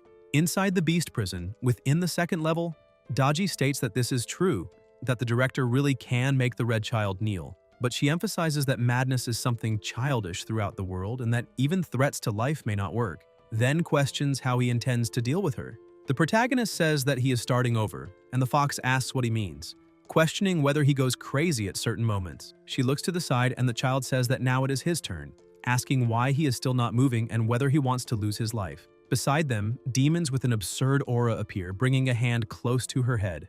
Daji watches in silence until the demon reveals a card. The fox is surprised when she sees it. The child comments that he drew the Joker, and the two begin laughing loudly together, while Daji realizes that they were playing cards. She asks what this means and whether he really thinks that with just this he can make the red child submit. The child says that now it is her turn to draw a card, but then notices someone large approaching, and it is the protagonist, commenting that he has ended up reduced to playing Joker tag with some incompetent soldiers and asking whether that is not boring. The child asks how he dares spy on her, and Zia provokes her by asking whether the sacred baby king is afraid of being watched. The child asks what he is doing there, how he dares enter that place, and whether he is not afraid of being reduced to ashes. Yan tells her to relax and not get so angry, saying that he also plays with fire, that his fire is different, but that in the end, they are both artists of flame. The child asks what exactly he wants. The protagonist answers that he already said it and states that he only came to play a little with her. The child, irritated, asks who would want to play with him, orders him to leave immediately, and says that she is not like those useless brats and will never bow to anyone. The fox comments that this is not good at all because the child is clearly irritated. Demons are summoned with a terrifying aura, and the child threatens that if he does not leave now, the consequences will be severe. Meanwhile, Xia is playing on his phone. Daji watches without understanding. Yan, holding the device, says that the triple finisher performed by his hand will now go straight to shatter the enemy's central crystal. The child asks what that is, and the protagonist replies that it is just a mobile game, asking if she has never played before and whether she would like him to teach her. Inside the cave, lightning spreads in all directions. The bear says that he cannot hold on any longer, while the bird continues dealing with the insects. Injured, the bear asks to be saved, and the ancestor asks whether that is that human and whether he really thinks he can save him. The ancestor says that he had prepared an enormous amount of spiritual energy, planning to absorb it as soon as he left the coffin to recover his strength, and questions how everything disappeared without leaving a single drop. He states that he does not care, because those two general rank beasts are more than enough to feed on, and that after that he will devour every living creature there, wanting to see how that boy will dare to face him. A powerful aura is summoned. It is the red child with her demons, who advance and manage to defeat the insects. The demons attack together and the bird watches, realizing that the insects did not even manage to react. A violent explosion occurs, and the men inside the mine comment that there are lightning, thunder, and even fire, asking what is happening inside the cave. The ancestor questions whether that is real, asking if they are yakshas, incarnations born from true fire, and before he can do anything, he is struck head-on and states that this is impossible. While the child continues playing, she comments that they dared to steal her crystals and that she will shatter them all, saying that no one will escape, while sucking on a lollipop and commenting that it is very good. She also comments that besides that, there are many delicious snacks, such as spicy Chinese sticks, chocolate, and potato chips. The protagonist replies that, of course, saying that this was how they got rid of that bastard and that things have calmed down outside, stating that he will bring them for her to try. The child asks whether, besides this medicine, whatever it is, he also said that he has fun games, like Super Mario and Plants vs. Zombie, commenting that this is truly incredible. A demon asks what they are waiting for, orders them to sacrifice that trash as an offering, and commands the followers to attack the body that still carries traces of spiritual worm eggs and a soul mark, saying that they must follow the trails and show who controls it as proof of power. Anyone who dares to cause trouble in that territory will have to pay some interest before leaving. In the city of Chengdu, a woman relaxes inside a bathtub and comments that it has been a long time since she felt so at ease. Subordinates bring drinks, while outside several people are silently eliminated. The goddess declares that all the fruits of Chengdu are now under her control and that among them some have already ripened and are worth observing. She then senses something and smiles, saying that the spiritual worms have hatched, which is excellent because in the land of Yangxia, nothing can contain these worms. She comments that they can advance and devour every living creature and every trace of spiritual energy, wanting to see whether the boy dares to stop them, questioning how much strength he truly possesses, and saying that she wants to find out personally. Using the ancestor's body, the woman decides to observe more closely, only to be surprised when she realizes that there is a bear in front, a bird behind, and demons all around, making it clear that the ancestor is about to be defeated. In the bathtub, the goddess suddenly stands up and asks what that was just now, saying that luckily she cut the connection quickly, otherwise she would have been burned as well. Immediately after, she senses something wrong and begins to scream when she realizes that she is also being struck. The demons surge forward and attack everything ahead, easily defeating their targets and causing enormous explosions. The goddess asks whether they managed to trace the spiritual mark to that place. A demon replies that someone has grounded him to deliver a message to her. The protagonist, speaking from within the demon's mouth, tells her not to stretch her hand so far or she will end up getting burned. The demon bursts into laughter, while the woman becomes visibly irritated. A voice comments about the wave of energy from earlier, and the woman states that it can only be that boy, because he is the only one capable of summoning the true fire that disappeared long ago. The ancestor beside her remarks that it seems he noticed her tricks from the very beginning. The goddess flies into a rage and says she will tear him apart. Someone nearby observes that his hidden cards are being revealed one after another, and that they should not confront him with brute force. The ancestor agrees, saying it is better to observe the movements of the other gods. The goddess says there is no other choice and that her face will never return to what it once was. Inside the cave, the child comments that the message has already been delivered and that she is going back to playing. Xia asks her to wait a moment, but the child tells him not to waste time, as her patience is limited. Yan summons a juice. The child shows interest, and the protagonist comments that there is still a game outside that is fun, and that they should take the opportunity to go. The child replies that it is fine and says she will shine brilliantly. Outside the cave, an old man asks what exactly is happening. People around say that Yuan and Sheng offered sacrifices to the ancestor, and that after that, disturbances arose inside the cave, stating that no one knows what truly occurred inside. They wonder whether, after devouring the offerings, the ancestor ascended to the rank of Golden Immortal, or whether the golden coffin was found. They say that now that the tremors have ceased, the ancestor must be about to emerge. The old man states that they held a grand outdoor celebration, following the ancient rites of the immortal's descent, to welcome the ancestor's return to the seat of honor, and people comment that they have received the ancestor back to his rightful position. Elsewhere, pressure builds and intense lights appear. The elder remarks that it is said the immortal walks upon a golden lotus, and that this has become reality, with the ancestor indeed emerging. Everyone begins to welcome his appearance, with countless people gathered. The protagonist is seated on the throne and declares that since his dear descendants have shown such sincerity, then this throne as divine emperor of the land should be accepted without hesitation. A boy asks if he really is the ancestor and says that he looks even younger than himself, truly like someone divine. The elder reacts, saying that this is not right, stating that he is not the ancestor and asking who he really is. Jia asks what the problem is and whether he still does not recognize his own grandfather. A young man says that he knows him, stating that he is that 4th rank ability user whom Miss Yuan brought back, who has been acting mysteriously and insulting the ancestors, and that he should be eliminated. The elder asks for calm, telling them to wait, saying that he has just come out of the cave and must immediately explain what happened inside, which could spare his life, and asks about the great ancestor. Yan replies by asking if he is referring to the thief, saying that stealing the divine throne of the Lord of the Stars of the Water Virtue was already serious enough, but that on top of that he was bewitched by an external god and almost became a tool to destroy the land of Yangxia, stating that his elimination was more than deserved. He adds that the false ancestor was stripped of divine status, with both form and soul completely erased. Everyone is shocked. An elderly woman says that this is impossible and asks who he thinks he is to dare claim he defeated the great ancestor, telling him not to spread lies. A boy comments that the object in his hand truly belongs to the great ancestor, and that there can be no mistake. A young man asks whether that means the ancestor was truly finished, and if so, what will happen to the Yuan clan.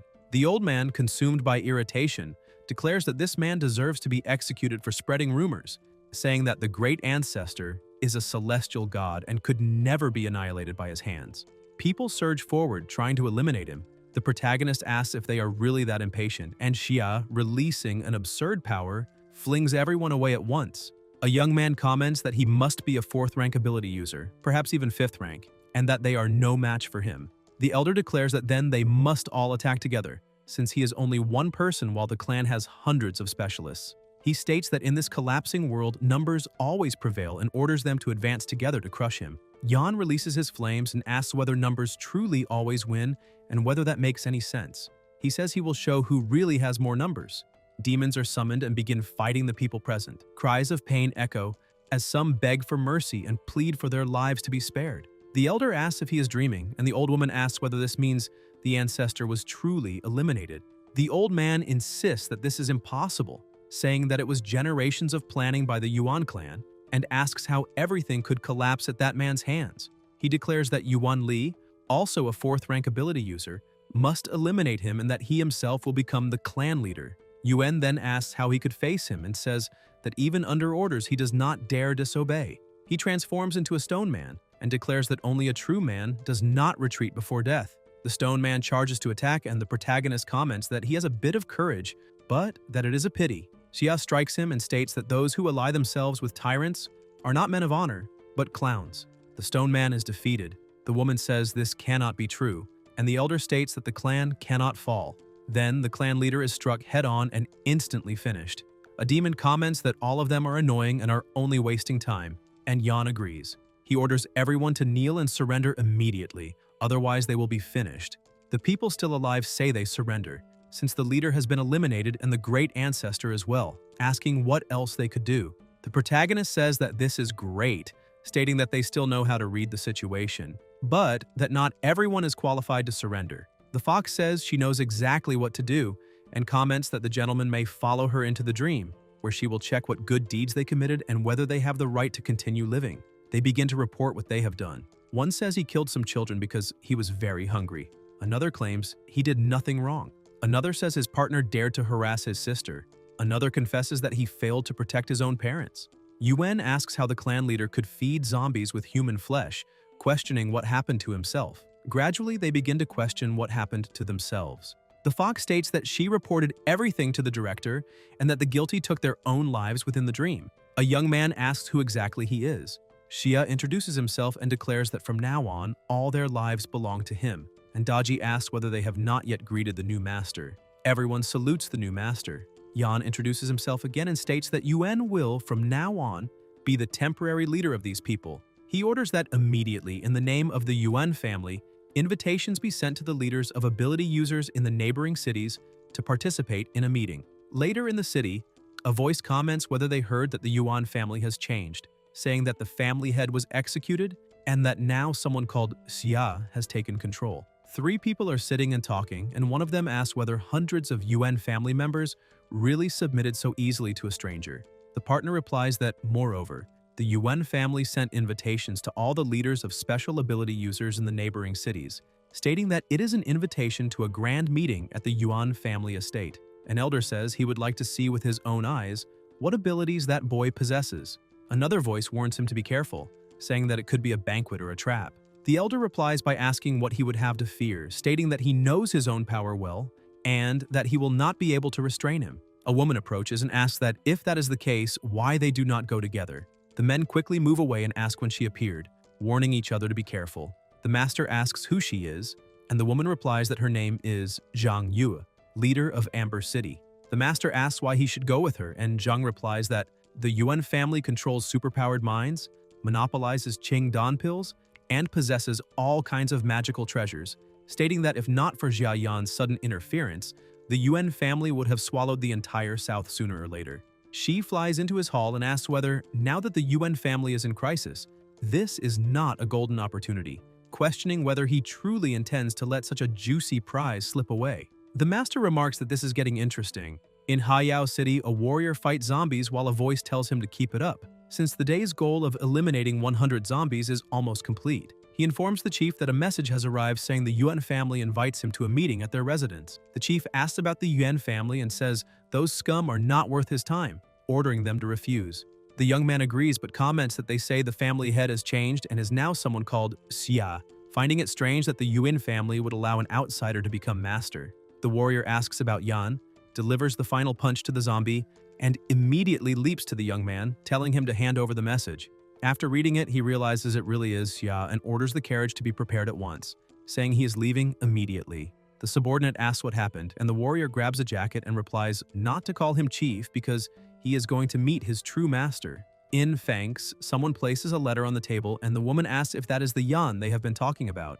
She says she found the proposal to develop the port pleasant, but as for what they said about him, she wants to personally confirm whether he is truly a partner worthy of cooperation. On another day, near the mountains, the protagonist is cultivating at the summit and thinks that the mountain range filled with mines stretches for kilometers and that although all the ores are contaminated, his demon-suppressing tower can purify them completely. A powerful energy is released around Xia's body and spreads outward, while Yan begins to absorb it. The energy grows increasingly intense, mixed with flames, until the protagonist finishes absorbing it and comments that it is extremely refreshing. as he has never absorbed energy with such pleasure. After absorbing all the energy of the mind, he advances once more and reaches the peak of the 6th stage. His body becomes impenetrable to magic, immune to blades and spears, approaching a near-divine state. However, even as energy continues to flood him, he cannot break the shackles to cross that threshold, realizing that the transition from the 6th to the 7th stage is a true dividing barrier. Xia wonders whether he needs to find a specific opportunity to break these limits, and how he can ascend further. At that moment, Yan senses something and asks what that is. Thinking that, as expected, Yang Xia's memory fragments have awakened. The fragment lights up and reveals the method to break the barrier, showing that the key is to undergo a battle of life or execution, because only that can connect body and soul and allow ascension to the 7th stage. The 6th stage is equivalent to the power of ordinary immortals, comparable to that of high-ranking generals. After absorbing the essence of Chen Shui and the remaining spirit of the Water God's card, another soul lamp within him ignites, and he then decides to check who is imprisoned in the next cell. On the 2nd floor of the cells, a voice complains that the jungle game is trash, saying he only steals lanes throughout the match and asking whether he is not going to help the mid lane. It is the child, playing on a phone, irritated that things are not going as desired. In the game, she chats with other people. The protagonist thinks that the red child is using his father, the Bull Demon King, to climb the hierarchy, and that it makes perfect sense. Undoubtedly, the being imprisoned on the 2nd floor must be an existence even more terrifying and powerful than the red child. Inside the demon-suppressing tower, he has already suffered an ambush by Jing's son and nearly perished from the red child's Yaksha attack. And the further he advances, the more powerful the entities he encounters, realizing that he must remain cautious. That blazing barrier should be enough to block any damage. Shea continues walking until he notices something to the side, seeing someone writing and reciting the conduct of a virtuous man. It is a young man who says that through tranquility the body is refined, through moderation the spirit is nourished, that one who does not understand detachment cannot reach the goal, and that one who does not understand stillness cannot go far. Cultivating virtue is based on a single word, stillness, and he comments that if he had understood this truth during the imperial examinations, everything would have been different. Yan assumes an attacking stance, and the young man says that it is the director's arrival, apologizing for the inadequate reception. The young man stands up coughing, and the protagonist thinks that he imagined he was heading into a fierce battle, asking if he is all right. The young man replies not to worry, saying that he is just a useless scribe, frail since birth, and asks for forgiveness. Xia asks how someone imprisoned on the 2nd floor could not be an important figure, saying that calling himself weak sounds like a joke, and asks for his esteemed name. The young man continues coughing and replies that the past can never return, and that whenever this thought arises, he apologizes, as he needs a bit of rest. Then he quickly falls asleep. Still there, the fox comments that this person shows no fluctuation of energy in his body, and that his appearance is exactly that of an ordinary student, saying she could not discern his true identity and questioning who he really is. Yan replies that in ancient legends, many mythical figures were connected to scholars, and that this was only discovered much later. Huan Li runs over and reports that the leaders of the superpowers from the neighboring cities have already arrived and are waiting in the conference hall. The protagonist comments that they came quickly, that this is very good, and says they should go meet them. In the conference room sit Hu Yanqiang, Zhang Yue, Wan Hao, and Zhang Ruo Feng. Zhang releases her insects, which spread throughout the room. Wan asks what she's doing. Yue says that they are now on Yuan family territory, and that it is natural to fear that the walls have ears, explaining that the room is soundproof and that everyone can speak freely. Jiang asks what she wants to discuss. Jiang replies that it is naturally about interests. She says that since entering the Yuan family territory, she has already sent demonic spirits to investigate, and discovered that they have only one level 4 superpowered user, while the rest are below level 3. She states that although the warehouse guards are strict, it is not difficult for them because inside there is a huge amount of hongbao, qingdan, and other materials, enough to be divided equally among everyone. She adds that she has already allied with brother Huo Yan to split the family and asks what the two of them think. Wan asks if she is talking about dividing the Yuan family and whether they intend to turn against Xia Yan. Ruo comments that even though he is young and not even a plasma Yuan, he still managed to take control of the family, making it clear that he is not an ordinary person. Yue says that no matter how strong he is, in the end he is only level 4, and that if they attack together, he will not be able to resist. Huo states that in the end times, resources always belong to the strong, and that if Xia cannot protect them, they will go to someone else anyway, asking why they should not take them and whether he will join the deal. He thinks it is almost certain, 9 chances out of 10, because with such a weak UN leader, even a fool would know what to choose. Hao says that this is foolishness. Zhang asks what he means by that. Wan tells her to shut up and says to stay out of this as much as possible. Huo asks if he does not want to get involved, and Ruo replies that whatever he decides to do will not be stopped, but that she does not want to be involved in his affairs and that he can act as he wishes. Yan thinks that he expected at least one of them to be eager to join the plan but did not expect both to refuse, and wonders why.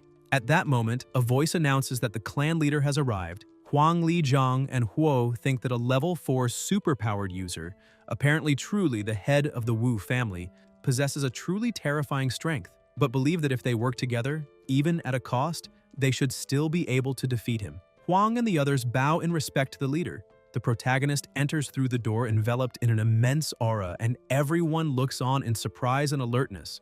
Xia asks about the soundproof barrier. Yan releases his flames and burns the insect responsible for activating the barrier, destroying it completely, and asks if they can now talk calmly.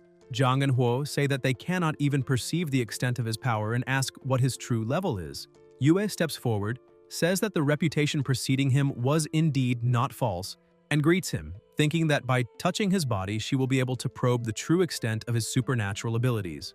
Wan stands up quickly, visibly excited upon seeing him, and says that it is really him, stating that he missed him greatly. The protagonist dodges the embrace and Hao ends up hugging Huang instead, asking if he has forgotten him and saying that he was the one who saved him at the auction. He claims that since that sudden farewell last time, he has been thinking about him constantly and remarks that he did not expect the tattooed man to turn into a zombie midway through the process.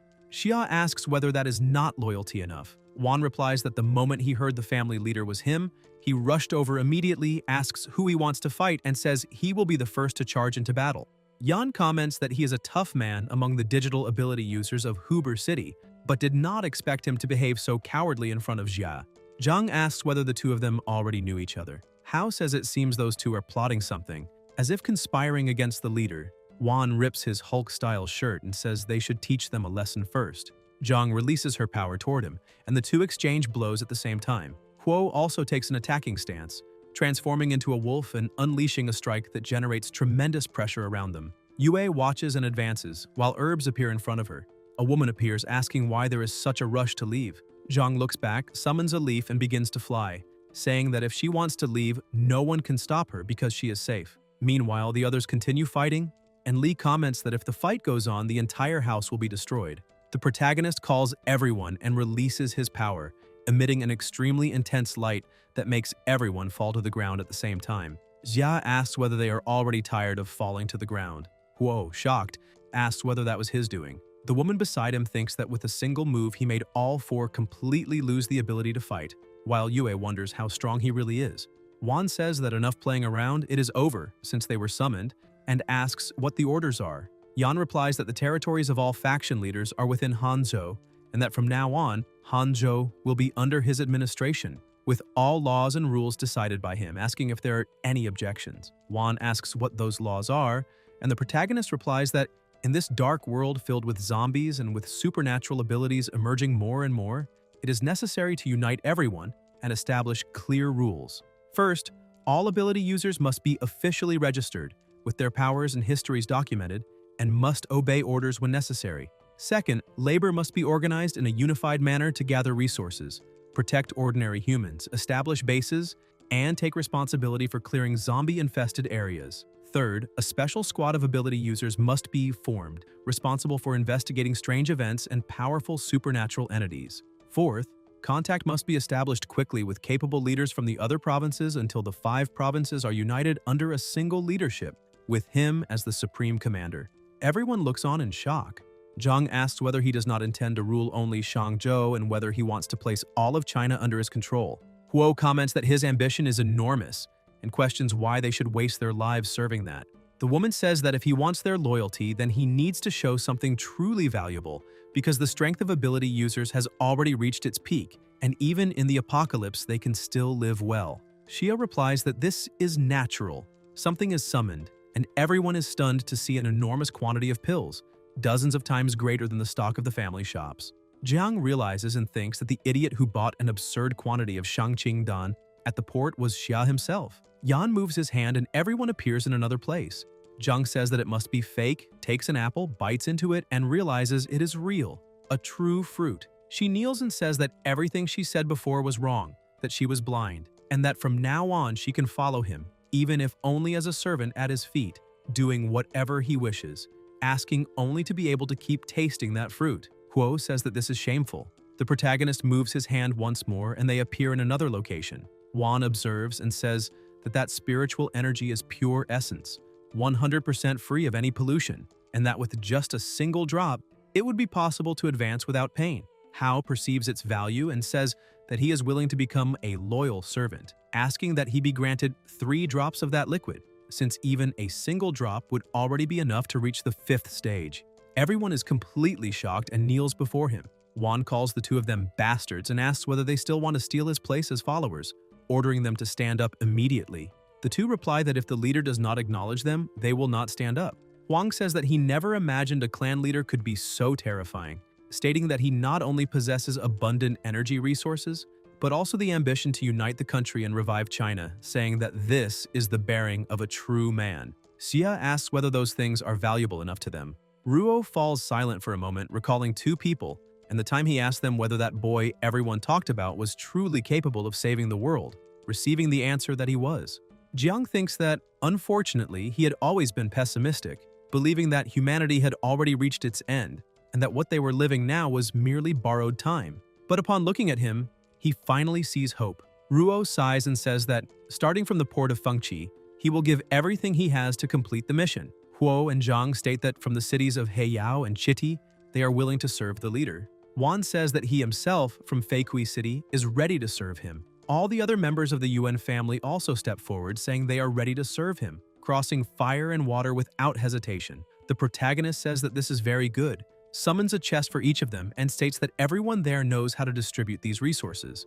Yue says that she will take on the task of contacting the other provinces and will carry it through to the end. Wan comments that the two of them are even more excited than he himself is.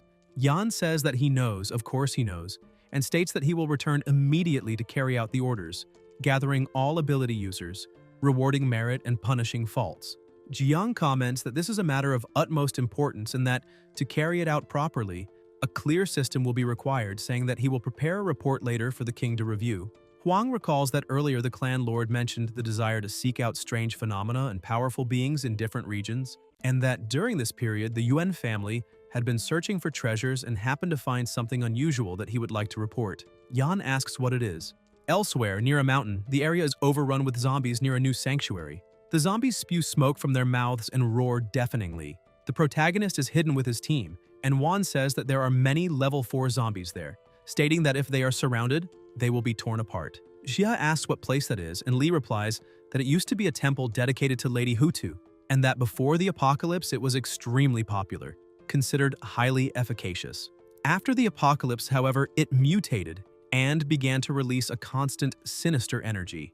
A terrifying pull draws all the zombies within a 10-kilometer radius to the location, raising the question of what kind of monsters might have mutated during all this time. Yan observes carefully with his ability and states that there must be something extraordinary inside. Wan says that his greatest dream has always been to fight side by side with him and asks to be allowed to lead this time. Hao gathers his strength and leaps onto a zombie, drawing the attention of the others, who begin to chase him. The protagonist comments that his strength is not bad at all. Li says that there are many zombies and that he will also go down to help, adding that he personally selected 30 promising disciples of the clan to take part in the battle. Xia replies that in that case, he may go. Huang begins to transform into stone, leaps together with his partners, and launches the attack against the zombies. Yan jumps down to the ground and heads toward the pavilion, observing with his ability the incredible energy present there. He notices that the sinister energy is spreading faster and faster and wonders what is inside that place, deciding to enter to investigate. The closer he gets, the greater the pressure becomes, until he notices something and wonders if that is the statue of Hutu. Around the statue there is an overwhelming aura, and its body begins to crack. Xia comments that an evil wind is blowing from inside the statue and questions what is happening. The fox warns him to be careful. The statue's eyes turn red, it turns its head, and says that there is a very pleasant smell. The body continues to fracture and the statue advances to attack. Yan blocks the strike and the statue begins to shatter. The statues begin to repeat that they are hungry, while others continue to emerge, all smiling sinisterly and saying the same thing. Jia takes an attacking stance and begins to strike them, splitting them in half. Extremely loud noises echo until all the statues are destroyed. Daji asks her master to look around as there are some spirits there, and Su observes carefully to understand what they are. The pressure intensifies more and more, and Yan releases his power. One of the spirits states that this is useless, saying that they are already in the underworld and that anything done there is futile. Daji declares that there is no doubt that those are malicious souls of the underworld and explains that the Red Lotus Fire Seed can harm evil spirits and stabilize the universe. The protagonist asks about these underworld souls and says that in that case, he will send all of them back home. The spirits begin to scream that this is impossible and ask how he can do such a thing. Shia starts burning everything around, causing a huge impact, while thinking that all those malicious souls were formed by the malignant energy emanating from the statue and wondering what it really is. One of the statues observes him and says that it has finally found him. Yan stops immediately and his soul leaves his body. The protagonist, confused, wonders if his own soul really left his body. The soul enters the statue and is destroyed instantly. The prison beasts appear and the bear asks what happened. Daji explains that this is the underworld and the bird comments that Niang Niang oversees the underworld, questioning whether she invited the master to depart. The bear asks if the master was taken to the underworld, what they can do, and whether that is a place meant only for the dead, stating that they cannot go there. Su asks them not to worry, explaining that the master's body is fine, that only his soul left his body, and that he can still activate the great demonic prison. If the other side wishes, the master can escape through it. The bird looks to the side where the zombies are still fighting, flies in that direction, and says that before the master's return, they must protect his body well. Then Su asks if he wants to train the master's troops. The bird replies that he wants to see whether they can endure it. Meanwhile, in another place enveloped by a terrifying and absurd aura, the protagonist's soul appears and begins to walk, questioning whether that is the underworld. Before him, there is a huge pit at the center of the scene, filled with skulls and clear marks of battle. Ahead, there are countless skulls and soldiers already engaged in combat, and Jaya is surprised to see underworld soldiers fighting, asking whether their opponents are an army of the undead. Skeletal mages appear next, releasing spells against everyone around them and producing a deafening noise. An elder nearby, accompanied by his partner, comments that the person in black robes is extremely arrogant and, being a kind-hearted individual, claims he will repay evil with good by offering a few copper coins. Soldiers and skeletons clash head-on, and the elder says that since they accepted the money that allowed them to buy their own lives, they now need to fight on their own and eliminate them. The partner beside him responds that he can let them come, saying he has already massacred many ghosts, and asks whether the other is still trying to copy his black cloak. They also charge into the attack, while the protagonist wonders how Western undead managed to invade the Fengdu underworld and thinks that, apparently, this war has been going on for a long time. Xia runs out of the area and looks to the side until suddenly he is pushed and ends up slamming his back against a stone that begins to emit light. Wolves appear and in front of them stands a child. Yan notices that they have 3 heads and asks whether that is a Cerberus. The child asks where he came from and tells him not to interfere, immediately returning to the center of Fengdu. The dog slams its paw on the ground and the child stares at it, asking whether it wants to cross the bridge and enter the city, stating that as long as she is there, the dog's paws will be torn off. The child strikes the monster, leaving Yan surprised. She falls to the ground but quickly gets back up. The protagonist watches her fight and wonders whether that little lowly is Meng Po. The dog begins to release absurd mana and enormous power from its mouth, but the child blocks it. Even so, she is struck and falls injured to the ground. Xia asks if she is all right, and the child responds by asking why he is still there, telling him to leave quickly, because with that body, if the monster so much as touches him, his soul will shatter. The dog approaches, and flames begin to emerge, released by Yan, who enters directly into the dog's mouth, enveloped in fire. The child asks whether he was devoured until an explosion occurs inside the monster's mouth. The protagonist smiles and says he was just wondering how to fill its belly with fire. Xia leaps back to the ground and comments that he did not expect him to be so cooperative. The dog roars, and the 3 heads, wreathed in flames, fall to the ground as the body begins to burn. Then Yan advances and attacks again. The child says that this human soul is extremely fierce enough to have severed Cerberus's head, and states that he must hurry and cut off the other heads as well, because only then will the monster be completely eliminated. A crystal appears after one of Cerberus's heads is finished, and the protagonist realizes it is pure soul power. The other 2 heads remain nearby, and Jia calls to continue, but both tremble in fear. Yan draws his weapon and advances. They begin to flee, and the protagonist asks where they think they are going. The child states that he cannot cross the bridge. She explains that the underworld territory on the other side of the river Styx has been jointly controlled by the king of the underworld and Hela's army, and that retreating to Fengdu is the only option. She also says that the underworld stretches for 129,600 miles, and that now only the inner city of Fengdu has not collapsed. The child asks whether it is his first day in hell and whether he has no idea about such an important event, commenting that he seems quite strong in combat, unlike a novice ghost, and asks who he is. At that moment, lightning begins to strike, and the child says it is him. Powerful booms echo. The child grabs his hand and tells him to follow her immediately into the city. The sky releases thunderbolts, and a knight is summoned, along with numerous horses, revealing his presence beside a girl. The king of the underworld, Hades, at king level, and the daughter of the underworld, Hela, at commander level. Shia asks whether that is Hades, the king of the underworld, together with Hela, and the child asks whether he knows that or is pretending. A voice echoes, ordering all underworld citizens to enter their homes and not wander the streets. Otherwise, their souls will be scattered and no one will collect their bodies. The citizens quickly hide. Yan observes and wonders whether those are truly the citizens of the underworld and whether they usually live in the city of Fengdu. The child tells them to leave that place, stating that this time the king of the underworld has truly come in person. The protagonist comments that he certainly seems strong, and the child confirms it, saying that the king of the underworld, Hades, commands 100,000 undead and is a king-level ruler at the peak of his power. Moreover, she states that this time he is allied with Hela, bringing a combined army of 200,000 to attack Fengdu. Hades and his allies planned for 1,000 years, and at the end of the mortal world, launched a ferocious attack. The Fengdu Emperor and Hutu Nyang were caught off guard, 7 of the 10 Yama kings were annihilated, and the soldiers of the underworld suffered severe losses. Although 100,000 undead were destroyed, everyone is now fighting merely to survive, and if this battle cannot be won, Fengdu will be completely annihilated. Xia asks whether, at the end of times, the underworld was attacked, and then, if it truly falls, what the consequences would be. The child returns the question and says that from now on, the dead of the land of Yangxia will no longer reincarnate and no new life will be born, asking what that should be called. Yan thinks that their objective is to sever the people of Yangxia and extinguish their lineage. The child says that Hela has already launched the army in 2 previous attacks.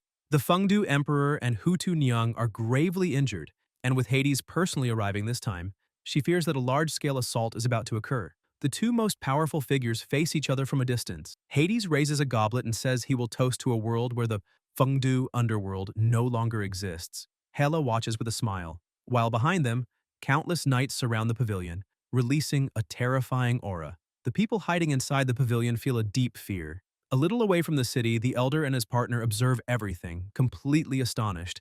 A barrier is activated, but the knights advance together and are repelled the instant they touch it. An intense light explodes in the air. Someone appears at the front with absurd mana, the Fengdu Emperor, the Monarch Emperor Zhuantian, and beside him stands Hutu Nyang, both inside the barrier, releasing immense power. Zhuan declares that evil gods from the outer realm who cross the threshold will be annihilated, and Hutu responds that they will respectfully obey the decree of the Monarch Emperor. The child explains that they are the Emperor and the Empress, and the aura they emit is overwhelming. The protagonist thinks that he entered the lower world through a crack in the statue of Empress Hutu and wonders whether it was she who pulled him inside. The Empress begins to stare at him, and Jia notices this, thinking that she truly knows who he is. The child comments that the Empress is looking at herself and seems excited, because Hutu Nyang is her idol. King Hades states that she is already gravely injured and that almost all the ghost generals have been defeated, asking what she intends to fight him with. Hela adds that if those blazing summer gods had not insisted on defending Fengdu until completion, they would not have managed to eliminate so many people, finding this interesting. She says that if she breaks a nail and crushes her face, asks whether that would not be fair, stating that today she wants the divine soul to experience this. Hutu speaks of life and completion, asks why one should care about that, and questions whether she truly believes she has already won. Hades asks whether they still have any hidden cards that he does not know about and decides to lay out what he sees. 10,000 soldiers, 300 ghost generals, black and white impermanents, Mungpo, and 3 half-completed Yama kings. That is all the remaining military strength. He asks whether this lord truly does not understand how he could lose to 100,000 undead at their peak. He adds that Zhuantian and Hutu are gravely injured and can only exert 70% of their combat power, and that unless Yang Xia resurrects and crosses into the lower world, this battle will certainly be won by him. The emperor stares at him and asks how he knows this, questioning whether Yang Xia is not in the lower world. The two face each other in silence for a brief moment. Hades says he heard that Yang Xia was always known for the empty city strategy, and that, seeing today's situation, it truly lives up to that reputation, asking whether he thinks that with just that sentence he would not dare to attack Fengdu. The emperor replies that he can try. Hela laughs and says, "This is a joke." Moreover, Yang Xia has been completed for 3,000 years, and even if he were alive, she asks how he could cross life and completion to reach the underworld, telling them not to be deceived. Hutu says that since the daughter of the underworld is so confident, she asks why she does not come herself as well. Hela thinks that this calmness is far too strange to be real. King Hades declares that the allied army has been preparing for many years, and that they cannot retreat just by hearing the name Yang Xia, stating that no matter the cost, Fengdu must be destroyed today. Even if Yang Xia truly crosses into the lower world, he will make him disappear along with all the troops.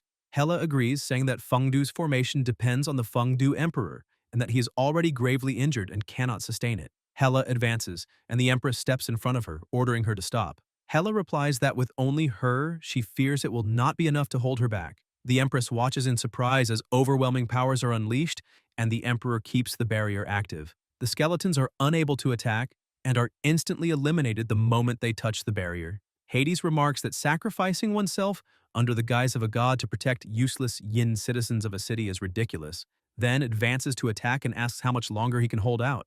The emperor stares at him. An attack strikes the barrier and it shatters. Zhuan spits blood plasma, and Hades laughs, saying that, just as he expected, he only barked and did not bite, that he tried to scare him with Yang Xia, but in reality did not last long, and that once they decapitate his head, all defenses will collapse and victory will be theirs. Hades approaches, and the emperor says that he has finally been waiting for him. Hades' eyes widen, and Zhuan orders the formation to be activated. A circle appears, releasing terrifying mana. At Zhoujue Yintian Palace, Taisha Liangshi Palace, Minchen Naifan, Tianzhou Zuki, Zhongling, and Ganxi Palace, formations are also activated simultaneously. Hades senses something strange, while the emperor continues to release intense power. Hades asks what kind of formation that is, capable of truly restraining him. The emperor explains that the formation is based on the 6 ghost gods of the Luotian heavens, that time inside it flows more slowly, and that it retroactively bears the weight of 7 generations of sins, asking whether he confesses his crimes. Hades falls into despair and begins to scream. Zhuan says that all of this is a conspiracy, a trap, stating that Yang Xia and the gods are cunning and treacherous, and that in war anything is permitted, having deliberately shown weakness only to lure him there in person and capture him in one stroke. Hades grows even more panicked and continues screaming while overwhelming power is released and destroys part of the surroundings. The emperor spits more plasma, and Hades says that he will not last much longer and cannot eliminate him. The emperor replies by asking who said he wanted to eliminate him, and states that the one who can truly resolve this crisis is not the king. Hela watches and calls out to her partner, but a light appears before her, and beside her stands the empress. Hela curses her, and the empress, holding a mirror, comments that she accidentally hurt her face and that next time she will be more careful. The empress releases her power, Hela tries to flee, and the empress looks to the side toward the emperor. Then she closes her eyes and raises the mirror, emitting an intense light. Meanwhile, inside the pavilion, everyone watches.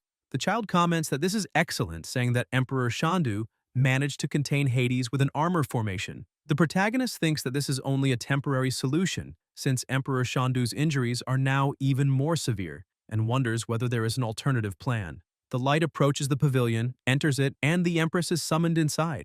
The child asks whether she was not fighting and how she came to be there in person. Everyone kneels before her and offers their respects.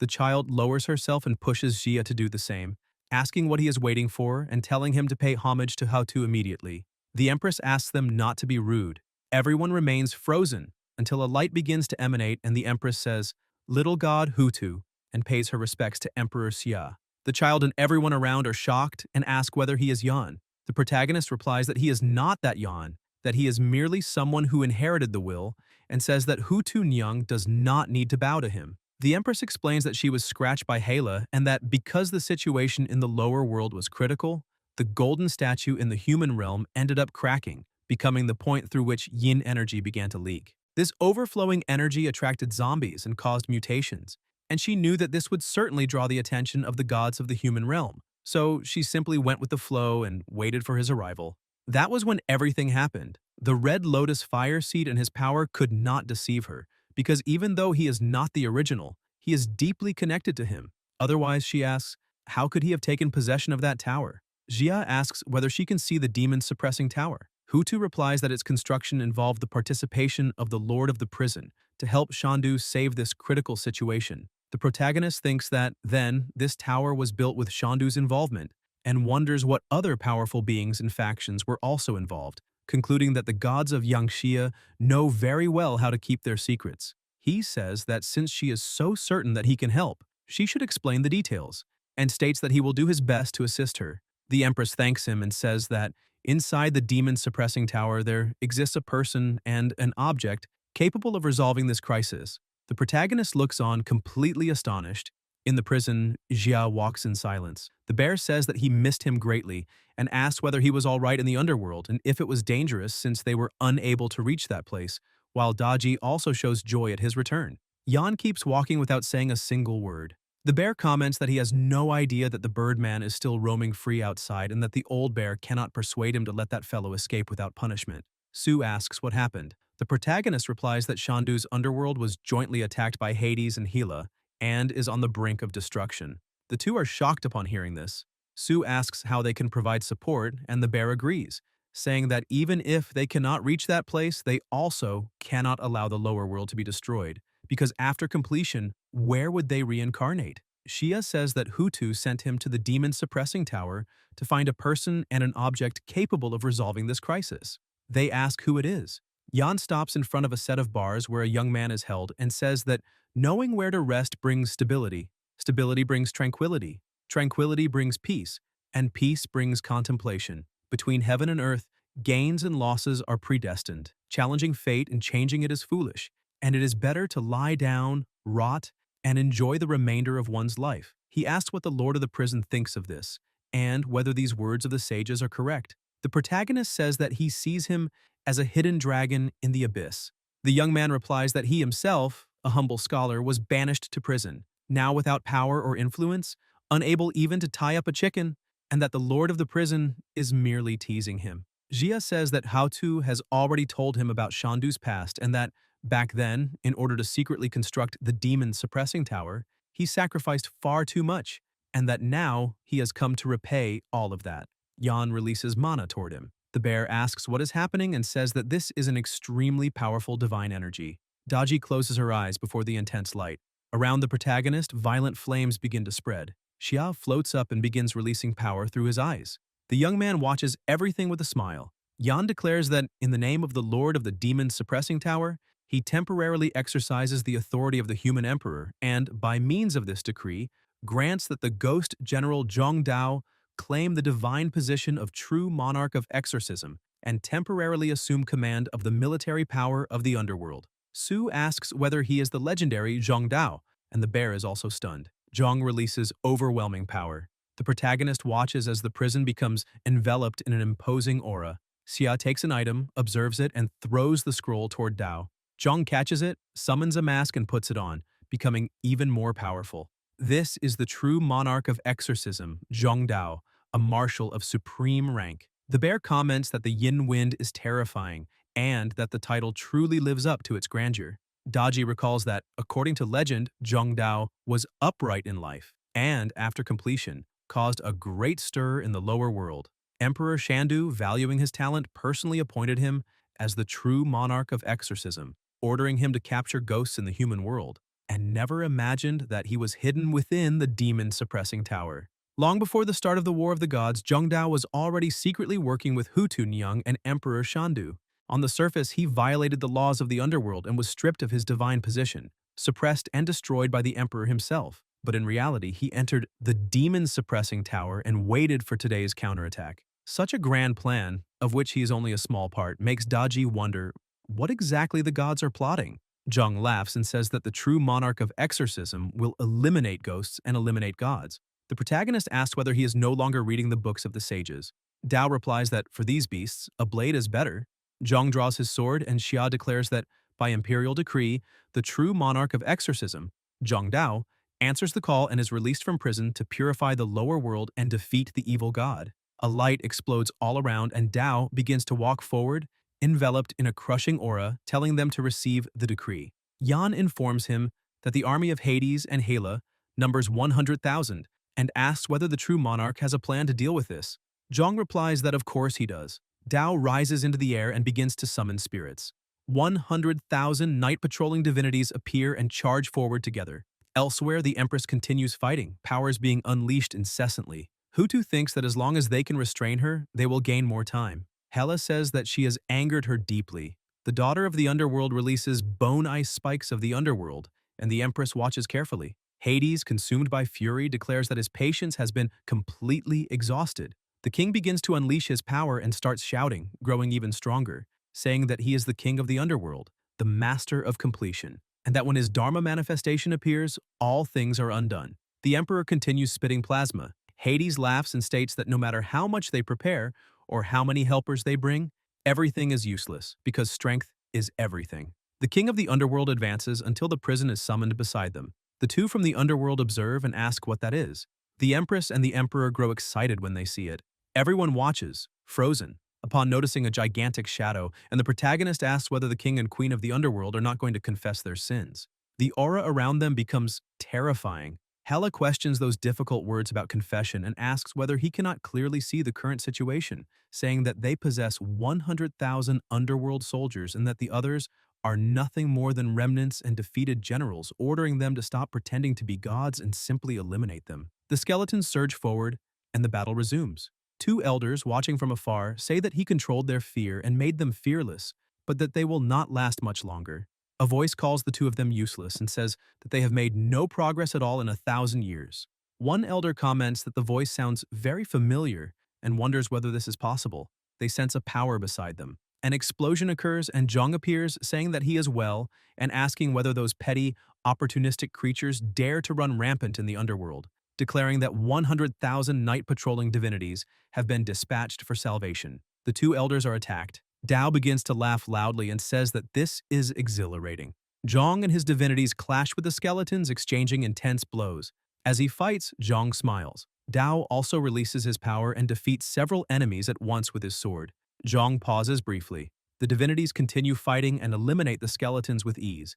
The two elders watch from afar and ask how that man, who had been stripped of his divine position, could appear there, saying that he is still so ferocious and that they are now saved. The battle continues with an overwhelming aura, causing violent impacts.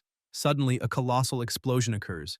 Everyone looks on in shock. Zhang remains motionless for a moment, looks around, and begins to laugh again, saying that this is refreshing. An elder asks whether he really took that blow from Hades' Dharma manifestation. Hela asks how this is possible. The Empress says that Zhang is someone who wields power through belief. As long as there is belief, he will not be defeated. Hades wraps himself in an intense aura. The Emperor is encouraged when he sees Dao return, and Zhang says that after annihilating the underworld soldiers, they should follow him and continue the attack, advancing straight into the underworld to make them experience what it is like to have their lineage cut off. The divinities continue fighting against the soldiers. Hela says that this is a joke and states that if Hades had not been imprisoned, and if the Dharma manifestation could attack more than once, he would not be alive, adding that a mere general, an insignificant god she has never even heard of, dares to act so wildly before the god of the underworld. Hela notices a light and turning back sees that it is the mirror. The Empress holds it and tells her not to be in a hurry, that this is only the beginning, and to watch carefully what everyone has waited 1,000 years for. How-To stares at her and Hela asks what she said. Meanwhile, on the other side, Hades laughs loudly and says that so this is how it is. 1,000 years ago, he was already conserving his strength, merely waiting for everyone to gather in force and fall into the trap, stating that this is excellent and that they think too highly of themselves. Zhuan continues spitting plasma. Power is released along with lightning and Hades grows even stronger, saying that in the battle 1,000 years ago, Yanxia and many powerful celestial gods sacrificed themselves to seal the 6 paths of the gods beyond the heavens, which left their gods extremely weakened. Now, 1,000 years later, the 6 paths have returned, but the gods have either died or been destroyed, leaving only a few minor and insignificant divinities. He claims that Jia is already finished, and that no matter how much he struggles, he will not be able to stir anything, because no one can change the current situation, and Shandu is doomed. The protagonist smiles and asks if that is really so. Everyone is stunned, and Hela asks who he is. Jia advances riding his flaming bird and declares that the king of the underworld, Shandu, will endure forever, and that is for them, the day of judgment has arrived. A violent impact occurs. Hades observes and asks whether he is Yan. The king of the underworld begins to tremble and says that something is not right, that he is not Xia, asking whether he is merely a level 6 human, but then questioning why he exudes such a sinister feeling. Hades wonders whether that tower is comparable to a divine artifact, and, even so, is controlled by a weak level 6 human, and whether something like that can truly exist. The king of the underworld also thinks that regardless of who that person is, they are a formidable opponent and must be eliminated with all available strength. He then says that this ridiculous soul should enter the embrace of the river Styx and allow the spirit to fully manifest. The child inside the pavilion shouts for everyone to be careful. Hela thinks that, as he is merely an insect, Hades is giving this far too much importance.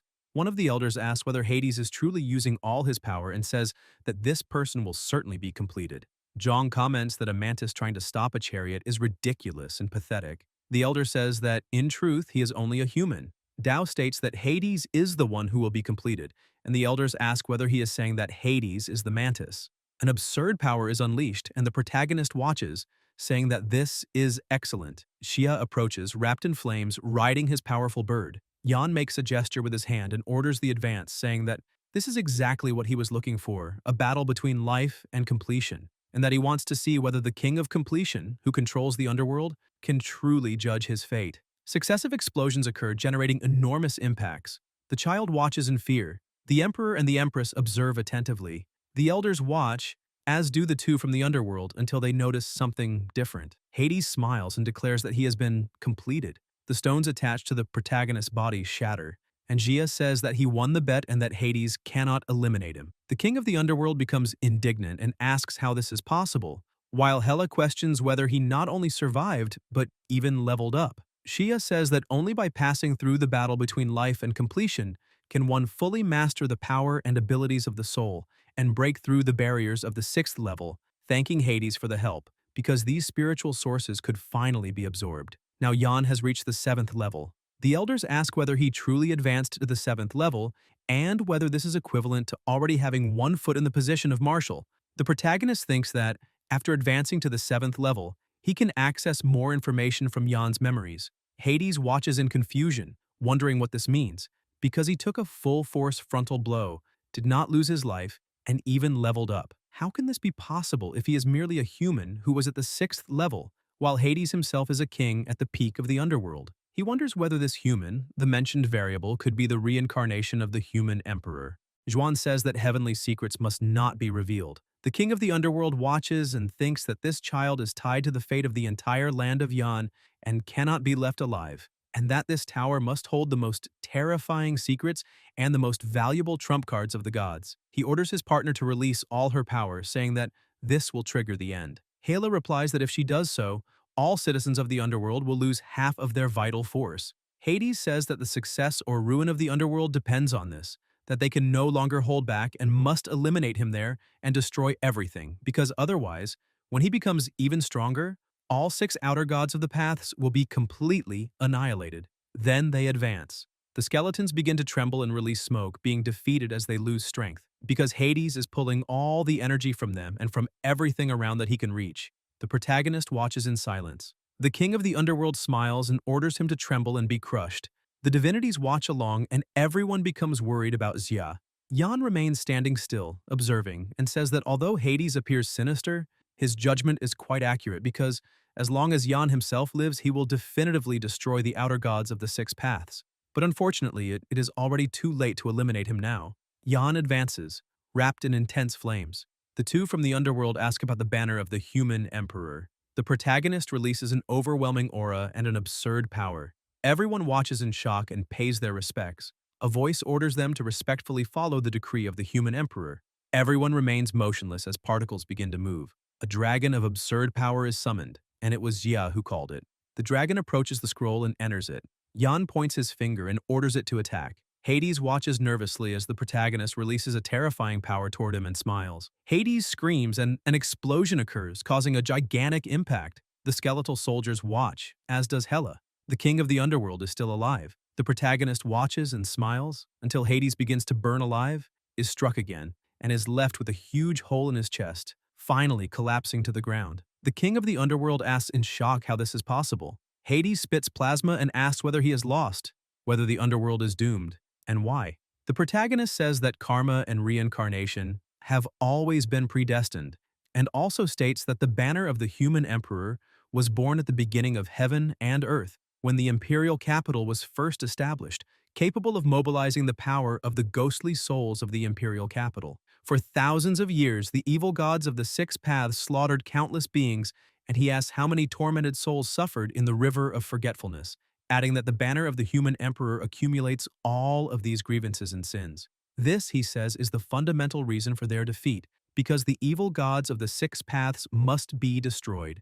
Jan draws his sword, severs Hades' head, and declares that order has been restored. Hela watches in shock along with the skeletal soldiers, as the head of the king of the underworld falls to the ground with a terrified expression. The protagonist steps forward and Hades still says that he will regret this. Jia raises his foot, crushes the head, and states that he is a loser, then calls for the next one, saying that now it is her turn. Hela tries to curse him but is struck from behind. Plasma spills from her mouth as the Empress strikes her and says that she too must return to completion. Hela begins to scream no, claiming to be the daughter of the god of completion, but she vanishes, and the Empress says that it is over.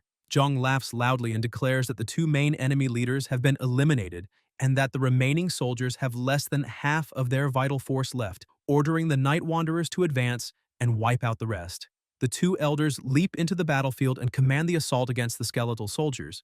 Meanwhile, the child continues beating the Cerberus, saying that she will teach it how to be happy, how to get beaten up, and asks whether it still dares to resist, while the protagonist comments that she is a completely unhinged lowly. Xuan approaches and pays his respects to the human emperor. Xia replies that the emperor of the imperial capital does not need to be so formal, saying that he is merely a young man who inherited the will of the human emperor and took on this responsibility, and that under the gaze of the evil gods, he and Empress Hotu protected the imperial capital for a long time, something worthy of admiration. The emperor says that in their position, they are merely fulfilling their duty and doing the best they can. The Empress asks what the next plans are since the situation in the mortal realm is critical. Jan answers that instead of waiting for news of Hades' completion to spread, causing panic and provoking a massive assault by the six evil gods, it is better to use this time gap and take the initiative to attack. The Emperor asks where they intend to strike, and the protagonist replies that the closest divine territory bordering the lands of Yan is Zindu. Previously, Kali's clone caused chaos there, but the main body was marked with the Mark of Flames, which can be used as a teleportation platform, enabling a surprise attack. The Emperor says that this is a blitzkrieg, a brilliant plan, but regrets that as a ghostly spirit he cannot participate in the battle in the mortal realm because if he could enter the divine palace of Zindu, he would certainly be able to take Brahma's life. The Empress wishes the human emperor a triumphant return, and everyone bows, echoing the wish. At the Hautu temple, there are still many zombies attacking. Juan continues fighting and tells them to move forward, saying that however many come, that many will lose their lives. The bird approaches, observes, and orders them to form a battle formation. The warriors organize themselves, the black tortoise advances 3 steps, the heavenly pivot retreats 2, and a combined attack is executed, striking several zombies at once. The bird lands and comments that the battle formation is beginning to take shape, but still needs much practice, because 30 people being able to unleash the power of 100 is truly something worthy of a thunder general. Daji asks where, and beside her, Juan and his partner attack together, finishing a zombie with a single strike. The bird comments that after 7 consecutive days of battles between life and completion, those 2 children finally reached the peak of the 4th stage. The bear says that of course they did, recalling how they were beaten by zombies, and when they finally thought they could rest, he electrocuted them, and that if they had not worked hard, they would have ended up as charcoal. Eventually, all the zombies are defeated. Daji remarks that this team has now become a powerful fighting force and that the director will certainly be pleased to see this. The bear says he would like to know how the director is doing and when he will return, since 7 days have already passed. The bird smacks him and questions what he means by 7 days, asking whether he does not know how to speak properly, while Su comments that he is asking to get beaten. Daji comments that, however, the power of the yin wind emanating from Empress Hautu's stone statue is weakening.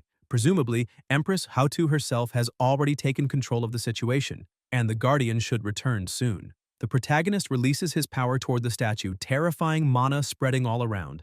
A loud boom echoes as energy coils around Jia's body and an intense light explodes at the sight. Everyone watches. Yan walks down the stairs and everyone bows to greet him. The protagonist asks whether they have already reached the peak of the fourth stage and says that this is excellent as everyone has made great progress. The bear says that he has finally returned and that he missed him greatly. Daji says that it is good to have him back. The general worked very hard to train those people. The bird comments that he has advanced again. Jia says that he managed to advance a bit there, that he did well, and that to launch a surprise attack on Zindu, those combat forces are indispensable. They ask about the surprise attack on Zindu. Yan says that before tonight they must immediately gather the heads of all ability users from other regions of Yan. If anyone dares to resist, they know what to do. Huang and Hao say that they understand. The protagonist extends his hand, releasing an energy, and everyone is surprised to realize that these are spiritual sources, commenting that with them they might be able to reach the fifth stage. Wan says that he already knew it, that following the chief always brings good fortune, and everyone gives thanks. Xia says to divide them among everyone, explaining that they are pills of supreme purity. Everyone becomes extremely excited and expresses their gratitude. Yan states that before setting out, they must do their utmost to raise their combat power and gather energy in order to deliver a devastating blow to the enemy. The people respond that they will follow the patriarch and fight until completion, fighting to the very end. Daji comments that the Guardian's talent for leadership is truly extraordinary. A surprise attack on Zindu, although bold, has an incredibly high success rate. The protagonist says that this battle is a group battle. Besides high-level gods, Zindu also possesses many elite ability users, cultivated by the gods themselves, because as long as faith remains, Brahma can be reborn. Initially, he only thought of a surprise attack to eliminate a single god. If that person had not advised him, he would not have had the confidence to initiate a group battle. This surprise attack is not only a clash between high-level combatants, but also requires military command, and that person happens to be a master in this field. The bird says that she is not only skilled in military strategy, but also knows Brahma's weaknesses well, and asks exactly whom the Guardian is referring to. Jia says that as his soul power advanced to the seventh stage, the third cell on the second floor of the demon-suppressing pagoda was lit up. They will know when they arrive there. In the prison, a noise echoes. They walk and stop in front of a gate, standing still as they observe. The protagonist smiles as he looks ahead, and the bird says that it is exactly as he imagined. Daji states that with this person in command, the battle for Zindu will certainly be victorious. The bear says that it is invincible. The child appears and asks what invincible means, asking whether they are really going to Zindu to fight, saying that she is already tired of little games. She then says that she will go there and be the commander to stretch her muscles, stating that when the time comes, everyone must listen to her and victory will be guaranteed. Sue says that this needs to be discussed more carefully. The child asks what he means by that, saying that he does not believe in her strength, commenting that she heard everything and asking whether he thinks the people inside are stronger than her, stating that she wants to see who can surpass her. When the child looks through the bars, she becomes completely frozen. Elsewhere, there is a woman mounted on an extremely powerful bird. The child looks and immediately steps back, asking who she is. The woman begins to speak, saying that the world usually calls her, when a sound echoes, and Daji says that she is the Great Supreme, the profound lady of the nine heavens, Yuen. The woman says that she specializes in military tactics and that, since the Battle of Juolu, she taught strategies to the Yellow Emperor.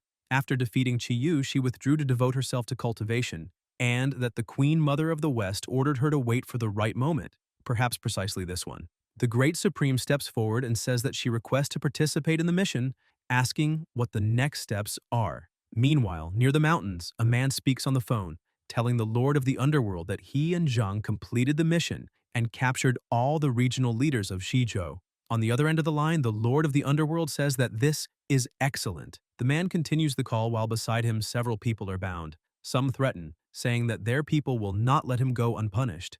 Zhang tells them to calm down, saying that they are from Nanzhou.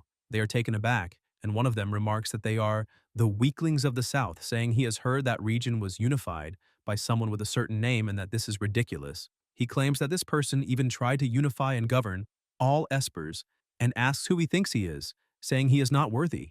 The guard strikes one of them and asks how he dares insult the king. The warrior observes and asks whether he also intends to conquer them. The man replies that Zhizhou is vast and its people are fierce, with men and women alike unyielding and resilient, and that it is nowhere near as simple as Nanzhou.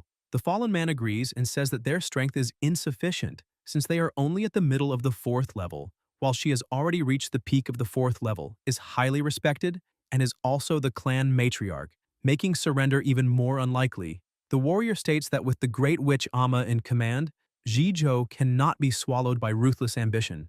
A voice asks about ruthless ambition, and it is Jiang, who also tells the Great Witch that he has already explained all the details. The old woman replies not to worry, saying she has not yet grown senile, and orders them to detain everyone, as the sharp fangs have already decided to follow King Xia. The warrior asks whether she was coerced.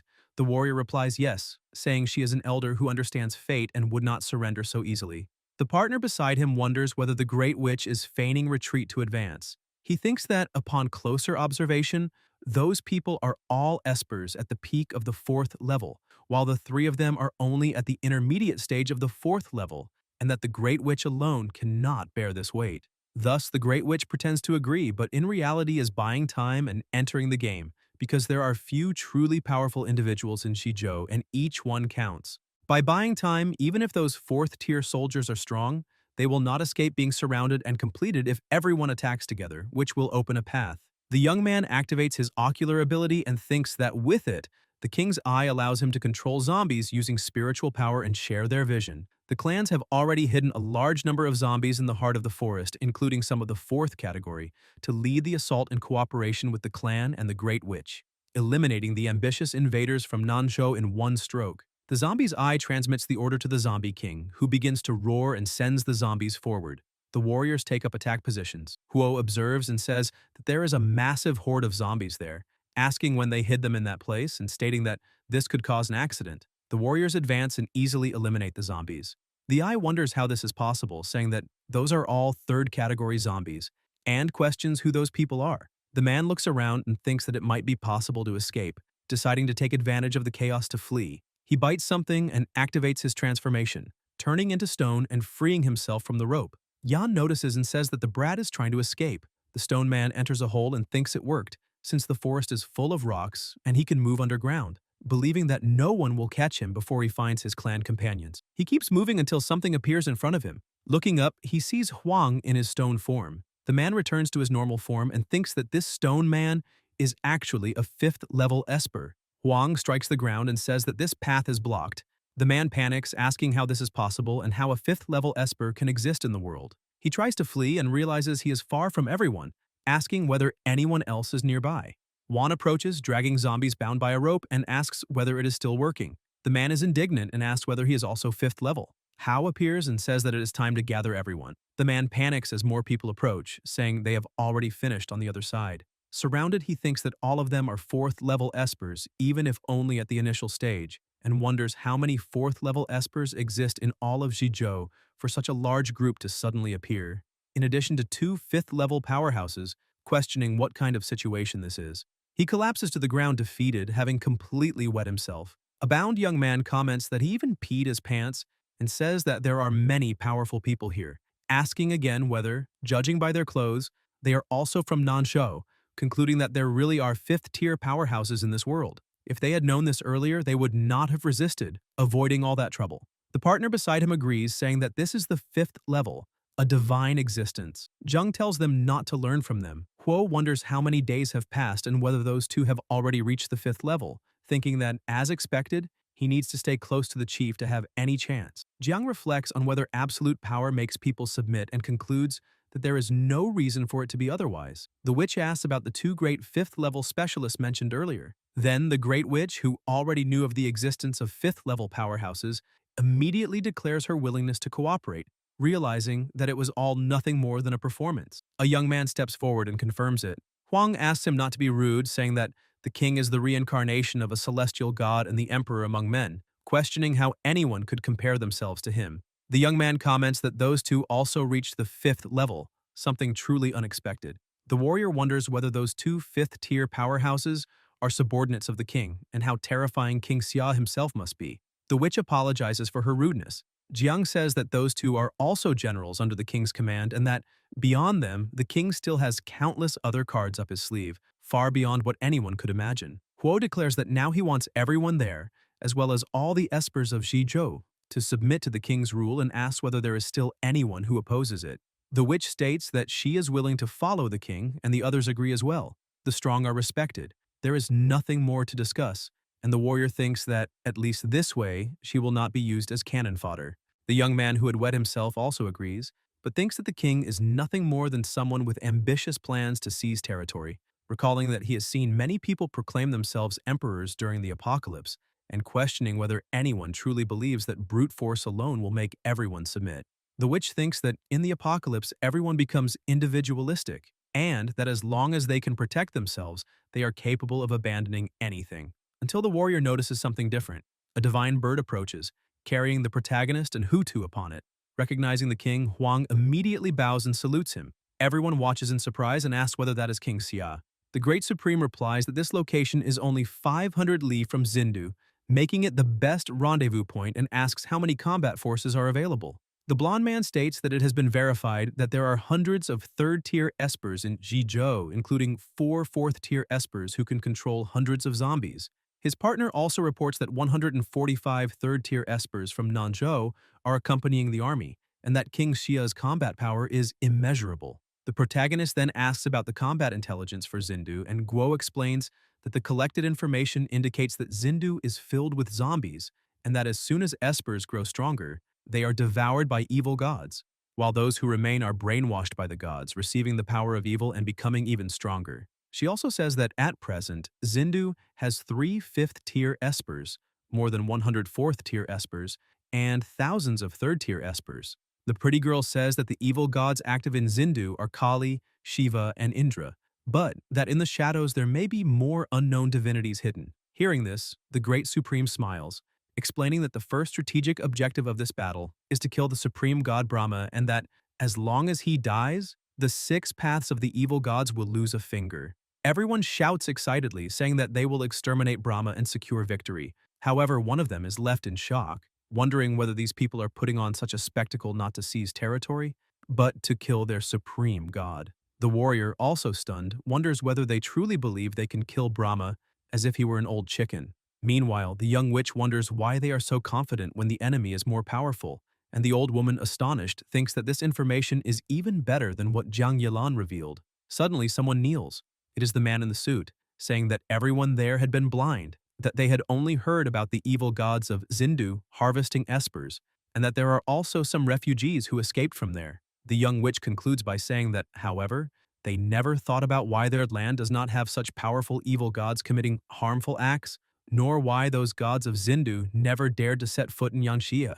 The protagonist observes and listens to everything in silence, beside the Great Supreme. Then the young witch bows, as does the warrior, saying that they now understand that it is not that Yanxia lacks evil gods, but rather that they have the great King Xia, and from now on they are willing to follow Xia, enter Xindu, and kill the evil gods. Everyone bows before the powerful bird, declaring that they will follow King Xia.